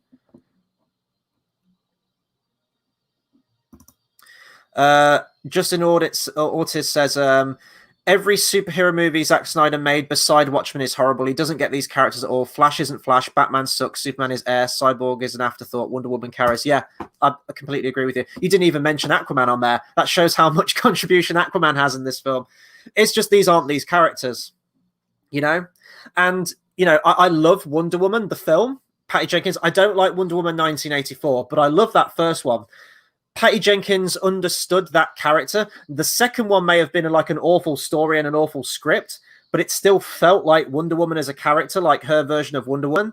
And then, you know, Wonder Woman gets handed over to Zack Snyder right here, and he's just got her senselessly murdering like a whole room of people in a really horrifically brutal way because he thinks it's cool and he thinks it's edgy in front of a whole group of fucking school children, and then peppers it with a "you can be anything you want to, kids, like me," as gore and sinew drips down the wall. That was a cool ending shot. I'll give him that. Oh, okay. Oh no, please, because we gotta set up Lex Luthor, haven't we? In the Legion of Oh my god, we're doing Lex Luthor in the Legion of Doom. That's another thing I forgot about. And add another story element to this. We're not just doing fucking Darkseid and Steppenwolf and all of that shit. We're also chucking in the Legion of Doom as well. How long was that bald guy standing there with his back to the door? Right? Like, but yeah, like that for me might be the comment of the whole stream, is that is summed up right there what I think. Who directed the Batman? I'm assuming you mean in the trilogy that's coming out, the Batman? That's Matt Reeves. He directed Dawn of the Planet of the Apes and War for the Planet of the Apes. Fucking incredible films. I love that trailer. That trailer for the Batman, I'm gutted that it's been delayed from this year. It was going to be October this year, wasn't it? I think it's been pushed back to March 2022. Insanely hyped for that film. I cannot wait for that. That looks like... And I don't know if any of you guys watched the DC Expo thing that came out, where they sort of revealed all of the films they've got coming out. They did an interview with... Oh, look at this shit. This is just so stupid. The fuck am I actually watching? This is just fucking nonsense. Absolute nonsense. What am I watching? Yeah, if you watch that DC Expo thing, then they did an interview with Matt Reeves, and I honestly could have heard him talk about Batman all day. He understands that character, that world, that visual, what it needs to look like, what it needs to feel like, the familiar, the sort of like the familiarity and the gothic quality to it. Batman's state of being, you know, his second year of being Batman, the villains, sort of like the updated take, and he even knows his Batman stuff. He even went back and said, you know, like, I love what Nolan did, but Gotham didn't feel like Gotham in those second two films. It was just like Chicago. I want to sort of go back to where Gotham was a character, that the city itself was a character, like the Tim Burton films, and make it gothic. And it's just incredible. Like, you're watching this, this is just like, this is just a story for like a whole of the film. Like, what relevance does this have to the main story?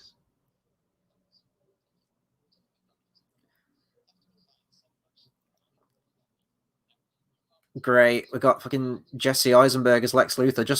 Just the cherry on top of this shit cake, isn't it?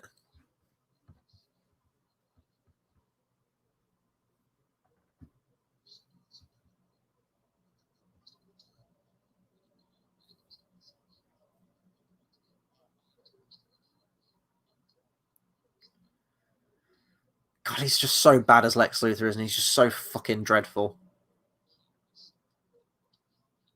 He might be my least favorite thing in Batman versus Superman, actually.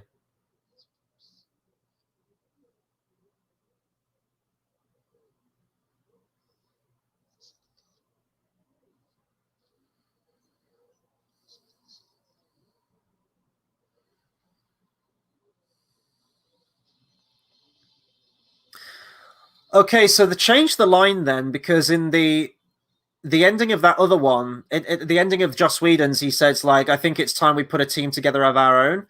I may have missed that. I don't think he said that there, which was teeing up the Legion of Doom. Whereas this one is just that he wants him to go after Batman to stop Batman, which is, I guess, a little bit more small scale. So wait, so the next one, the sequel is going to be. Wait, is this Earth now? This is Earth. This is a nightmare sequence again, right?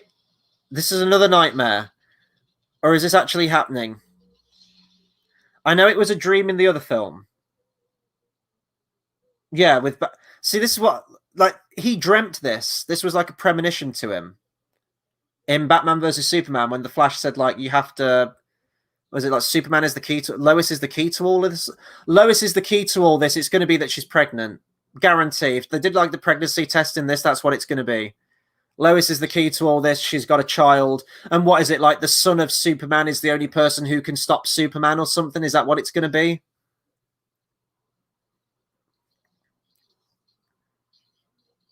Oh, great. I mean, I guess we've got Mira then in the fucking sequel.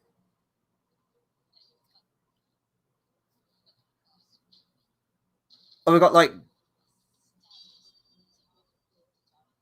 got Deathstroke. I'm so confused, guys. There's so much this film's cramming in now. I'm fucking losing it.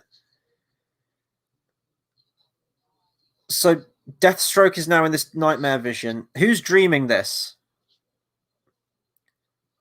Is this film really going to end with Jared Leto's Joker? Oh, okay. No, they have done the updated Flash suit.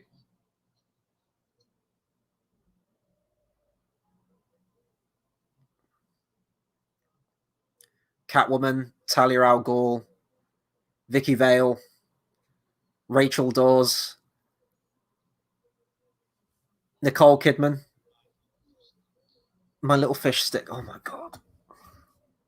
Oh, contraire, my little fish stick.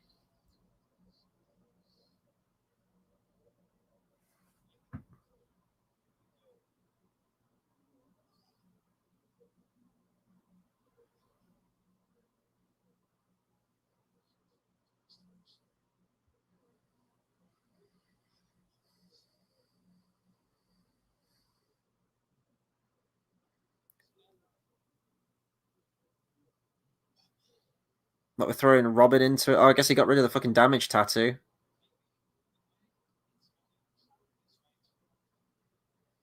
He's toned. He's toned it down a little bit from Suicide Squad, at least. There's no like handsome hunker hunker. He was like fucking Jim Carrey in that film.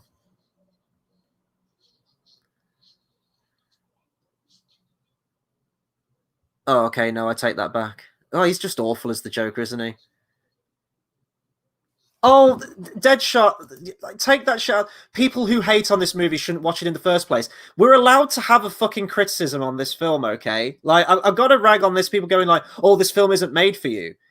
No, I can still have an objective opinion after watching this film. Not everyone has got to fall in line with one unanimous vision that, oh, this is genius, the greatest film ever fucking made. I can watch this film and have an opinion that I don't like this film if I want to, based on what I've seen. I'm not just hating this film to hate on it for the sake of being a contrarian asshole on the internet. I have watched this film, I have given it my time, and I have pointed out its problems and formulated a review. That's what criticism is. That's how you formulate an opinion on something. So if you don't like it, I'm sorry. You are entitled to like this film. I'm not going to hate on you for liking this film, but let me have my opinion on this film.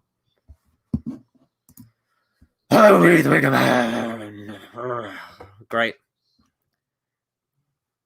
Oh, that's the same Joker card from 1989, though. I think no, it's not. It's similar. I think that's the one from like an old comic book, maybe. I've seen that design though, that Joker before.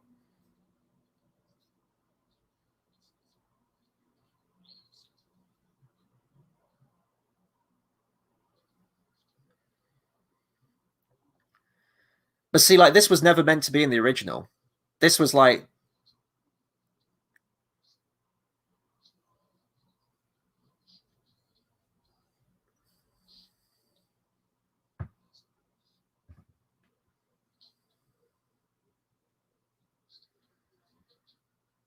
Batman. I will fucking kill you. Batman doesn't kill. That's the whole thing with him and the Joker. Oh, fucking. If you want to see how Zack Snyder doesn't understand these characters, right there, right there.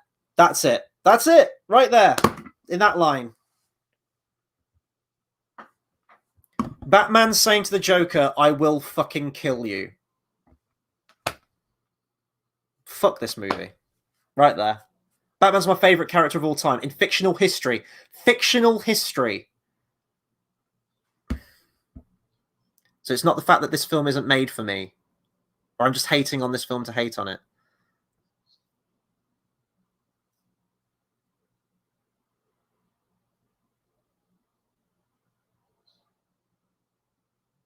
Oh god, that stupid fucking laugh.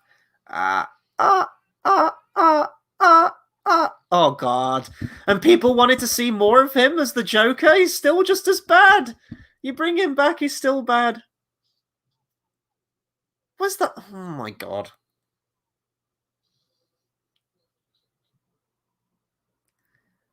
But what relevance? This is like a whole. It's like I've started another film. It's like we've literally started another film right now. This has no relevance to the film ended like 20 minutes ago. All of this, apocalyptic world stuff where Darkseid's taken over. This isn't relevant yet because Darkseid hasn't even fucking showed up to Earth. This is when you're like 3 films down the line.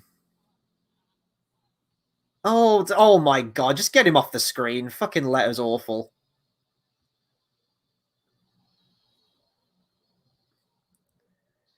So ironically, when we get like fucking evil Superman, he's in the red and blue costume. But when we've got nice and good Superman, he's in the black costume. Like, okay. Again, maybe that's in the comic book, whatever. Yeah. It's fine. Like at this stage, having dream sequences like that's going to lead into something new. You want quick flashes, really quick flashes, like a couple of seconds here and there, and then jolting away. That was like an entire scene. That was like an entire scene from a film that we haven't got yet, that makes no sense yet. You know? We've just introduced Deathstroke. If you're watching it in the context of these films, you don't know who Deathstroke is. You know that he's probably a villain who's going to go after Batman. Then all of a sudden, in the next scene, dude's got like a fucking mohawk, and now we're doing Martian Manhunter.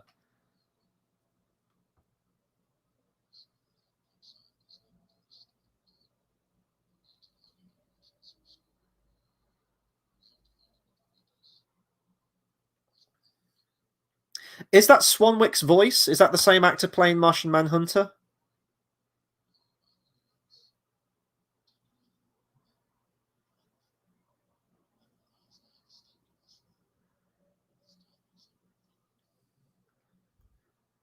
Let's pick him up.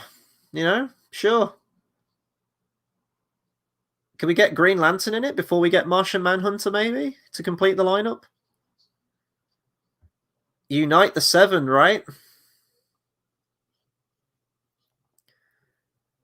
So General Swanwick was Martian Manhunter the whole time. And Martha. Yeah, because...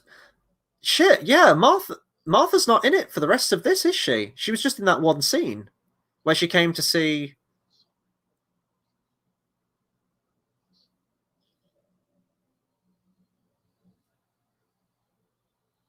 Okay.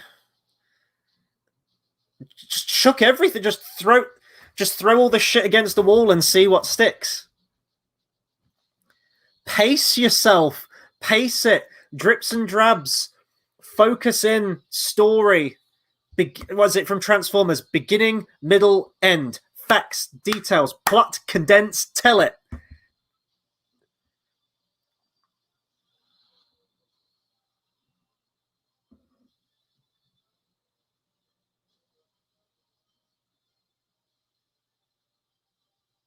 Oh, for auto. Okay, that was his daughter. Yeah, wasn't it? I thought they'd do a dedication. Are we at the credits? Can we finally hit the credits? Oh, thank God. Oh God, I feel like I've ran a marathon, and we're still going to watch the credits. We're still not out of the neck of the woods. We're in the credits right now. Okay, let's talk this. Let's talk. If you're watching these characters, these are the first time you're seeing these characters. You have a guy show up at the end saying, like, I'm the Martian Manhunter. Let's extrapolate. Let's focus on this right now, and then we'll talk about the scene as a whole.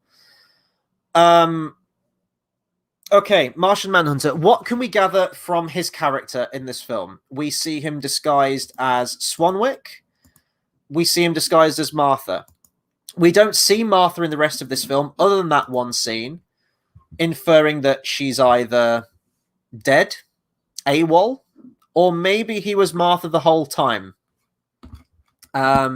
He was certainly Swanwick the whole time. That's what I'm gathering. If that's his normal voice, and he transformed back into Swanwick, then I imagine that would be, that would be his normal form. Well, his normal form is Martian Manhunter, but when he shapeshifts, like, his regular human form, I guess, is Swanwick. So I guess if you go back and watch Man of Steel, not that it will make much difference, because nothing that character does in those films is particularly related to Martian Manhunter. You think that Martian Manhunter would have stepped in and helped out with Zod and Doomsday and Lex Luthor, if he's just sort of been there, sort of issuing orders in an army scene, from an army standpoint, in like a boardroom. You think he'd be getting his hands dirty a little bit more and doing more things that the Martian Manhunter can actually do.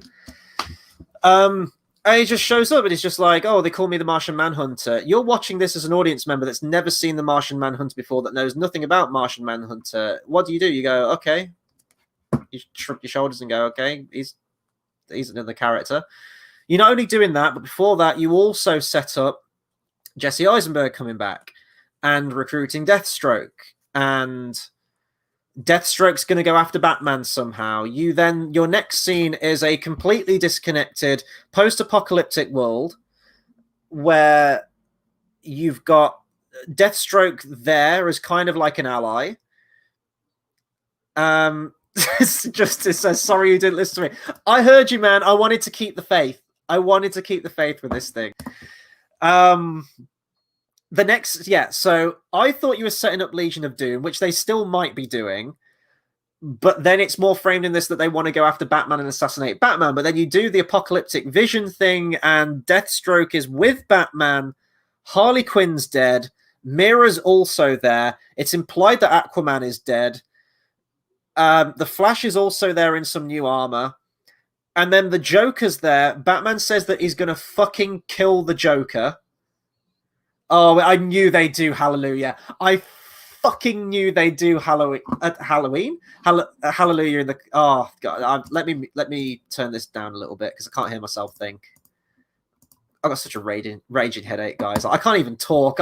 Let me get a drink of water, guys. I'm getting tongue tied and shit. We've been doing this for 4 hours 5 minutes. Listen to this. This feels so up its own arse with this fucking song in the credits. I don't even know what to make of that like fucking apocalyptic shit because it hasn't been earned. Like, and going back to what was it Deadshot said like earlier, like, oh, these aren't meant to be like the Marvel films. I'm not saying that in tone they need to be like the Marvel films. I'm saying in terms of plot structure, the Marvel films were genius in that, you know, I'm gonna say it again. You know, Iron Man, first solo film, sort of like your main Avenger, Incredible Hulk, Thor. Well, actually, no, you had no, it was Iron Man, Incredible Hulk, Iron Man 2. We still haven't had another Superman film. You had Superman and Batman, but that was kind of like a shared film. We still haven't had a second standalone Superman film. And after Man of Steel, I don't feel like I knew that character of Superman. There was no sort of character arc with that character in that film. And I was hoping that, oh, okay, now at the end of that film, he's getting to the Daily Planet. The next film, we're going to get more of that. We're going to see more of his everyday. We're going to see more of that Clark Kent Superman side to it. And then we got Batman versus Superman and a tease for Aquaman and a tease for The Flash and a tease for Wonder Woman in there and Cyborg and Doomsday and the death of Superman and Lex Luthor. And it was just so much. But going back to Marvel, so you had Iron Man, Incredible Hulk, Iron Man 2, Thor, Captain America. Then your team-up film with all of those characters that had already been established in either one or two solo standalone films. We know all those characters. We can get straight onto the nitty-gritty with it and get on with it. And then since then, each phase of the Marvel Cinematic Universe, they have brought in characters when they needed to, set up things in advance so that when those moments do happen in 5, 10, 20 films' time, you can chart it back and you can see the progression. And it might not always be, you know, completely cohesive. And there's some retcons here and there, even in the MCU. I'm not a fan of every single Marvel film, by the way. So don't misinterpret that, DC fans. But there was clearly a plan. And, you know, plot elements were brought in when they needed to. They didn't do, for example, like Iron Man 1, standalone film. Next movie, The Avengers. And you suddenly have to bring in, like, who's Captain America? Let's give him like a 5-10 minute flashback on his character and where he came from and what happened. And oh shit, we also need to give the Hulk a 10-minute backstory and Black Widow and Hawkeye and just lump all that in. But we also need to set up who Loki is and bring him in. And I tell you what, let's also tease Thanos because Thanos is going to be coming in the third movie. Let's get all of that packed in to like this film. No, they took their time with it. And then it would be like the equivalent of also at the end of that film, throwing Vision in there and just going, oh, Vision's a thing. You know, like Martian Manhunter at the end of this film. It's just absolute nonsense. Like if they'd have just... And I blame Warner Brothers for this as well, more than anything. I know this is Zack Snyder's vision, but I blame Warner Brothers initially for them rushing and being so reactionary because everything they've done in their handling of these DC properties has been in complete retaliation to Marvel. They saw where the money was, and the money was with superhero films and superhero team-up films, and they wanted in on that money, and they rushed it out, and they tried to break their necks to get to Justice League as quickly as possible, instead of taking their time. Imagine if we'd have had a standalone Superman film, a Batman film, a second Superman film, a Wonder Woman film, a Flash film, Aquaman, Cyborg, and then you got to your team-up film. You imagine that? Would have had so much more impact. And then you could, you know, maybe that could have been your, I don't know, Lex Luthor film. I don't know if Lex Luthor should have been the villain of Justice League. Probably not. Let's keep it with Steppenwolf, right? And then you can tease Darkseid, right? After all of those films are said and done. And then your next phase of films, you could have had like another Batman film. You could have had a Green Lantern film, a Martian Manhunter film. You could have had all these standalone films in between, teed up for your next film. Maybe the next film you don't do Darkseid. Maybe you do the Legion of Doom. You know, as a retaliation, escalation, if you will, going from like the Dark Knight of a team of supervillains rising up to counter the team of superheroes that rose up. And then you have a third phase of films. And at the end of that, you get Darkseid, who has been teased from that first Justice League film and build it up. And then if you want to go past that, after Darkseid, say you do a two-parter finale, right? Like Infinity War Endgame, the first Justice League film of that two-parter, you have Darkseid winning at the end and completely turning the world into a wasteland. And then your final film, like your Endgame equivalent, is like that flashback, that flash forward, I guess, that dream sequence, essentially, what we got at the end there, where it's like Mad Max and you've got all the characters at their most desperate point. How much better of a structure would that have been? I'd have loved to have seen that. And the thing is that when it comes to the comics, DC is by far head and shoulders above Marvel for me. They've got the most interesting characters, interesting storylines, more mature storylines. On paper, written, the DC comics absolutely annihilate Marvel for me. But Marvel know how to put the movies together, and they know how to make entertaining superhero films. And yes, like they might fall into that cookie cutter formula, but they've got the structure there. And when you get to Endgame, it's earned. When you have those moments where Captain America picks up Thor's hammer, when you have those moments where you have Avengers assemble, when you have Cap finally getting with Peggy at the end and having that dance and Iron Man's funeral, way more impactful. Superman's funeral in his second film has no impact because we haven't had that tenure. We haven't had those 10 plus years with that character to get to that point. And for me, like anyone defending this and saying, oh, I can't have an opinion on all this stuff just because I dislike it, which is, I mean, if you want to talk about like a dictatorship, like that, in terms of opinions, that's right there. I've had my death threats before. I've seen people get death threats from saying, oh, I don't like Batman versus Superman. It's a fucking movie about Superman and Batman that someone doesn't like. I don't give a shit if someone doesn't like something that I like, or vice versa. But these people take it so personally, and I'm wondering if they're against it because they think it's a personal attack on me not liking these characters. Because I don't like Justice League, this version of Justice League means I hate these characters of Superman and Batman and Wonder Woman, and this film isn't made for me because I hate those characters. Far from it. I adore these characters. They're some of the best characters in fictional history, in my opinion, especially Batman and Superman. I haven't read much Wonder Woman. I will hold my hands up about that. It's not a question of that. It's a love for these characters. The reason that I don't like these films is because I have a love for these characters. I have seen each and every one of these characters be written well, whether it be films or in a comic book, in an animated film. Under the Red Hood, a fantastic animated film. Batman Mask of the Phantasm understands Batman. Even Batman the Animated Series, a series inherently made for children, gets Batman. Paul Dini, the writer of that, gets Batman way more than Zack Snyder does right here. The Arkham games, fucking incredible games, gets Batman way more than Zack Snyder here. Let's go to Wonder Woman in the same cinematic universe. I didn't like Wonder Woman 1984, so take that out of the equation. But the first Wonder Woman film that came out, Patty Jenkins, understands way more than Wonder Woman in this film. So... And Superman the movie, Superman 2, incredible.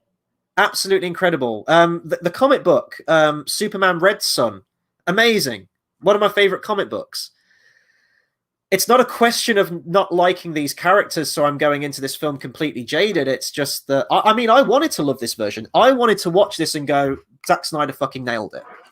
But having seen what he did with Man of Steel, and having seen what he did with Batman versus Superman, I didn't like it. I need to go to some of your comments because I'm kind of rambling right now, so I do apologize because I know I'm running my mouth. And first and foremost, guys, thank you so much for staying with me for almost 4.5 hours right now. This is incredible. You guys are brilliant. It's nice to actually have someone to talk to and discuss the films with as well. Let me just have a look. The Incredible Hulk was a standalone as it was Edward Norton, not Mark Ruffalo. That is true, and that's because it's owned by Universal. Marvel don't have the rights to make a standalone Incredible Hulk film. That's why we haven't had one since. They can use the character, but they did reuse one of the characters from that Thunderbolt Ross. Oh God, what's his name? I forgot the name of the actor right now. But Thunderbolt Ross came into it in Civil War, and I think he cameoed in Infinity War as well, or Endgame. The Abomination has been name dropped, and the Abomination, Tim Roth's character, is coming back for She-Hulk. So it's kind of that outlier, and I don't think the casting change between Edward Norton and Mark Ruffalo helped, but it is still technically meant to be in that same universe, I think. Yeah, exactly. Like, again, going back to like the Marvel model of things, like Guardians of the Galaxy, where they had Ronan teasing Thanos. Exactly, and that's all it needed. It's just a question of build up and just patience and taking your time. Oh, sorry, I completely didn't see your message there, JX Worldwide Music. Totally agree. Time to bail here was great. Thank you so much for tuning in, man. I appreciate it. You've offered some great insight into this conversation today. So again, massive thank you for jumping on. Shazam. I love Shazam. The film Shazam, fantastic. Had a great time at that. Really, really fun film. But yeah, like he isn't in Justice League. Like nothing ties together. They don't have a plan, first and foremost, and that's kind of what's hamstringing them the most. I think George, who obviously helped me with the watch along last night, he agreed that there's no plan, and that's ultimately like the main underlying thing with these films is that if Warner Brothers had planned this out and roadmapped it out, maybe they wouldn't, like they wouldn't be able to predict every avenue that these films would go down. But if they said, we want to begin it here, this is going to be kind of the midpoint, but eventually, hopefully in 10, 15 years time, we want to end it at this point, and that's the story that we want to tell. And then if we want to continue it after that, we can do. It's just a question of planning. Thank you. William Hurt was Thunderbolt Ross. Yeah, I forgot his name. Marvel dropped the ball on Hulk only. Yeah, DC dropped the ball on everyone. Yeah, you're not lying. Tate, other co-host from the channel, was better, but still not a good movie. It's so stuffed you can't breathe. Yeah, and the thing is as well, it doesn't need to be. If you're saying that a film is stuffed, and the film runtime is 4 hours, you're doing something wrong. A film should not be stuffed at 4 hours of runtime. You've got all the runtime at your disposal to play with. There is no reason this needed to be 4 hours. You could have cut like an hour and a half out of this movie easily. Maybe an hour. At least an hour, I would say, you could cut out of this movie. This needed to be built up instead of dumping it all in one film. Yeah, it feels so... It feels like they don't have any. What's the word I'm looking for? It feels like they don't have any like confidence in their own property. It's like, oh well, we might not get a sequel, so we're just going to throw everything into this movie. But if you don't think you're going to get a sequel, then why throw it all in there in the first place? You've got about 5 or more films worth of plot in this one film. And then by the time you get to the ending, that didn't even feel like an ending. That felt like we'd entered a completely different film. You had no context beforehand. You didn't have a scene of, Bruce Wayne asleep, and then it cuts to this, dream vision. You're just kind of left reeling like, what the fuck is going on? Major plot points are told through dream sequences in this film, which is just nonsense. Justin Ortiz says we need a 1 to 10 rating. I'm going to take a drink of water right now because my throat is fucked. And I need to edit a whole bunch of videos for less than 4 hours' time. We're going to see if I can get that done, because I might not be able to, but... See, I don't usually like doing 1 to 10 ratings. I don't know why. I've never done 1 to 10 ratings, because I like to just sort of talk and discuss a film and sort of formulate an opinion that way. I will give you a 1 to 10, though. So I did... What were my scores from last night? I think I gave Man of Steel a 5 out of 10. I think I gave BVS a 2 out of 10, I think. And I think I put Justice League kind of around the same. I think I may have given more points to Justice League, Joss Whedon's version, just because of how short it is compared to the ultimate cut of Batman vs. Superman. Maybe I'd rank it about the same. They're both awful films, but one's just considerably shorter. This one... Oh, God. I kind of want to put it on par with BVS. It's like a 2. It feels like the same kind of film as BVS. It feels just as disjointed and just as packed full of stuff.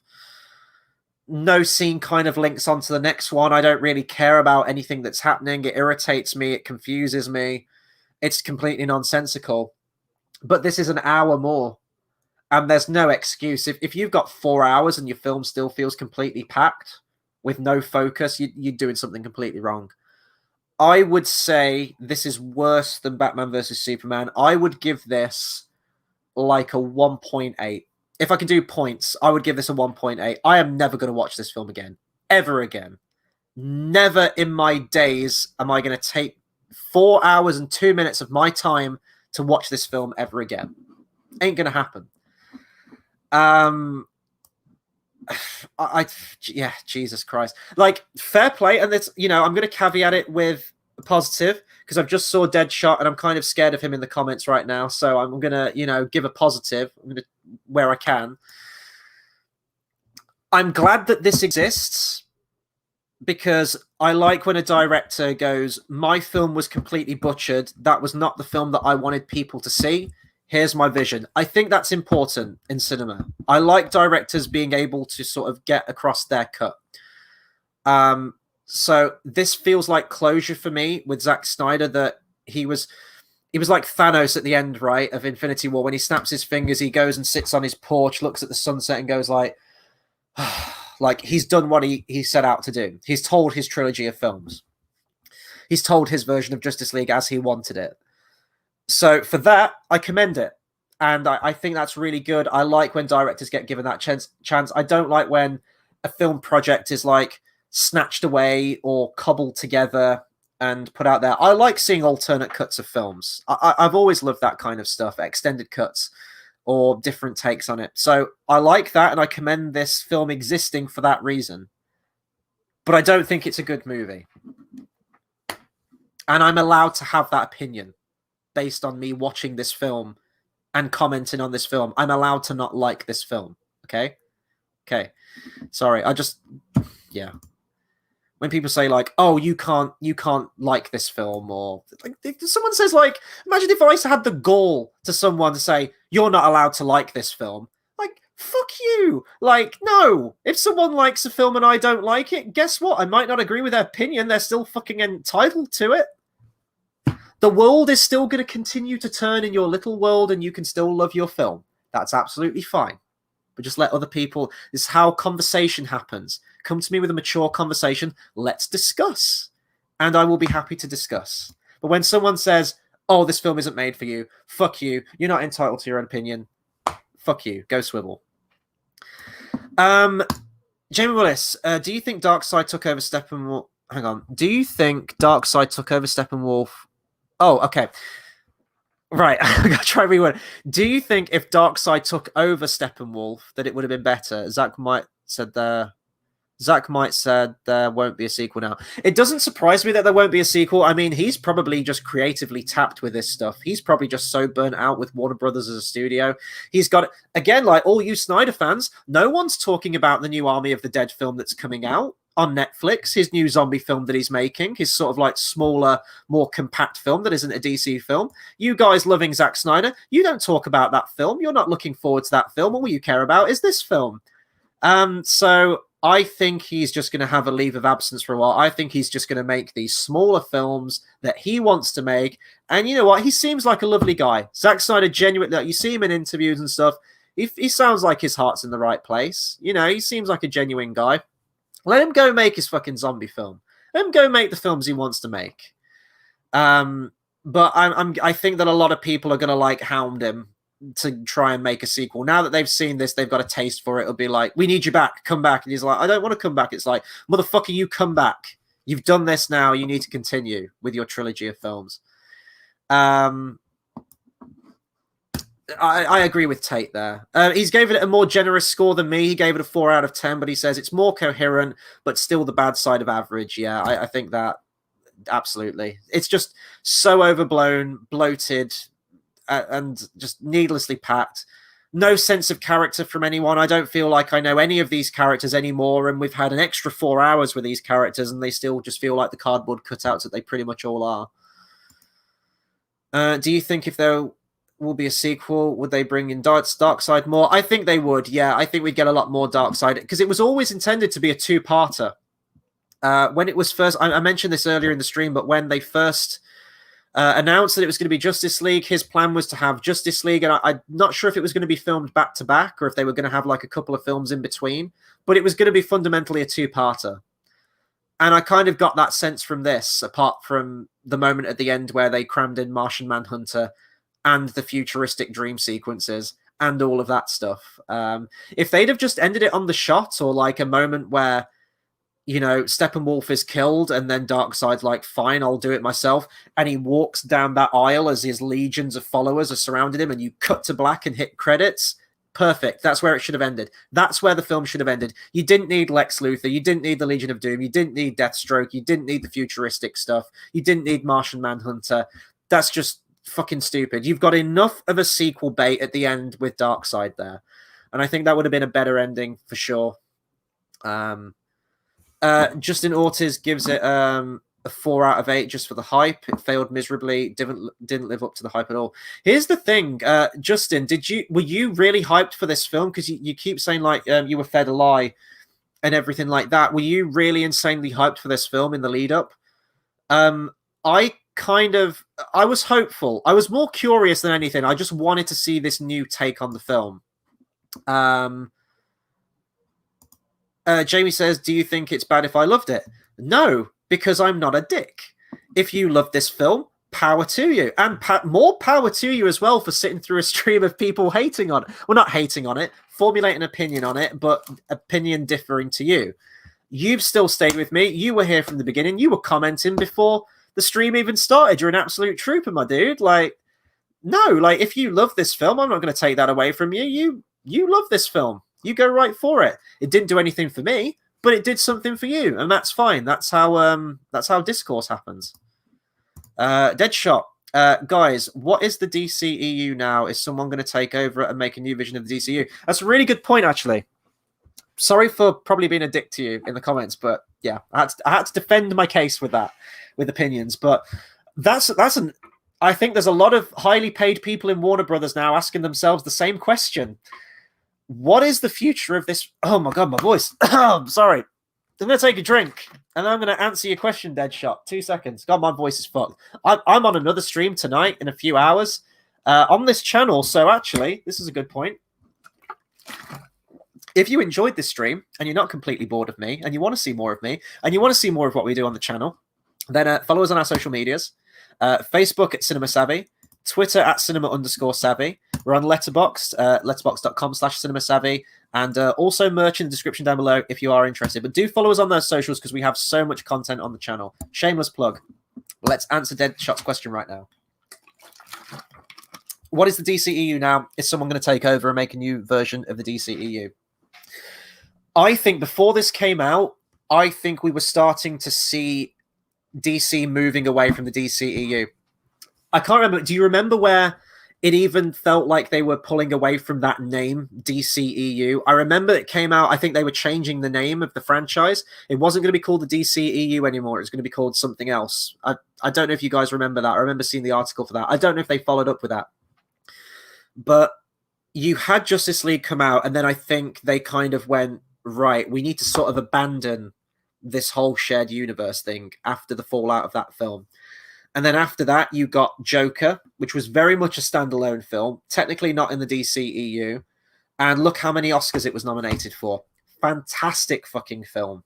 Amazing film. I love Joker. Joaquin Phoenix Joker movie. Deserving of all those Oscar nominations. I thought it was incredible. Not tied to the DCEU. You can have a standalone Joker film. You can have a standalone DC film that's not connected to all this stuff, and it's, you know, all this high praise. You had... Did Shazam come out after or before? Shazam came out after, I remember, didn't it? Shazam came out after, and yes, you had like a reference to Aquaman in there and a reference to Batman and kind of a cameo from Superman at the end, but we didn't see Henry Cavill there. It felt very much disconnected from the DCEU and was doing its own thing, and I had great fun with that. Wonder Woman 2 came out, or Wonder Woman 1984. You could argue if it's part of the DCEU, because I know that it contradicts a lot of the stuff in the pre-established canon of the DCEU. I think in Batman versus Superman, she mentions that she's been inactive for 100 years and she hasn't done anything. In 1984, she learns to fly, which she never uses in any of these films, Dawn of Justice or this. And I didn't like that film, but I think they looked at what was successful, and a lot of people loved Wonder Woman, I myself included. I loved that first Wonder Woman film. They went with what was successful, so they went with that. Then we have Matt Reeves' Batman trilogy being greenlit, which looks like it's hopefully going to be a standalone trilogy that Matt Reeves wants to make just about Batman, just set in Gotham, about those characters. And let him go fucking make it. And I've got such high hopes for that trilogy and that film. The trailer was incredible. Something in the Way, Nirvana, like, my God. That's how you do a trailer. And when you see him talk about Batman, like, he gets Batman. He gets the world of Batman. He understands these characters. I can't wait for that film. That might be my most anticipated film, actually, just in general over the next few years, is that Batman film. So, and you know, like Aquaman as well, very much a standalone film. I think there was like a minimal reference to Justice League, like one reference, but it felt tonally so far removed from the DCEU and was doing its own thing. The fact that we got him in like the colorful outfit as well, the orange one at the end, and it felt like it was setting up for its own series of Aquaman films. I think we are still getting Aquaman 2, if I remember rightly. We're getting the Suicide Squad film, the James Gunn one, which is going to be tonally so completely different from that previous one. You're taking the good thing that worked. Birds of Prey too. I didn't like Birds of Prey at all, but again, like the Wonder Woman thing, you're taking what worked in a bad film, which was oh my God, Margot Robbie. I've got her name. I'm terrible with actors' names. You take the thing that worked in that film, which was the casting of Margot Robbie as Harley Quinn. Fucking incredible casting. I can't think of anyone else that could have played that character as well as she does. I may not like the writing for the character, but I think her playing Harley Quinn, I don't think there's any better person you could get for that. You take her and you bring her into like an updated Suicide Squad. You don't bring back anyone else from those films, and you continue with her. You take the good elements of what worked in bad films and you move on into something completely different, something so far removed from everything else. And I think that that's the direction that DC should go in at this point. I think they either go for a hard reboot and just wipe the slate clean, wipe the slate clean, which I think is actually what they might be trying to do after the Flash movie. We know in that Flash movie that Ben Affleck's Batman's coming back. I think on paper now that is going to be his last appearance of Batman. You're also bringing Michael Keaton Batman in there. So we're doing multiple Earths. We're kind of doing the multiverse thing. Marvel are also doing their own multiverse thing at the same time. So it's interesting how both companies are kind of getting in on this multiverse thing. And I think the multiverse thing in that film, in the Flash film, I think that's going to be their kind of like wiping the slate clean. You could kind of argue that it's still part of the DCEU because all these worlds are connected. You know, so I think that's how they're going to go. But fundamentally, after that, after you do Flashpoint, you can just wipe the slate clean. You can bring in a new Batman. You can do whatever the fuck you want with Superman. You can bring in Green Lantern. You can do whatever you want. You wipe the slate clean, essentially. And I think at that point, that's where we're going to get something new. There's discussions recently of a new Superman film being made. Yes. Oh God, sorry, I can't talk. A new Superman movie being made. I think that J.J. Abrams isn't directing. I think a lot of people were reporting that he's directing the film. He's not directing the film. It's his company, Bad Robot, that's making the film. No word on Cavill. Cavill didn't do any advertising for the Zack Snyder cut. He didn't return for reshoots when he was on Mission Impossible. I think he's done. I think he's really hard done by. And the thing is, Cavill casting as Superman, fantastic. How they've written that character and how they've done that character, awful. And it's such a shame. I love, apart from Jared Leto, I love all the casting, pretty much, of all these characters. The actors they got on board, the talent they got on board for all these characters, great. But it's down to that writing, fundamentally, from the beginning from me. And it's such a waste of potential. Ben Affleck as Batman. Ben Affleck writing and directing a standalone Batman trilogy. I would have loved to have seen that. I would have absolutely loved to have seen that. You know, we're not getting that now, and I'm very much looking forward to Matt Reeves' trilogy, but yeah, it's all up in the air. I think they should just abandon the connected universe stuff and just take it back to the good old days, you know? Do you remember the good old days in like the the 70s, 80s, 90s, 2000s, where you could have a self-contained superhero trilogy that didn't link into like 20 other films. Do you remember those days? I miss those days. I think DC needs to bring back those days. Make your standalone Joker films. Make your standalone Suicide Squad films. Your self-contained Batman trilogies. A new Superman trilogy that's just about Superman. Just do that. You tried to do the whole Marvel thing. It didn't work out. Learn from it, maybe set it up in the future as a new thing, but just focus on making quality, good movies. I think that's what DC need to do at the moment. So that's my very long-winded answer to your comment there, Deadshot. Justin says, can you talk about the facts that all of Darkseid scenes were literally all in the trailers? Yeah, that's exactly what I was thinking. When I kept checking the like the runtime that I had left on this thing, and was thinking, they need to get Darkseid in this more. I seem to remember there being a shot of Desaad as well from the trailer, where he's like in the hood and he kind of like, I think it was the Hallelujah trailer, he kind of like looks up and grimaces and it's like a close up to his face. I don't remember seeing that in the film. So maybe there's more footage out there that wasn't used in the film. God, can you imagine? Maybe there's a 4.5 hour cut out there. Tate says, would I rewatch this to do a drink along? Nah. I could think of the rules for it though. Every time a new character is introduced, every time there's a shot of slow-mo, every time Steppenwolf says a generic villain line.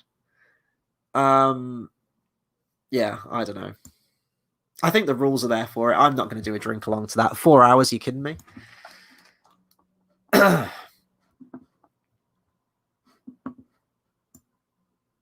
Hey, Deadshot. Hey, whoa. I understand why he hates me. I don't hate anyone except Jared Leto as Joker.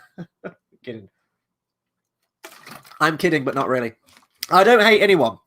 It's just your comments from earlier where you were saying, like, this film isn't made for you. Like, don't hate on this film. It's like, I can have an opinion. That was it. That was all I was saying. No ill will, man. Like, one love. Like, it's all great here. It's all... I actually thought I'd have a lot more raging DC fan people in the comments today, so I'm glad that I didn't have that. It's kept to a minimum. It's kept very respectful, I will say. So look, Justin says, you're very well spoken. Oh, thank you. I agree with everything you're saying. Thank you. I appreciate that. Even if my voice is giving out, I'm dying here, guys.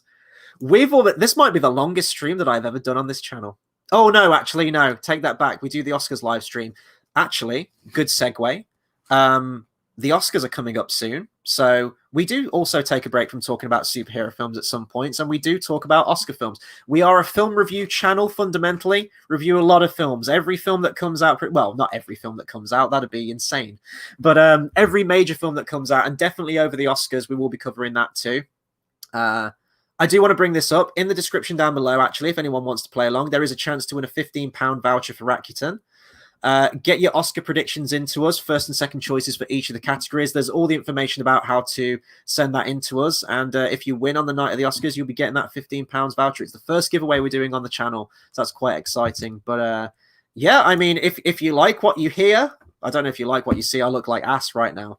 But if you like what you hear and you want to hear us talk more about movies, do hit that subscribe button. Like, it really does genuinely help us out. We're pushing forward to more goals.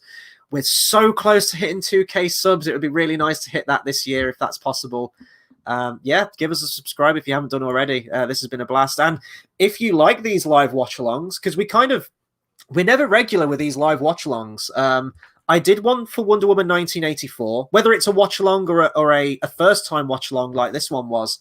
Wonder Woman 1984, which you can find on the channel. There's a playlist, I think it's called Lockdown Commentaries. Or Lockdown Watch-alongs, something like that. You check that, you'll be able to find it. If you want to see more of these first-time watch-alongs, as and when, let me know. If you want to see more watch-alongs and you want to hear me prattle on about films, that'd be appreciated. Always open to suggestions with this thing.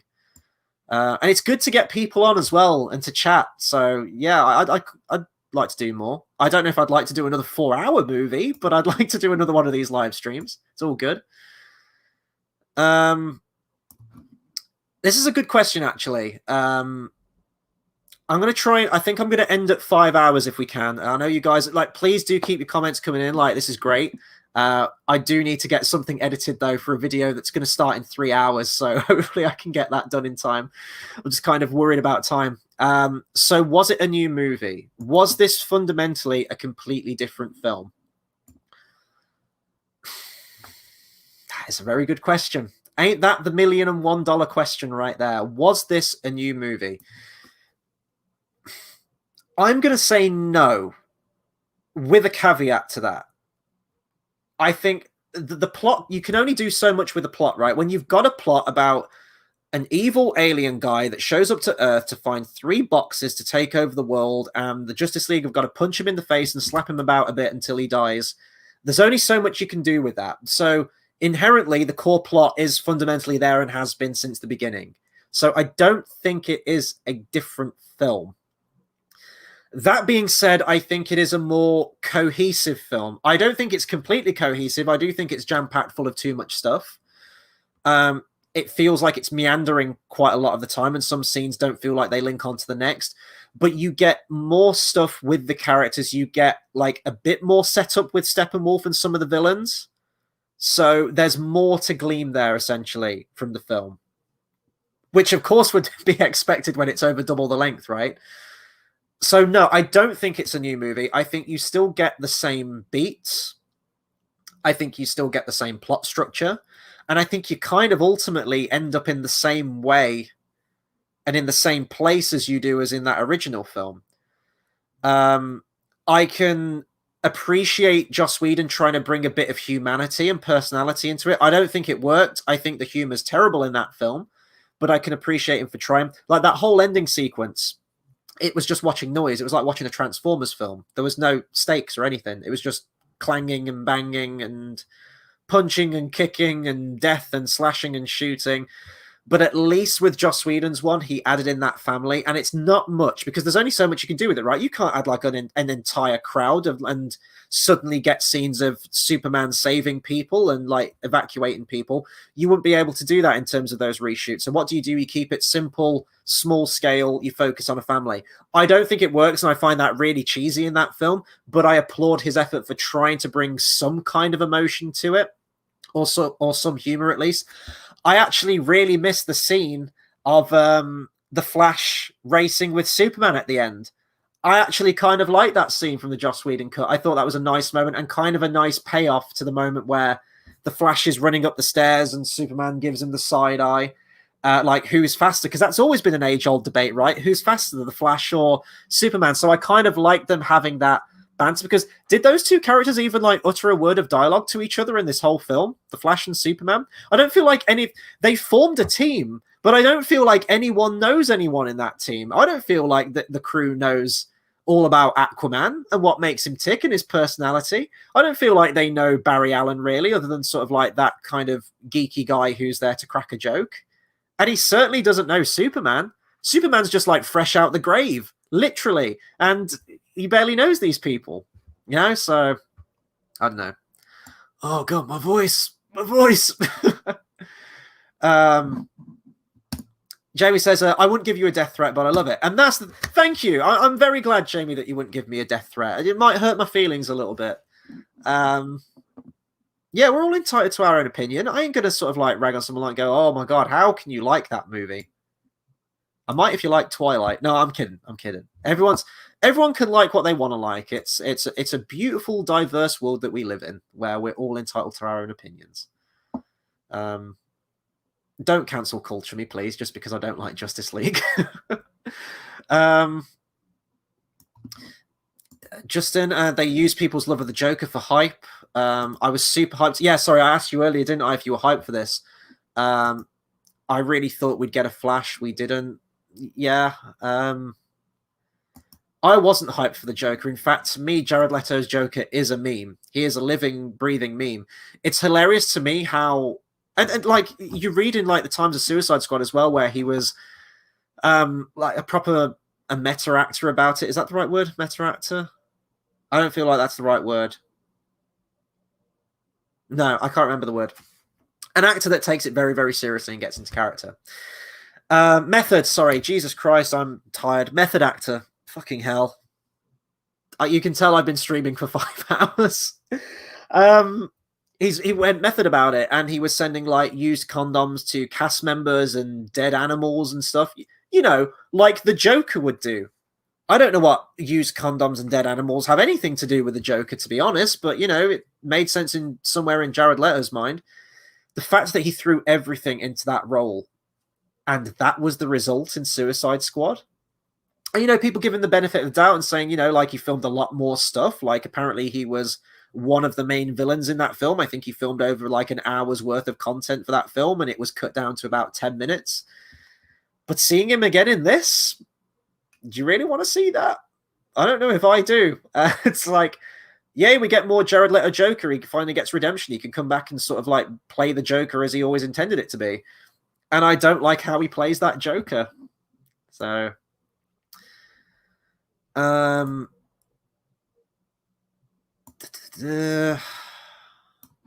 yeah, again, throwing it out, I think Bryan Cranston would have made a perfect Lex Luthor. I'm sure you could cast some other people as well. I think a lot of people threw Bryan Cranston out there and his name out there because he was a bold kind of bad guy from Breaking Bad at the time, and it was popular, you know? I think Breaking Bad came out around that time. I'm going to have to check the date on that. But I think he was sort of like popular in everyone's mind. It's like when, with Chris Pratt, right, where he did Guardians of the Galaxy. And the opening, they kind of do that Raiders of the Lost Ark thing. And then you get Chris Pratt in the Jurassic Park films, and then all of a sudden everyone wants him as the new Indiana Jones because they've seen him in that kind of vein.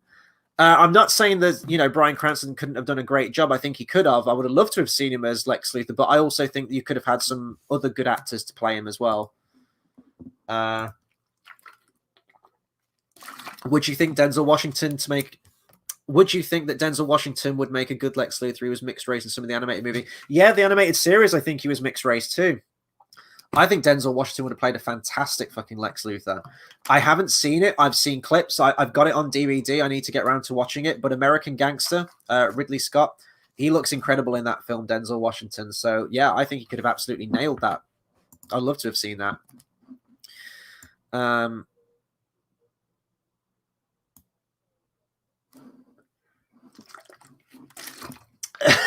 It's a fish stick.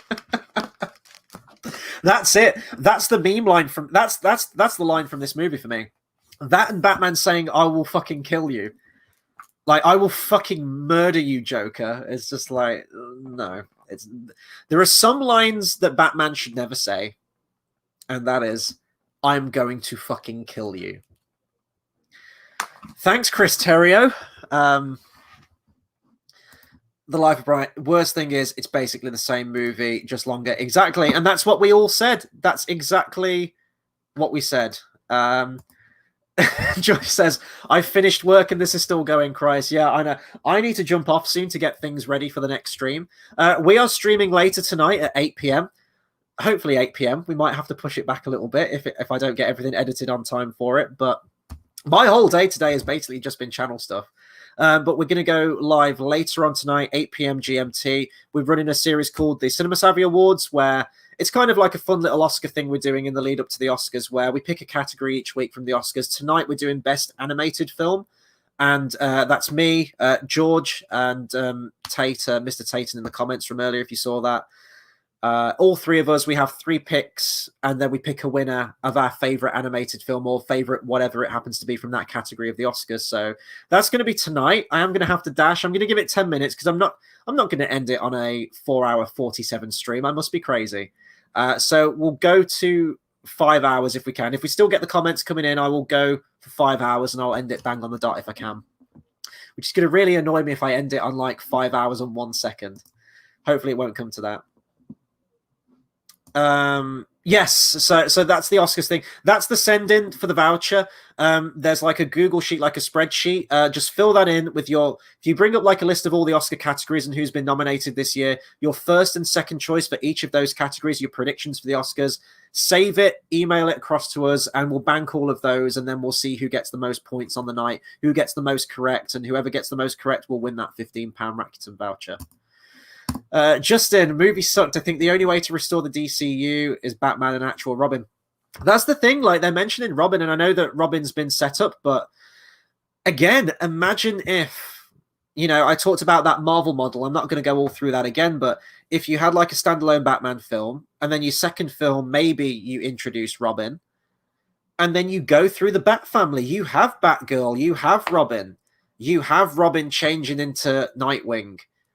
You know, this could be like 3 or 4 phases down the line, and then you know you have Jason Todd, and you can do the whole like Red Hood thing. Incredible stuff. You could have Tim Drake. Wait, Jason Todd. Yeah, Tim Drake was the third one, wasn't he? Sorry, yeah. I was getting mixed up because I know that there was the animated film Return of the Joker who took Tim Drake and kind of adapted that almost like a Red Hood story, but with Tim Drake instead of Jason Todd. You could do so much. You could set up so much for these characters. It would be incredible. Superman, you could do Lex Luthor. You could do Brainiac. I'd love to see Brainiac in a film. I think he's a really interesting villain and has that ties to Krypton and the past of Superman. You could do Metallo. You do so much with this thing. Hell, you could get Lex Luthor in the goddamn power armor if you wanted to.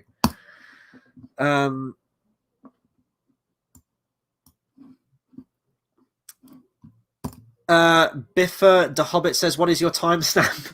We've finished. We've finished about an hour ago, dude. I'm sorry. But if you crank this when this stream's finished, if you can't crank it back already and watch it from the beginning, I'm going to be ending broadcast in about 10 minutes. So just if it goes up straight away, I'm not sure what YouTube's like with its processing stuff, but it'll be up there. Just crank it back to the beginning and just you can watch it in real time, dude.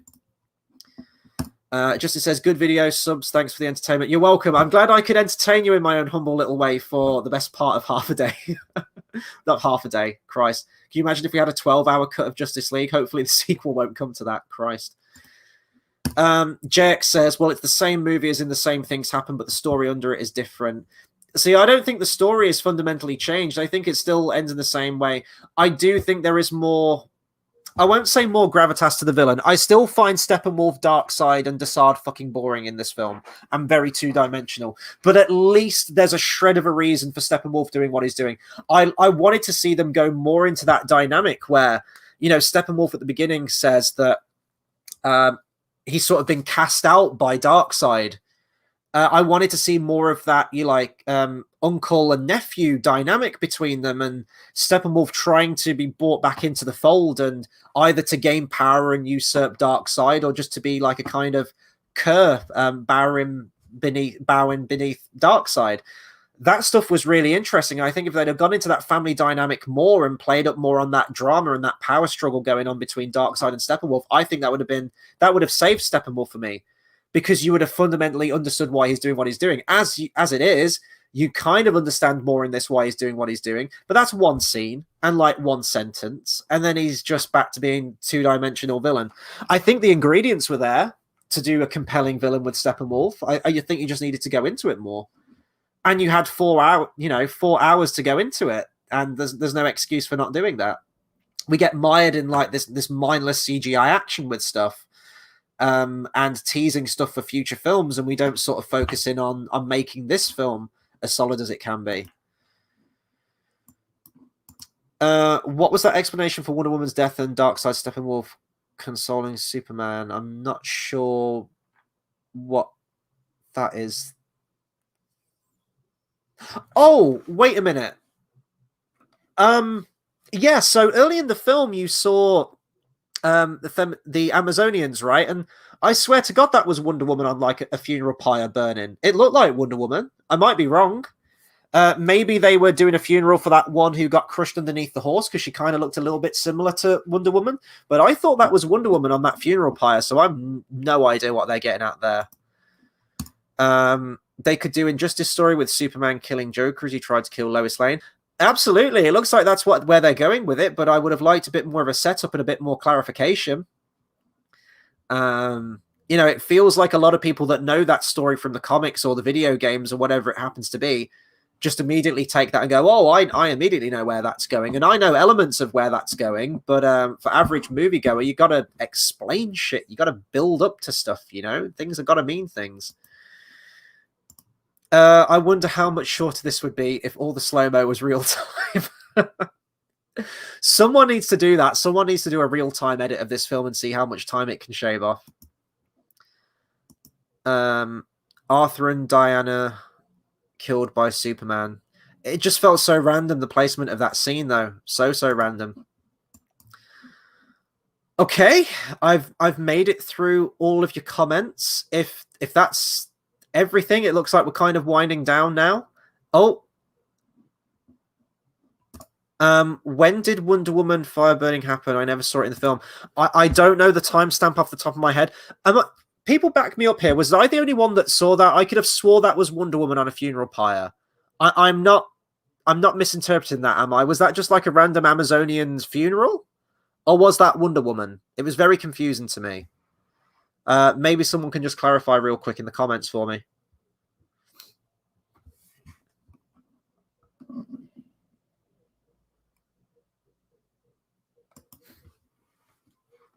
God, I'm out of water. I'm very surprised that I didn't need a toilet break during this own thing, but I'm thankful to these, lightly salted. You know, salt absorbs water, so we're all good, right? I don't know if there's a bit of a delay with what's being said on the stream. I don't know how it works, so if someone can just quickly clarify that whole, was that Wonder Woman on a funeral pyre, or is that someone else?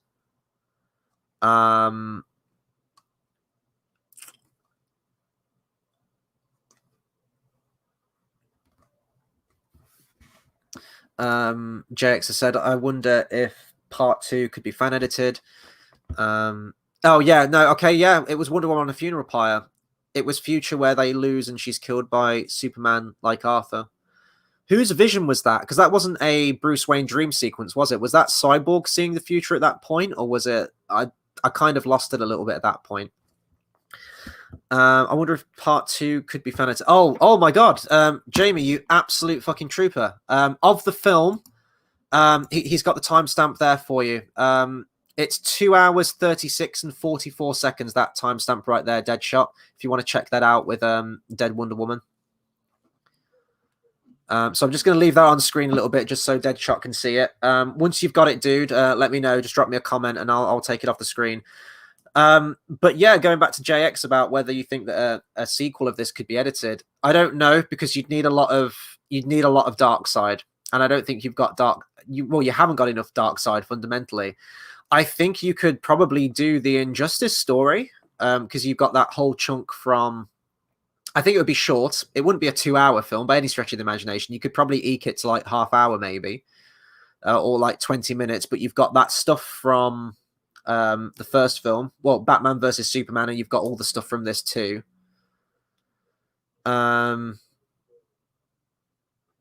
You could use stuff. You'd have to sort of like cobble a load of stuff together from lots of different films, I think, but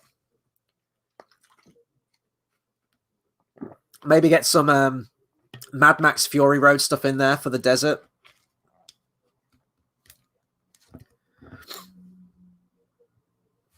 Kind of wasteland type stuff.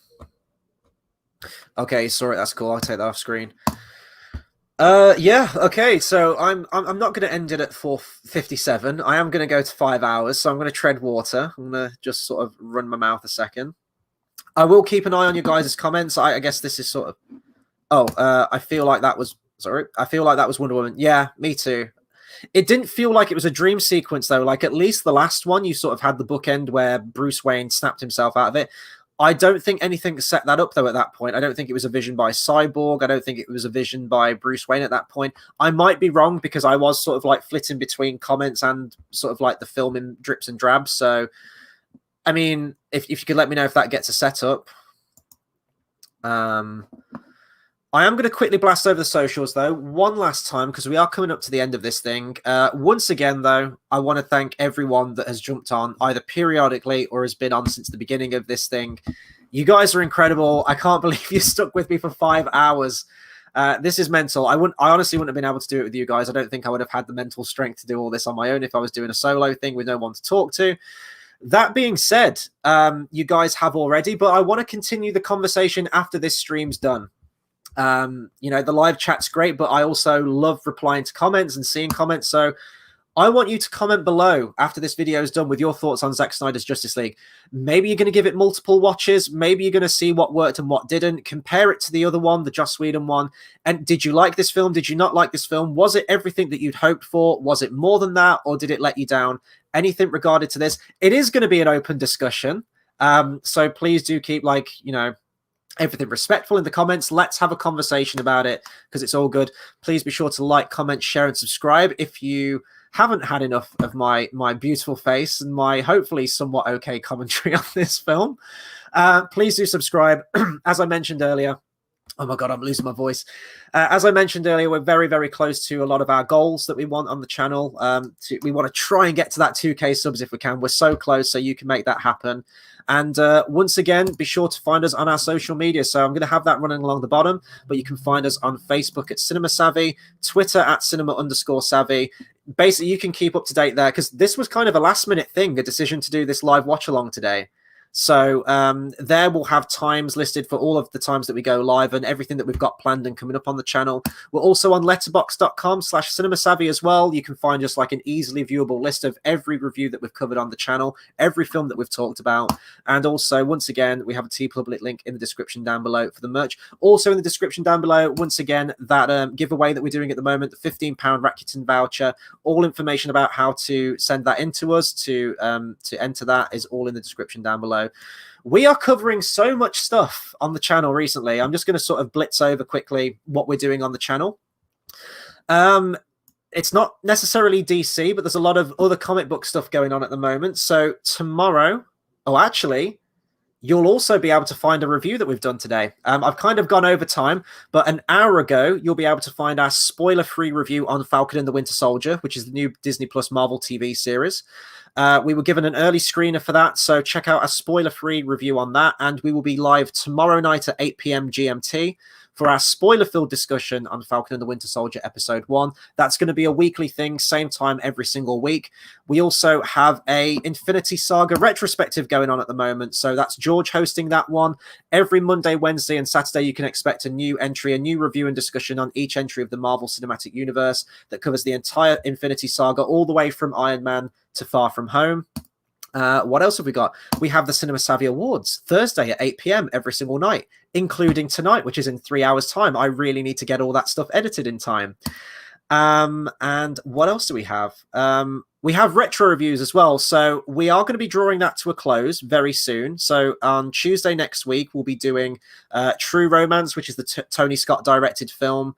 Quentin Tarantino written film. That's going to be the last retro review we do for a while before moving into other things. So check all of that stuff out.